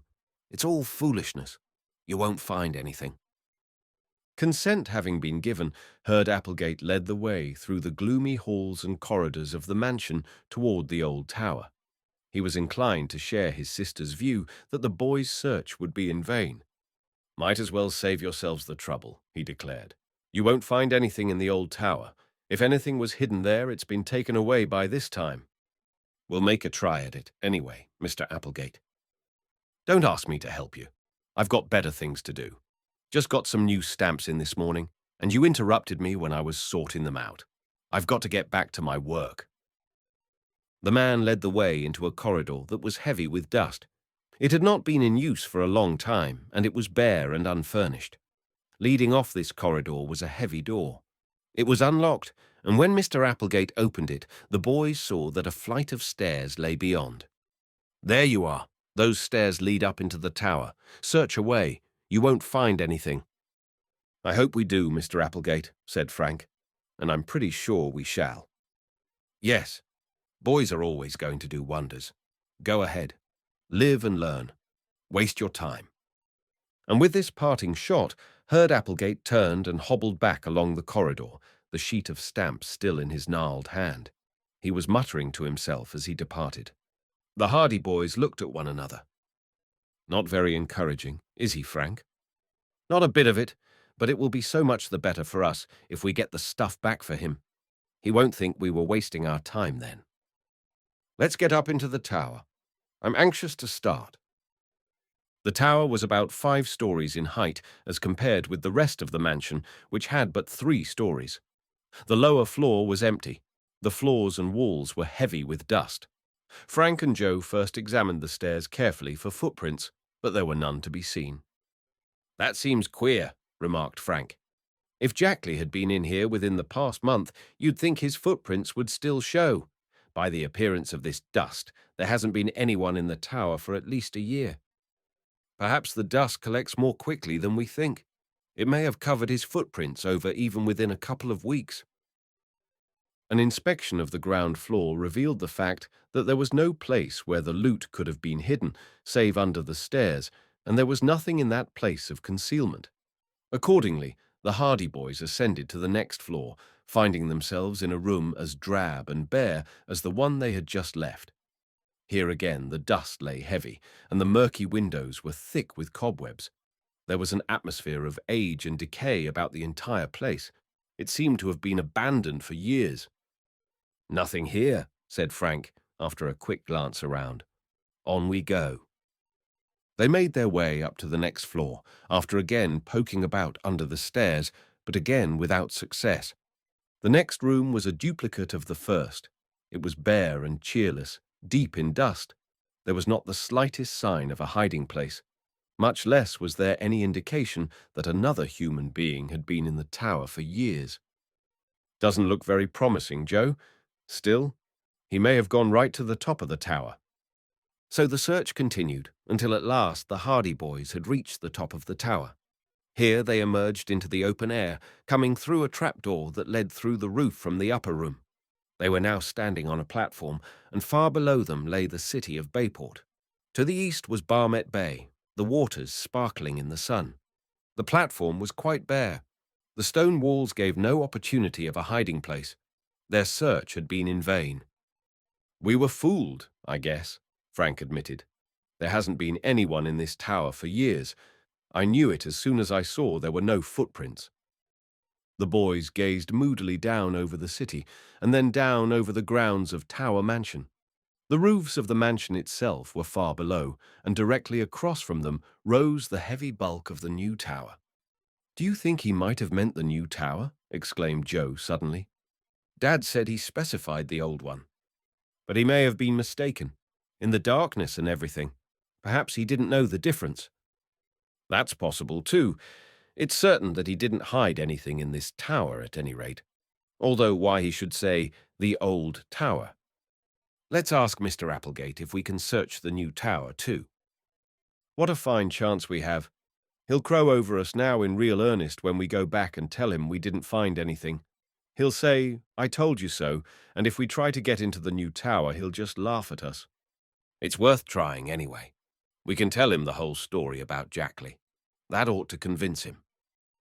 Disappointed, the Hardy boys descended through the trapdoor and then made their way down through the tower until at last they were in the long, gloomy hallway again. Their clothes were covered with dust, and their hands and faces were grimy. Slowly they trudged back into the main part of the mansion again, and there they met Adelia Applegate, who popped out of a doorway as they were passing and cackled with delight. "So these are the fine boys who were going to find the stolen stuff for us, eh?" she exclaimed in her cracked voice. "So these are the boys who were so sure it was hidden in the old tower. Well, well, and they didn't find anything after all?" "I'm afraid we didn't, Miss Applegate," Frank answered with a smile. "But if you and Mr. Applegate will let us tell our story, I think we can convince you that we really thought the stuff was hidden there. Even yet, I believe it is hidden somewhere in the mansion, probably in the new tower.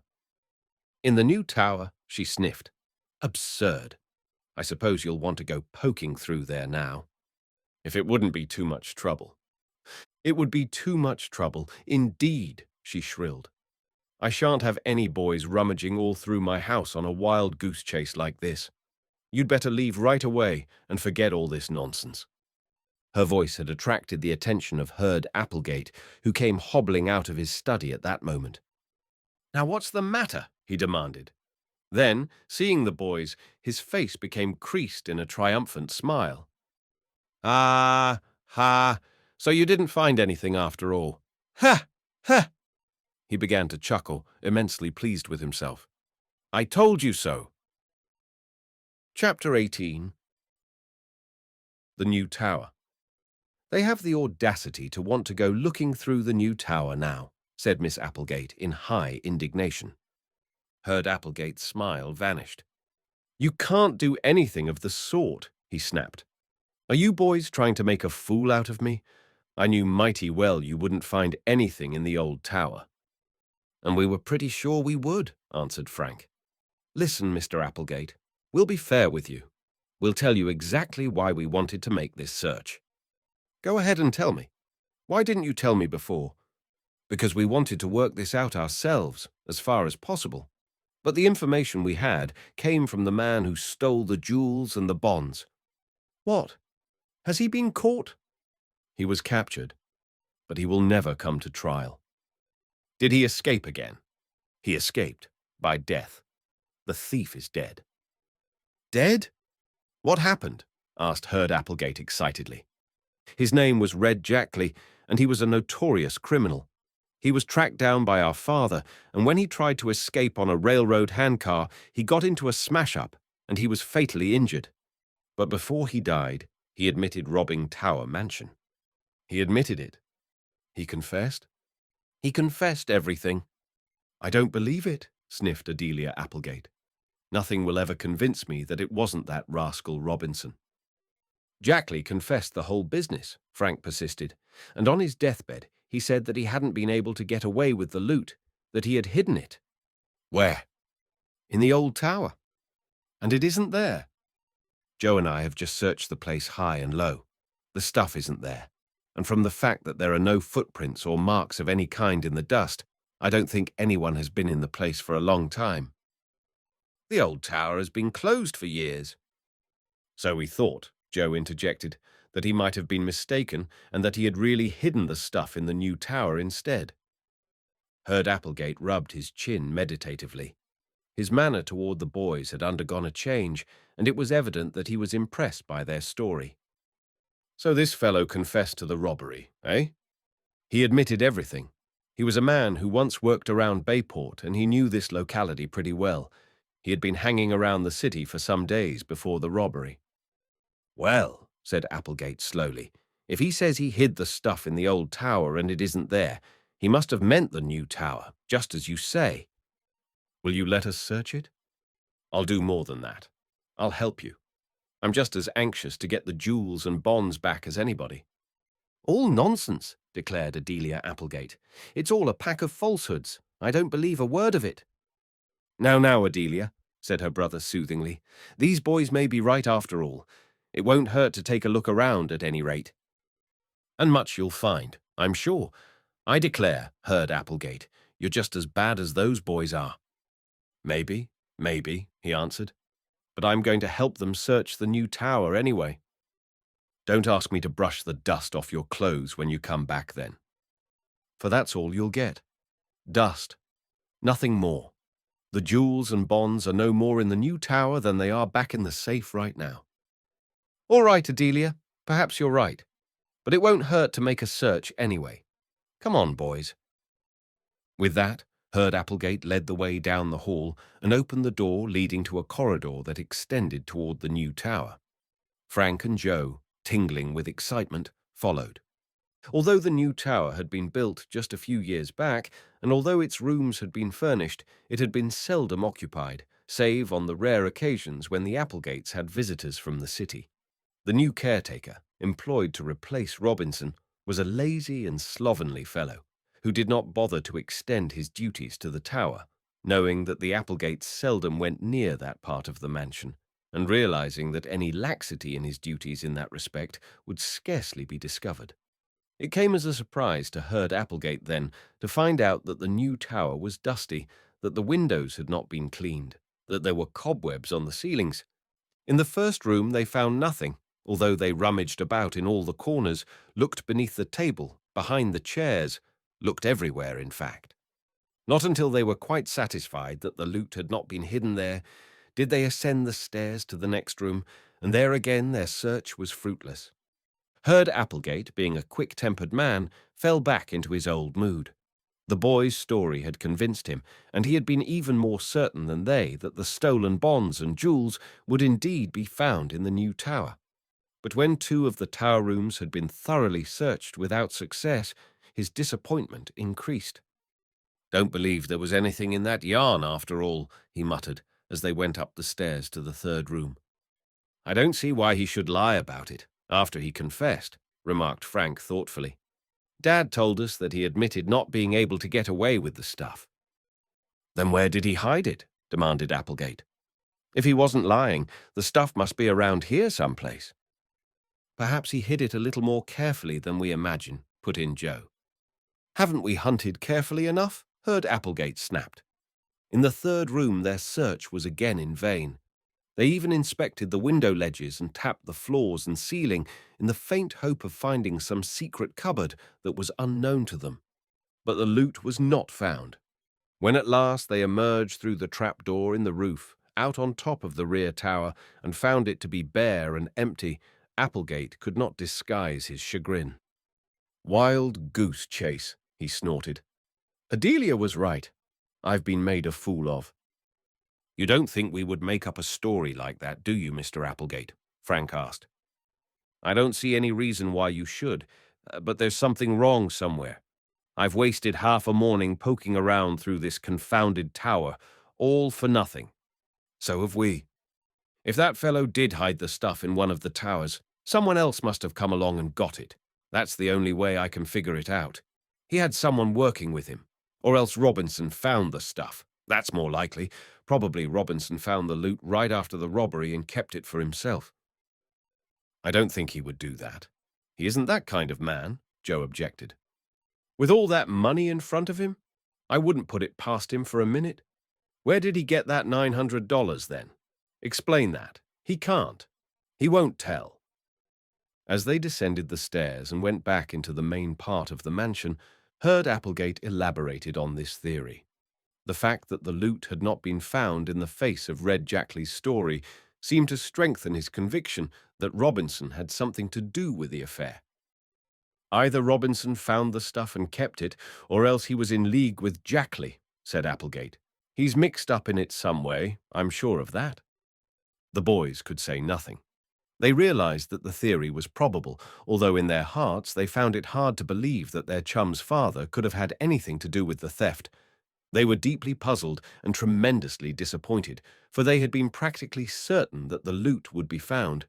Now they saw that the only consequence of the whole affair was to involve Mr. Robinson more deeply than ever in the mystery. Back in the hallway they endured the taunts of Adelia Applegate, who cackled jubilantly when she saw that the searching party had returned empty-handed. "There now," she crowed. "Who's right now? Didn't I tell you it was all nonsense? Herd Applegate, you've simply been made a fool of by these 2 boys. Now, Adelia, I think they meant well." "Meant well. Of course they meant well. And what did it gain you? They have prowled through the place all morning, and all the good that's come of it is that perhaps you won't be so ready to believe the next cock and bull story someone tells you. Go back to your stamps, Herd Applegate, and let it be a lesson to you. As for you boys, you should be ashamed of yourselves, disturbing folks like this." Whereupon she escorted the Hardy boys to the door, while Herd Applegate, muttering sadly, went back to his study with a puzzled air. Chapter 19. The mystery deepens. Fenton Hardy was dumbfounded when his sons returned to him with the news that the loot had been found in neither the old tower nor the new. So implicitly had he believed in the dying confession of Red Jackley that he had not even bothered to join in the search, preferring to let his sons have the satisfaction of recovering the stolen goods that he was positive were hidden in the old tower. "And you're sure you searched the place thoroughly?" he asked, for the third time. "Every inch of it. There was nothing in the old tower. No one had been there in weeks," answered Frank. "How could you tell?" "By the dust. It hadn't been disturbed. There wasn't a footprint of any kind." "But you searched anyway." "We went through the tower from top to bottom," Frank replied. "It wasn't any use. No one had been there. So then we thought Jackley might have been mistaken and that he had left the stuff in the other tower." "And Applegate let you search that as well?" And Fenton Hardy's eyes twinkled. "Not until we had told him our reasons. We told him about Jackley, and then he became enthusiastic and even helped us in the search. But we didn't find anything." "Strange," muttered the detective. "I know Jackley wasn't lying. He had nothing to gain by deceiving me. Absolutely nothing. He was in real earnest if ever a man was. I hid it in the old tower." Those were his words. He would have told more if he had been able. And what could he mean but the old tower of Tower Mansion? Why should he be so careful to say the old tower? Everyone knows the mansion has two towers, the old and the new. "Of course, it may be that we didn't search thoroughly enough," Joe said. "The stuff may be hidden in the flooring or behind the walls." "That's the only solution I can think of," replied Fenton Hardy. "I'm not satisfied yet that the loot isn't there. I'm going to get in touch with Applegate and ask permission for a real, thorough search of both towers. It's to his interest as well as mine." "Applegate thinks possibly Jackley hid the stuff all right, but that Robinson found it and sold it," said Frank. "He hinted that he was of the opinion that Robinson was in league with the thief." "It does look rather bad," Mr. Hardy admitted. "One couldn't blame Applegate very much for thinking Robinson found the stuff after it was hidden and made away with it." "Robinson wouldn't do that," cried Joe. "He's too honest." "I don't think he would do it either. But sometimes, if a man is in need of money and temptation is placed in his way, he gives in. I'd hate to believe that of Robinson, but if that stuff isn't found in the tower, I'll have to admit that it looks very much as if he were mixed up in it." The interview with their father left the Hardy boys feeling far from cheerful, for they saw that Mr. Robinson was now more deeply involved in the affair than before. On the face of it, circumstances seemed to be against the caretaker. "Just the same," said Frank, as the boys left the house and went down the street, "I don't believe Jackley ever hid the stuff in the tower. If he had ever so much as opened the tower door, he would have left some marks in the dust, and we would have seen them. So I don't believe Robinson came along later and got the loot. As we saw it, the dust in the tower hadn't been disturbed in weeks. Why, there was even dust on the doorknob when Mr. Applegate let us in." "Then why should Jackley say he hid the stuff there?" exclaimed Frank, puzzled. "Don't ask me. I'm just as much in the dark as you are." When the boys reached the business section of the city, they found that already Jackley's confession had become common property. People were discussing the deathbed confession on the street corners, and newsboys were busy selling copies of papers in which the story of the criminal's last statement was featured on the front page under black headlines. Policeman Con Riley was ambling along Main Street in the morning sunshine, swinging his club with the air of a man without a care in the world. When he saw the boys, he frowned, for there was no love lost between the Hardys and the Bayport Police Department. "Well," he grunted, "I hear you got the stuff back." "I wish we had," said Frank. "What?" said the constable, brightening up at once. "You didn't get it? I thought it said in the paper this morning that this fellow Jackley told where he had hidden it." "He did." "And you can't find it? Ho! Ho!" Con Riley indulged in a hearty laugh. "What a fine detective your father is. Didn't Jackley say the stuff was hidden in the old tower? What more does he want?" "Our father didn't search for the stuff," retorted Frank. "We did, and it wasn't there. Jackley must have made a mistake." "It wasn't there," exclaimed Riley in high delight. "That's a good one. That's the best I've heard in years." He chuckled exceedingly and slapped his knee. "Jackley, put a good one over on your father that time." "Ho! Ho! Ho! The stuff wasn't there." Riley wiped the tears from his eyes and went on his way, trying to laugh and at the same time retain his dignity as an officer of the law. The joke, he decided, was too good to keep, so as he proceeded back toward the police station, there to edify Chief Collig and Detective Smuff with the tale, he buttonholed various passers-by and poured the story into their willing ears. It was not long before the yarn had spread throughout the city with that swiftness peculiar to stories spread by word of mouth, and in the telling the story was exaggerated, the net effect being that Fenton Hardy was made to look ridiculous by believing a false confession. Highly colored accounts of the boys' search of the old tower quickly spread, and throughout the day they were subjected to many caustic and sarcastic inquiries on the part of friends and acquaintances alike. They took all these remarks in good part, although they did not enjoy their sudden prominence. "Never mind," said Frank. "We'll show them yet." "I hope they find that stuff when they search the towers again," added Joe. "Then the people will have to eat crow. It'll be our turn to laugh." "Yes," agreed Frank. "But just now our laughter seems to be in a far distant future." When they returned home, they found that Fenton Hardy had been busy in the meantime and had convinced Hurd Applegate that a thorough search of the towers would be advisable. True, he had not accomplished this without a great deal of opposition on the part of Adelia and without misgivings on the part of Hurd Applegate himself, who had by that time come to the conclusion that Robinson had indeed been mixed up in the affair all along. In this conviction he was sustained by Chief Collig, who had paid a call at the Applegate home as soon as Collig had told him of the vain search of the towers. "The chief says Robinson is behind it, and I'm beginning to think he's right," said Applegate. "But how about the confession?" Mr. Hardy asked. "The chief says that's all a blind. Jackley did it to protect Robinson. They were both working together. I know it looks bad for Robinson, but I don't think it would hurt to give the towers another thorough search. I was the one who heard Jackley make the confession, and I don't believe he was lying. I believe he was trying to tell me all he knew." Maybe. I think he was too smart for you, Mr. Hardy, and everybody else thinks so too. It was all a hoax." "I'll believe that after I've searched the towers inside and out." "Well, go ahead. Go as far as you like. But I don't think you'll find that treasure." With that, Mr. Hardy was content.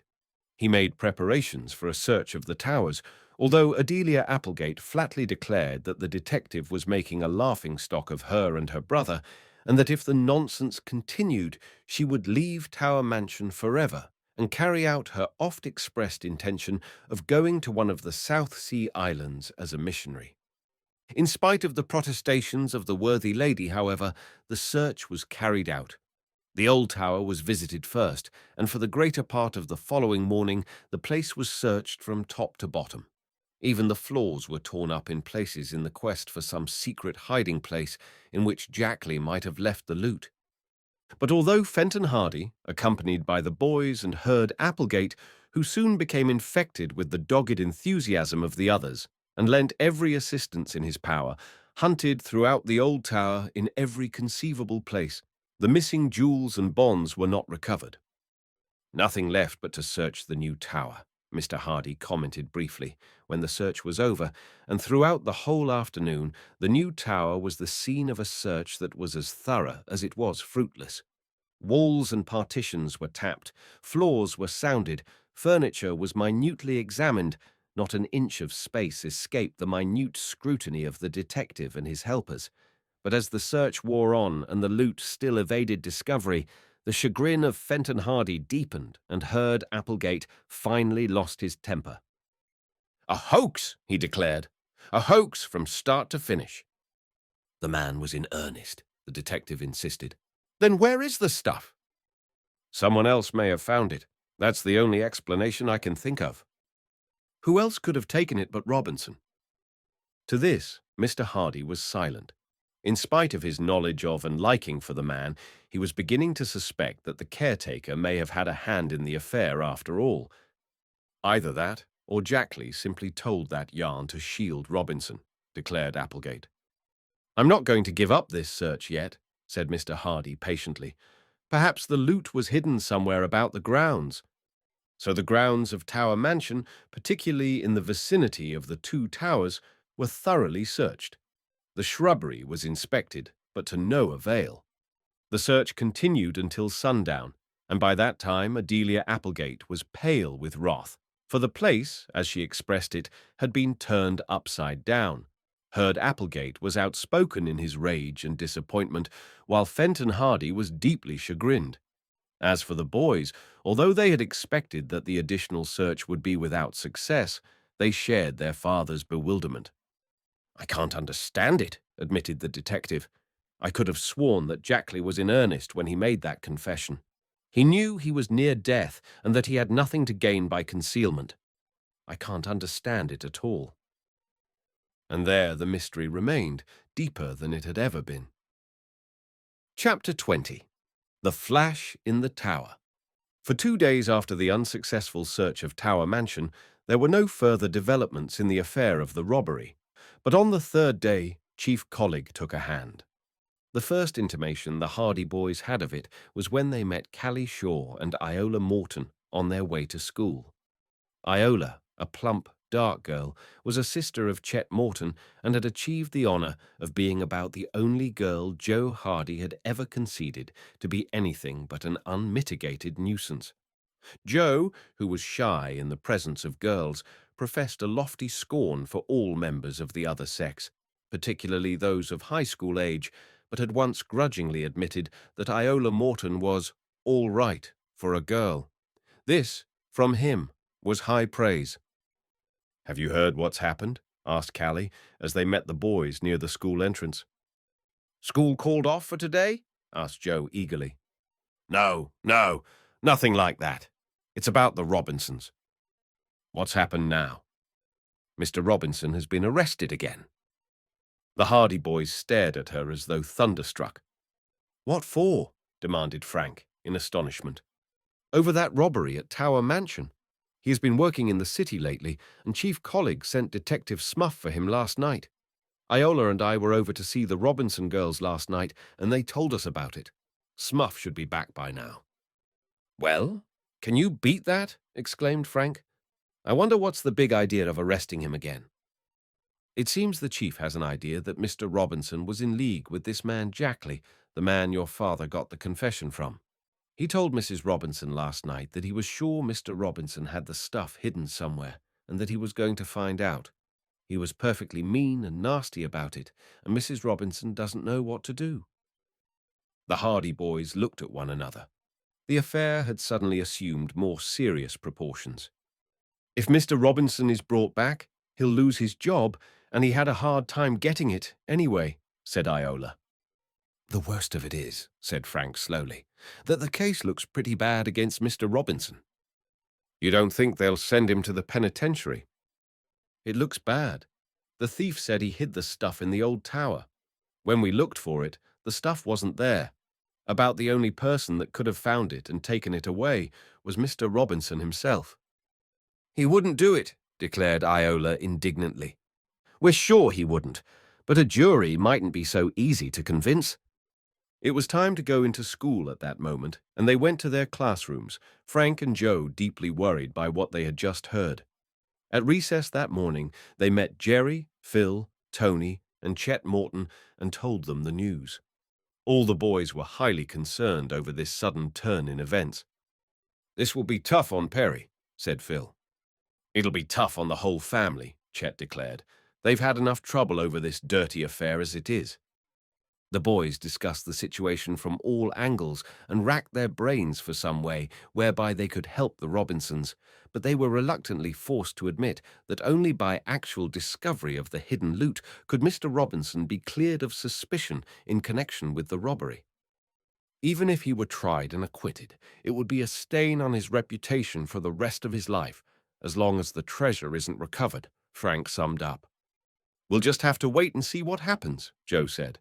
"We've done all we could, and it hasn't been enough. And Dad has done the same. I'm sorry, on his account. He was so sure he had cleared the whole thing up when he got the confession from Jackley. But there was something lacking." Well, we all helped too, remarked Jerry. We kept Collig and Smuff from catching that train. Jackley wouldn't have talked at all if they had seen him. So, reluctantly enough, the boys were forced to admit that they were facing a stone wall.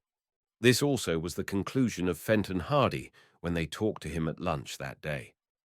"There's nothing to be done," said the detective. "Robinson has been arrested, and while he might be cleared by a skillful lawyer, he hasn't any money to spend on his defense. Whether he is cleared or not, his reputation is ruined." "Unless the loot is found," put in Joe. "Yes, unless the loot is found. That is his only hope, but I don't think there's much chance of that." And there the mystery of Tower Mansion rested for the time being. The arrest of Mr. Robinson furnished a sensation for a day or so, and then the case receded into the background, the newspapers finding other things to become excited about. But for the Robinsons it was, naturally enough, a matter of supreme moment. Perry Robinson paid a call at the Hardy home, pleading with the great detective to continue his efforts to clear the accused man. Mr. Hardy was sympathetic, but as he said, he was facing a stone wall. "I've done all I can, my boy," he explained to the grief-stricken lad. "If there was anything more I could do, I would do it. But there are no more clues. If Red Jackley's confession couldn't clear up the affair, then nothing else could. I'm afraid—" He left the sentence unfinished. "Do you mean my father will go to jail?" "I wouldn't say that. But you must be prepared to face the worst." "He didn't do it," said Perry doggedly. "I know you have confidence in him, but the law looks only at the facts. Many an innocent man has been convicted on less evidence." "It will kill my mother." Mr. Hardy was silent. "I don't know what to do," said Perry. "I'd do anything to save him. But there is nothing any of us can do now unless by some lucky chance the loot is recovered. That would clear everything up, of course. But in the meantime, we just have to wait and hope." "And you can't do anything more, Mr. Hardy." "A detective is not a miracle man, my boy," said Fenton Hardy kindly. "He is only a man who is trained in tracing criminals. He has to go by the facts at his disposal. I have exhausted every line of action in this case. Everything that could be done has been done." Perry Robinson got up, twisting his cap nervously in his hands. "We all thank you very much too, Mr. Hardy," he said huskily. "Don't think I've been ungrateful by coming here and asking you to do more. I guess I didn't realize just how hopeless it is." "It isn't hopeless, exactly. Don't think that. There's always hope, you know. But be prepared for the worst." "I'll have to be." With that, the boy left. Frank and Joe met him in the hallway and awkwardly tried to express their sympathy. Perry was grateful. "I know both of you have done a lot for us in this mess," he said. "If it hadn't been for you, we wouldn't even have Jackley's story to go on." "We're only sorry it didn't work out as we hoped, Perry," Frank said. "We thought that would clear the whole thing up. Instead, it seems to have involved your father deeper than ever." "It wasn't your fault. Perhaps something will turn up yet. Joe and I aren't going to lie down on the job now. There isn't much we can do, but we'll have our eyes open for more clues, if there are any." Perry Robinson shrugged his shoulders dispiritedly. "I guess there isn't much use now," he said, "but I appreciate it of you." When he went away, the Hardy boys watched him going down the front walk.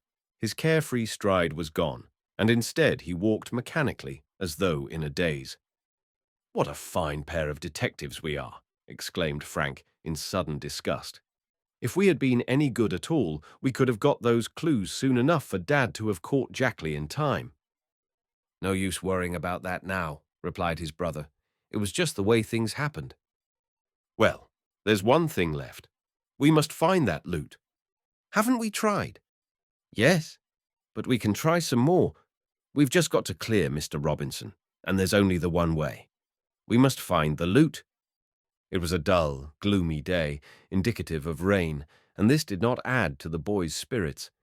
To ease their feelings, the brothers took a walk, and quite unconsciously their steps took them in the vicinity of Tower Mansion. "Let's have a squint at the old place from the outside," suggested Joe. "Don't let Adelia see you, or she'll come after you with a broomstick," chuckled Frank. Gee, but she's a Tartar. They walked into the grounds. It was growing darker now, and they easily made their way among the trees and bushes to the vicinity of the rambling mansion. They gazed up at the old tower questioningly. "Some puzzle," was Frank's comment. "Will the case of the tower treasure ever be solved?" "Search me," was his brother's slangy answer. "Perhaps. Oh, Frank, look," he added suddenly. He was gazing at the upper windows of the old stone tower. He had seen a strange flash of light. Now this flash was followed by another. "That's queer," muttered Frank. "What can it mean?" The light disappeared, then of a sudden it flashed out and downward in the direction of the lads. "Must be looking for us," gasped Joe, and started to get behind a bush. "It's Adelia, and she has a big flashlight," came, a moment later, from Frank. "What do you know about that?" "She's looking for the treasure herself," cried Joe. "Huh! And after all she said about our looking being nothing but foolishness." They saw the woman gaze out of the window for a few seconds. In one hand she held the flashlight. For a moment she turned the light into her own face, and the boys saw there a look of utter disgust. "Didn't find it. I'll bet a cookie," chuckled Joe. "Come on, let's get away before she spots us," returned his brother, and they were soon on their way. As they walked home, Joe and Frank talked the matter over. They smiled when they thought of the eccentric woman up in that dusty old tower, but their minds soon went back to Slim and the troubles of the Robinson family. "We've got to find that loot," declared Frank emphatically. "No matter where that tower treasure is, we've got to find it." "Got to. But can we?" "We simply have to, I tell you." Chapter 21. A new idea. A week passed, and still the loot was not recovered. Mr. Robinson had been held for trial at an early court session. The general opinion in Bayport was that he would be sentenced to imprisonment. The fact that he still refused to tell where he had got the $900 so near the time of the robbery weighed heavily against him. Fenton Hardy was downcast. It was the first case of its kind that he had been unsuccessful in solving completely, and although he was satisfied that he had done good work in tracking down Red Jackley and getting the confession, the result had scarcely been worth the effort. Chief Colleague and Detective Smuff were complacent. They made no effort to conceal their critical opinions of the great detective, who had taken so much time trying to solve the mystery when the real thief was right under his nose all the time. "I told you so," was the burden of Chief Colleague's song of triumph. "I knew all the time that Robinson was the man. I arrested him right after the robbery, but they all said it couldn't be him. So I let him go. But I knew all the time it couldn't be anyone else. Ain't that so, Smuff?" And the loyal Smuff would dutifully chime in with, "Yes, Chief. We have to hand it to you. You had the right man all the time. I guess these professional detectives won't think they're so smart after all. Eh, Smuff?" "No, you bet they won't. We can still teach 'em a thing or two." "I'll say we can, Smuff. I'll say we can." These stories, naturally enough, reached the ears of Fenton Hardy and the Hardy boys, and they felt keenly the arrogant superiority displayed by the Bayport police officials, but they said nothing, suffering their defeat in silence. On the following Saturday, Frank and Joe decided to take an outing. "I want to get out of this city for a few hours," said Frank. "We've been so busy worrying about the Tower Mansion case that we've forgotten how to play. Let's take the motorbikes and go out for a run." "Good idea," his brother replied. "Mother will make us up some lunch." Mrs. Hardy, who was in the kitchen with the cook, smiled when they made known their request. Fair-haired and gentle, she had been tolerantly amused by her son's activities in the Tower affair, but she was glad to see them return to their boyish ways. "You'll be getting too grown up altogether," she had said to them a few days previously. And now, when they said they were going on a day's outing with the motorcycles, she hastened to prepare a substantial lunch for them. "We'll be back in time for supper, Mother," Frank promised. "We're just going to follow the highway along the railroad. After that, we may cut across country to Chet's place, and then home." "Take care of yourself," she warned. "No speeding." "We'll be careful," they promised, as Joe stowed the lunch basket on the carrier of his machine. Then, with a sputtering roar, the motorcycles sped out along the driveway, and soon the boys were on the concrete highway leading out of the city. In a short time, they had reached the outskirts of Bayport, and then they turned west onto the state highway that ran parallel to the railway tracks. It was a bright, sunny spring morning, and the highway was not congested with traffic. Freight trains shunted back and forth on the railway tracks below the embankment, and now and then a passenger train steamed by, trailing a cloud of black smoke. Like most boys, Frank and Joe could not help but feel the fascination of the railway, although they admitted that they preferred the comparative freedom of their own motorcycles, which were not bound to follow the steel rails and did not have to obey the beck and call of dispatchers. Out in the open country, they put on a little more speed. The highway was like a city pavement beneath them, and the cool breeze stung the color into their cheeks. For more than 2 hours they rode, passing through villages and small towns, until at last they came to a point where another railway intersected the line they had been following. Here, a road also ran parallel to the tracks, branching off the main highway. Always on the alert for new country to explore, the Hardy boys decided to follow this side road. "It's off the main stream of traffic," said Frank, "and the country seems to be wooded farther on. We can have lunch in the shade of some trees." This appeared to be an advantage, for there were no trees along the state road, and the constant stream of vehicles made a roadside lunch something of a public affair. Accordingly, the boys turned their motorcycles down the side road, which, although it was not paved, was well graded and led through a quieter countryside. "What railroad is this, anyway?" asked Frank, as they sped along. "The Bayport and Coast Line.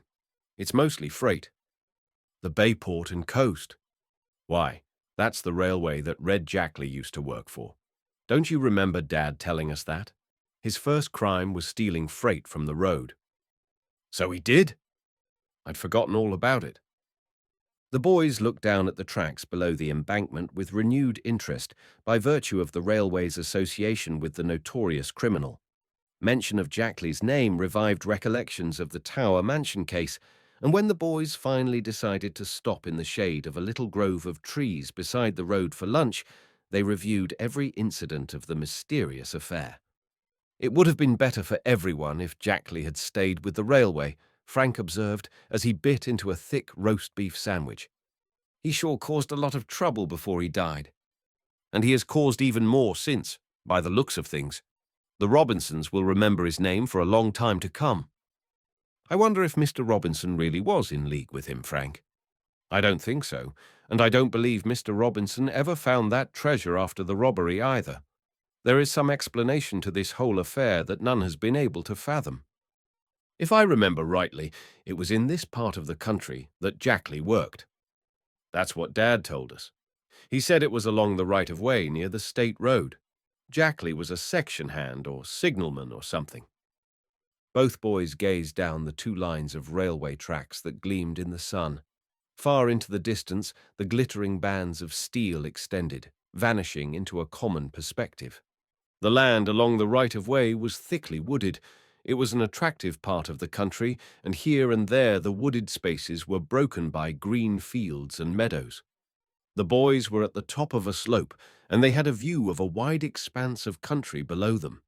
In the far distance, along the tracks, they could see a little red railway station, and back of that the roofs and spires of a village. Nearer still, they could see the spindly legs and squat bulk of a water tank painted a bright scarlet. This water tank was not far from the railway station, but half a mile down the track, and only a few hundred yards from the place where the Hardy boys were seated, rose the bulk of another water station. But this tower, one of the old style built before the modern tanks came into use, was not freshly painted.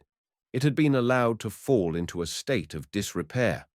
Some of the rungs were missing from the ladder that led up the side, and the tower itself had a forlorn and weather-beaten aspect, as though it had been deserted.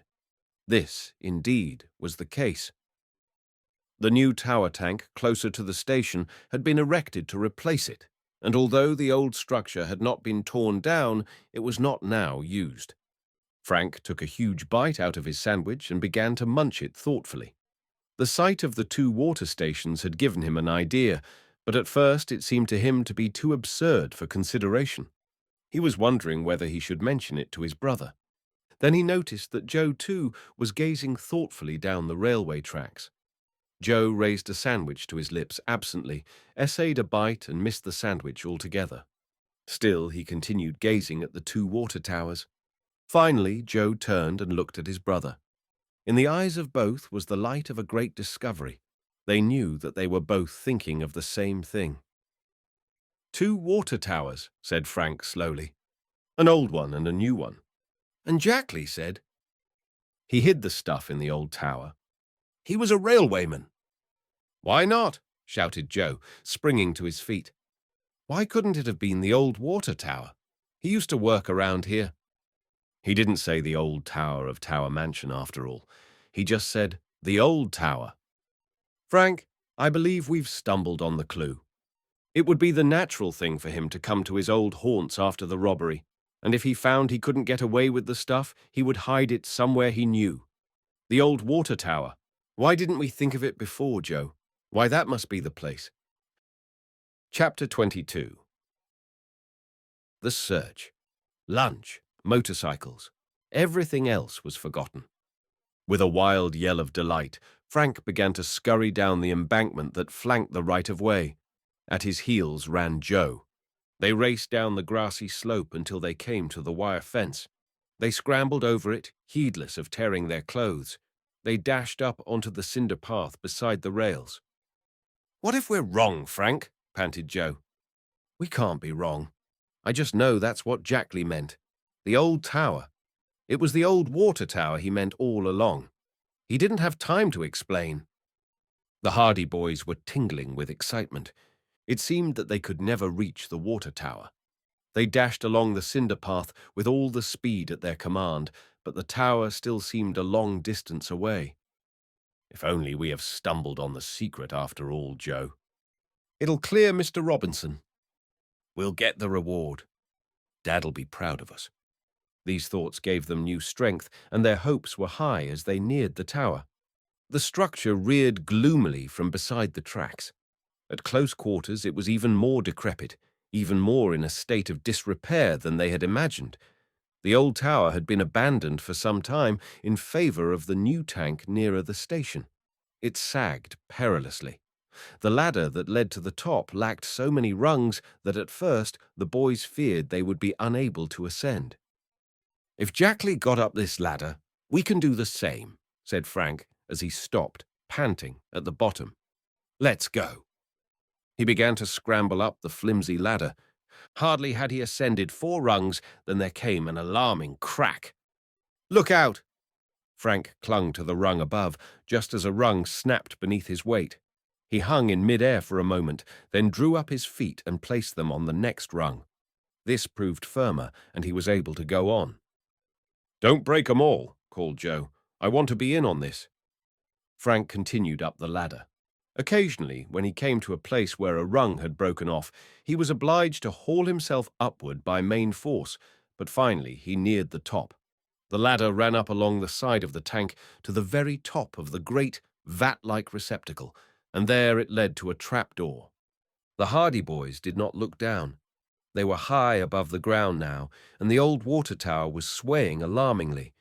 They began to realize their peril, for the tower was old and liable to topple over with them. But the thought did not serve to restrain them, and at last Frank scrambled over the last rung and found himself on the upper surface of the tower. He turned around and helped Joe over. Far below them lay the countryside, the green fields laid out in neat patterns, the roads in the distance like white ribbons, and the railway tracks glistening in the sunlight. The wind seemed much stronger on top of the tower, and it whistled about their ears. The flimsy structure swayed to and fro with every movement they made. The trapdoor was closed. Frank went over to it and tugged at it, but the timber was heavy, and Joe was obliged to help him. Between the two, however, they managed to raise it, revealing a dark gap that led into the recesses of the abandoned water tower. The upper part of the tank was a space about 4 feet in depth and separated from the lower, or main portion by a thick floor. Frank lowered himself through the opening, and he was quickly followed by his brother. They crouched down below the roof of the tank and peered about them in the obscurity. "It must be in here. There's no other place he could have hidden the stuff," said Frank. "Let's hunt for it, then. I wish we had brought our flashlights." Frank, however, had matches. Cautiously, he lit one. Then, crawling on hands and knees, he advanced into the darkness of the tower. In the faint glow of the match, they saw that the place was half filled with rubbish. There was a quantity of old lumber, miscellaneous bits of iron, battered tin pails, crowbars, and other things piled up pell-mell in all parts of the tower. But there was no sign of hidden loot. "It must be here somewhere," declared Joe doggedly. "He wouldn't leave it out in the open. Probably it's in behind all this junk." Frank held the match. They had to be careful, for the place was as dry as tinder, and any negligence might have made the whole place a mass of flame from which there would have been no escape. In the glow, then, Joe searched frantically, casting the old pails and the old bits of board and lumber aside with reckless abandon. One entire side of the tower top was searched without result. Then, on the far side, they spied a number of boards piled up in a peculiar manner. They did not look as though they had been flung there carelessly or accidentally, but rather as though they had been placed to hide something. Like a terrier after a bone, Joe made for it. Frantically, he tore away the boards. There, in a neat little hiding place formed by the wood, lay a bag. It was an ordinary gunny sack, but when Joe dragged it forth, he knew at once that their search had ended. "We found it!" he exulted. "The tower treasure!" This must be it. Joe dragged the gunny sack out into the light beneath the trapdoor. They did not even wait to go out on top of the water tower. "Hurry!" exclaimed Frank, as with trembling fingers Joe began to open the sack. It was tied with a piece of twine, and Joe tugged at the stubborn knots. At last, however, the twine fell away, and the bag sagged open. Joe plunged his hand into the recesses of the sack, and he first withdrew an old-fashioned bracelet of precious stones. "Jewelry! How about the bonds?" Again Joe groped into the sack. His fingers encountered a bulky packet. He withdrew it, and the packet proved to be comprised of long, imposing-looking documents held together by a rubber band. On the surface of the outer document, when they held it up to the light, they read the information that it was a negotiable bond for $5,000 issued by the city of Bayport. "That settles it," said Frank. "We've found the treasure." The boys looked at one another in triumph. Jackley wasn't lying after all. He did hide the stuff in the old tower, and Mr. Robinson wasn't in league with him and didn't find it after it was hidden, ruminated Joe. "We can clear up the whole affair now." "Let's start then," Frank exclaimed. "No use sitting here all day patting ourselves on the back. It's up to us to get right back to Bayport and turn this treasure over to the Applegates." Hastily, he scrambled up through the trap, and Joe passed the bag of treasure up to him. Frank put the sack carefully to one side, then helped his brother up to the top of the tower. After that, he tied the treasure sack to his belt, in order that he might have the full use of his two hands in descending the precarious ladder. They were so excited by their momentous discovery, by the knowledge that all the days of fruitless search had now ended, that they descended the ladder at breakneck speed. The last two rungs of the ladder snapped under Frank's feet, and the boys were obliged to undertake a drop of 6 feet in order to reach the ground, but they hardly noticed it. Scarcely had they picked themselves up than they were off on a run for their motorcycles, parked far back on the hillside. "We've shown 'em, eh?" gasped Joe. "I'll say we have. Oh boy, won't this surprise everybody. Now I'd like to see Dad tell us we're not cut out to be detectives. Wait till Adelia Applegate sees all her jewelry back again. She'll change her opinion of us. Wait till Herd Applegate sees his bonds back, and wait till Chief Collig and Detective Smuff hear about it."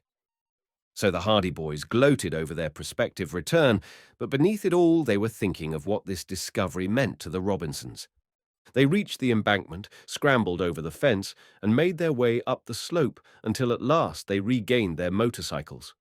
Although they had only partly finished their lunch, they were too excited to eat any more, So they stowed the remainder away in the basket, lashed the bag of treasure securely to Frank's carrier, and turned the motorcycles around. "What a lucky chance for us that we decided to go down this road," declared Frank. "If we had done as we intended and circled around by Chet's place, we would never have found the stuff. And it's 10 chances to 1 that neither of us would have thought of that water tower until his dying day." The rest of their speculations were drowned by the roar of the motorcycles as the Hardy boys set out on their return to Bayport with the tower treasure. Chapter 23. Adelia Applegate's Compliment. The curtain rolled down on the mystery of the tower treasure that afternoon in the library of the Applegate home. The Hardy boys had gone directly to their father with the story of the recovery of the loot, and Fenton Hardy had lost no time in acquainting Herd Applegate with the facts. Between them, they arranged a little surprise for Chief Collig and Detective Smuff, as well as for Henry Robinson. On the invitation of Herd Applegate, the chief brought Mr. Robinson to Tower Mansion to be faced with additional evidence, as Fenton Hardy suavely put it. Chief Collig and Detective Smuff entered the library with their prisoner between them. They had confidently anticipated that Mr. Applegate had discovered some new facts that would further serve to tighten the web about the unfortunate caretaker, and when they came into the room, there was nothing at first to eradicate this impression. Herd Applegate and Adelia Applegate sat by the huge library table, and with them were Mr. Hardy and his sons.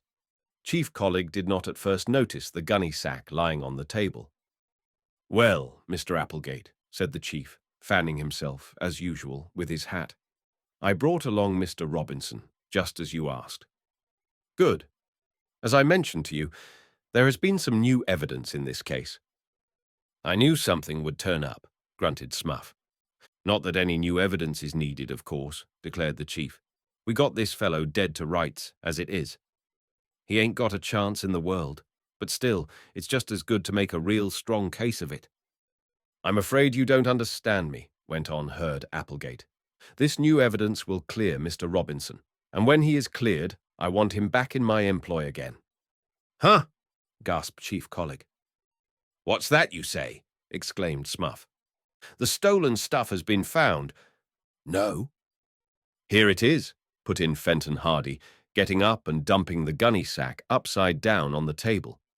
There was a tinkle and clatter as jewels came rolling out on the table, and then there was a rustle of paper as the packets of bonds followed. "Where was it found?" asked the chief. "This doesn't clear him. He probably hid it someplace." "The stuff was found just where Jackley said he hid it, in the old tower." "But the old tower was searched high and low." "There is more than one old tower," went on Mr. Hardy. "Only we didn't happen to think of that at the time. It was found in the old water tower down at the junction where Jackley used to work." Chief Collig was speechless with surprise. He gazed at Smuff, whose jaw had dropped in astonishment. "Who found it?" asked Smuff at last. "These two lads," said Mr. Applegate, indicating the Hardy boys. "They found it this morning." "Them kids!" scoffed Chief Collig. "I don't believe it." "Well, there's the stuff to prove it," snapped Fenton Hardy. "I've got my jewelry back, thanks to them," declared Adelia Applegate shrilly. "They were smarter than the whole pack of you. If it wasn't for them, the stuff would never have been found, and I was the one who didn't want to let them search the old tower and who spoke crossly to them. Why, they're real detectives, both of them." In all the talk and excitement that followed the clearing up of the tower mystery, the Hardy boys received no compliment that they treasured so much as that remark of Adelia Applegate's. "Well," said Chief Collig, scratching his head, "I'll be bumped." He looked at Smuff. "I'll be bumped too," declared Smuff. "This beats all," said the chief. "It does," agreed his faithful satellite. "Shut up," snapped the chief. "Who asked you to say anything?" "Nobody." "Well then, keep quiet. A fine detective you are. Why didn't you think of that? The old tower. Of course he meant the old water tower. What else could he have meant? But you wouldn't think of it. Not in 100 years. You wouldn't think of it. What kind of a detective are you, anyway? Here was a case that was as simple as ABC, and you couldn't think of it. You let yourself be beat by a couple of boys. Smuff looked properly ashamed of himself, although it was plain that he was struggling with the temptation to ask the chief why he had not thought of the water tower too. But he stifled the impulse, and thereby doubtless saved the chief the trouble of dismissing him for impudence and insubordination. "Yes," said Herd Applegate, "the Hardy boys recovered the treasure, and I think you will admit that Mr. Robinson is cleared. Personally, I am satisfied that he knew nothing whatever of the theft, and I want to apologize to him for any unjust suspicions I may have had. Mr. Robinson, will you let me shake your hand?" Trembling, Henry Robinson stepped forward. His face had been illuminated by a glow of incredulous hope from the moment he learned of the discovery of the loot. "Am I really cleared?" he asked. "I knew things looked bad against me all along. I hardly dared hope." "I guess you'll be let off now, all right," said Chief Collig grudgingly. "There will be formalities, of course," said Fenton Hardy, "but I'm pretty sure the prosecution won't continue. The discovery of this loot proves Red Jackley's story was correct from start to finish." "But how about that $900? demanded Smuff suspiciously. Mr. Robinson straightened up. "I'm sorry," he said, "but even yet I can't explain that. I can in a few days, perhaps, but I've promised to keep silent about that money.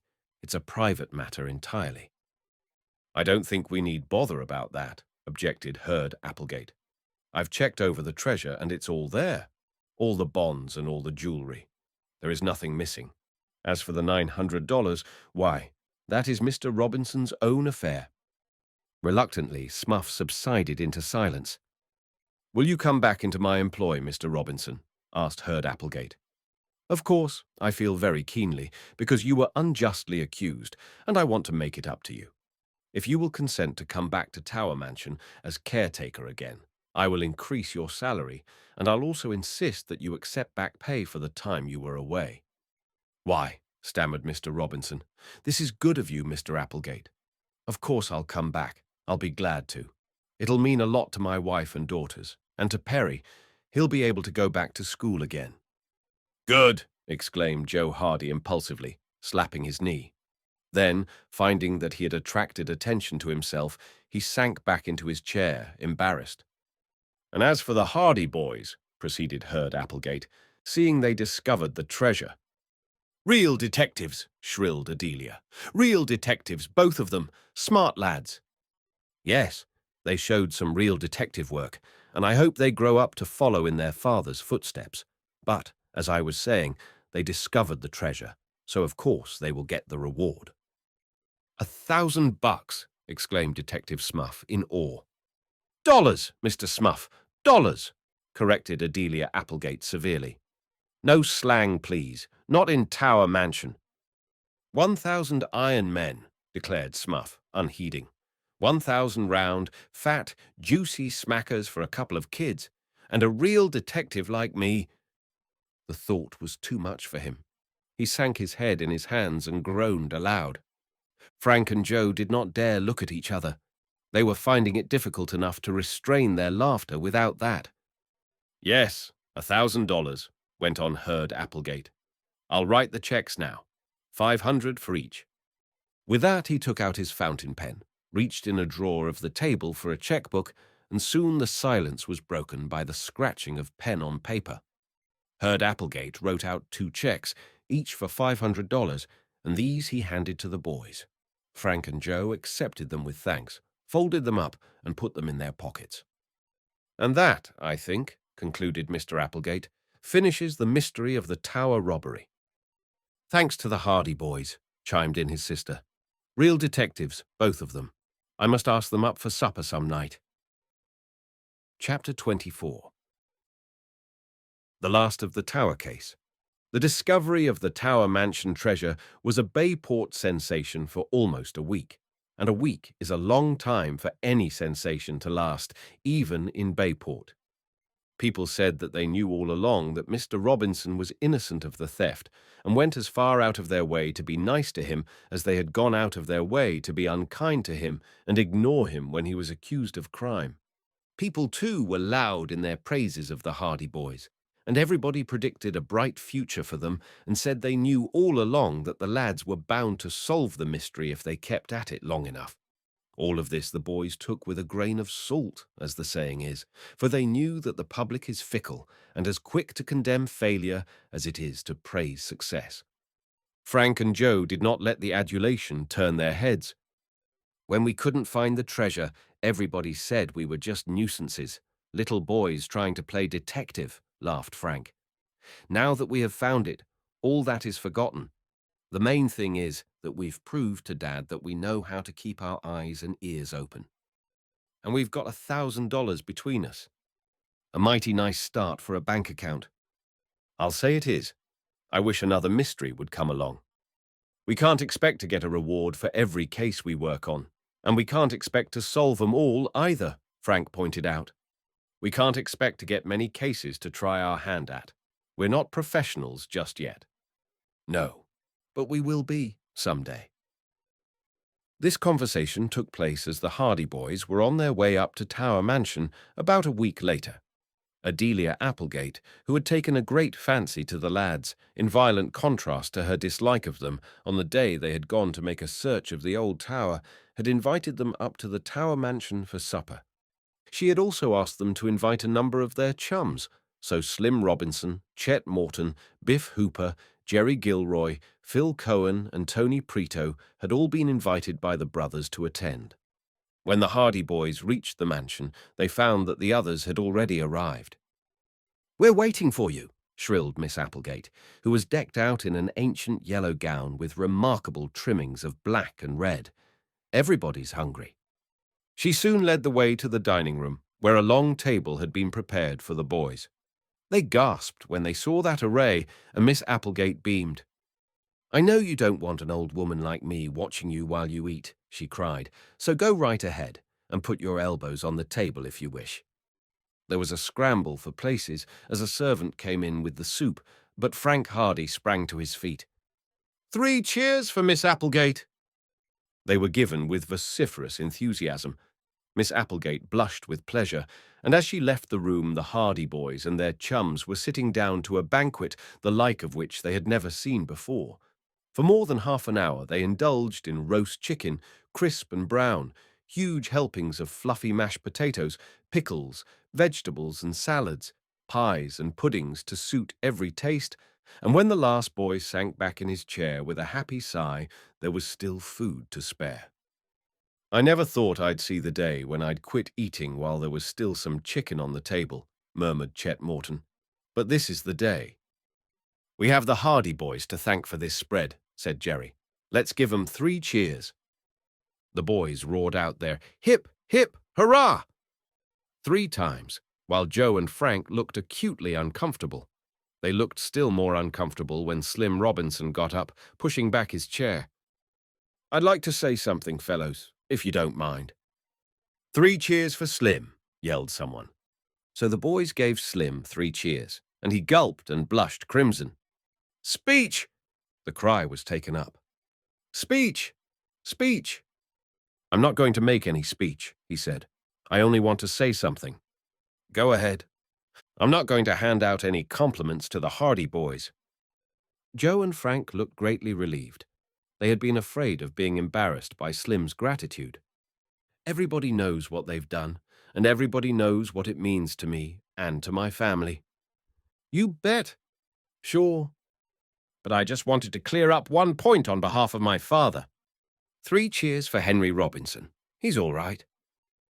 The 3 cheers for Mr. Robinson were perhaps a little weaker than the others, but that was only because some of the boys were beginning to show slight signs of hoarseness by that time. "It's about the $900 that he got just about the time of the robbery. He couldn't explain it at the time, and it looked bad against him." "It doesn't matter where he got it," shouted Biff Hooper. "I'll bet he got it honestly anyway, and if anyone else says different, just let him come outside." No one else said differently. "Yes, he got it honestly, of course," said Slim. "The money was paid him by a man who owed it to him, but Dad couldn't say anything about it because he promised not to. This man owed 2 other men besides my father, and those debts should have been paid first. He was afraid the others would sue him if they heard he had paid Dad, So he made my father promise to say nothing. And when my dad makes a promise, he keeps it. The boys looked at one another. To tell the truth, few of them had thought of the affair of the $900, but now that it was recalled to them, they realized that here was the final angle of the Tower Mansion mystery cleared up at last. They cheered Slim to the echo.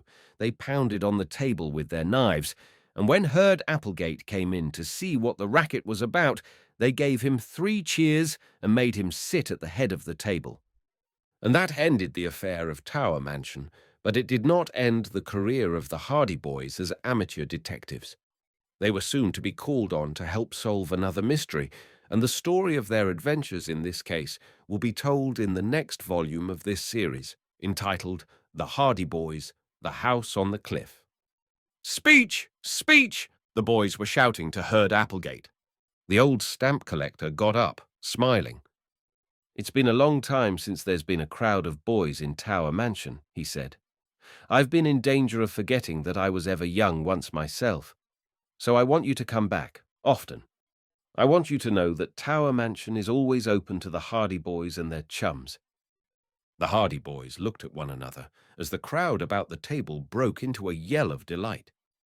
"He's a pretty good old scout after all, isn't he?" said Frank. "You bet he is," replied his brother. The end.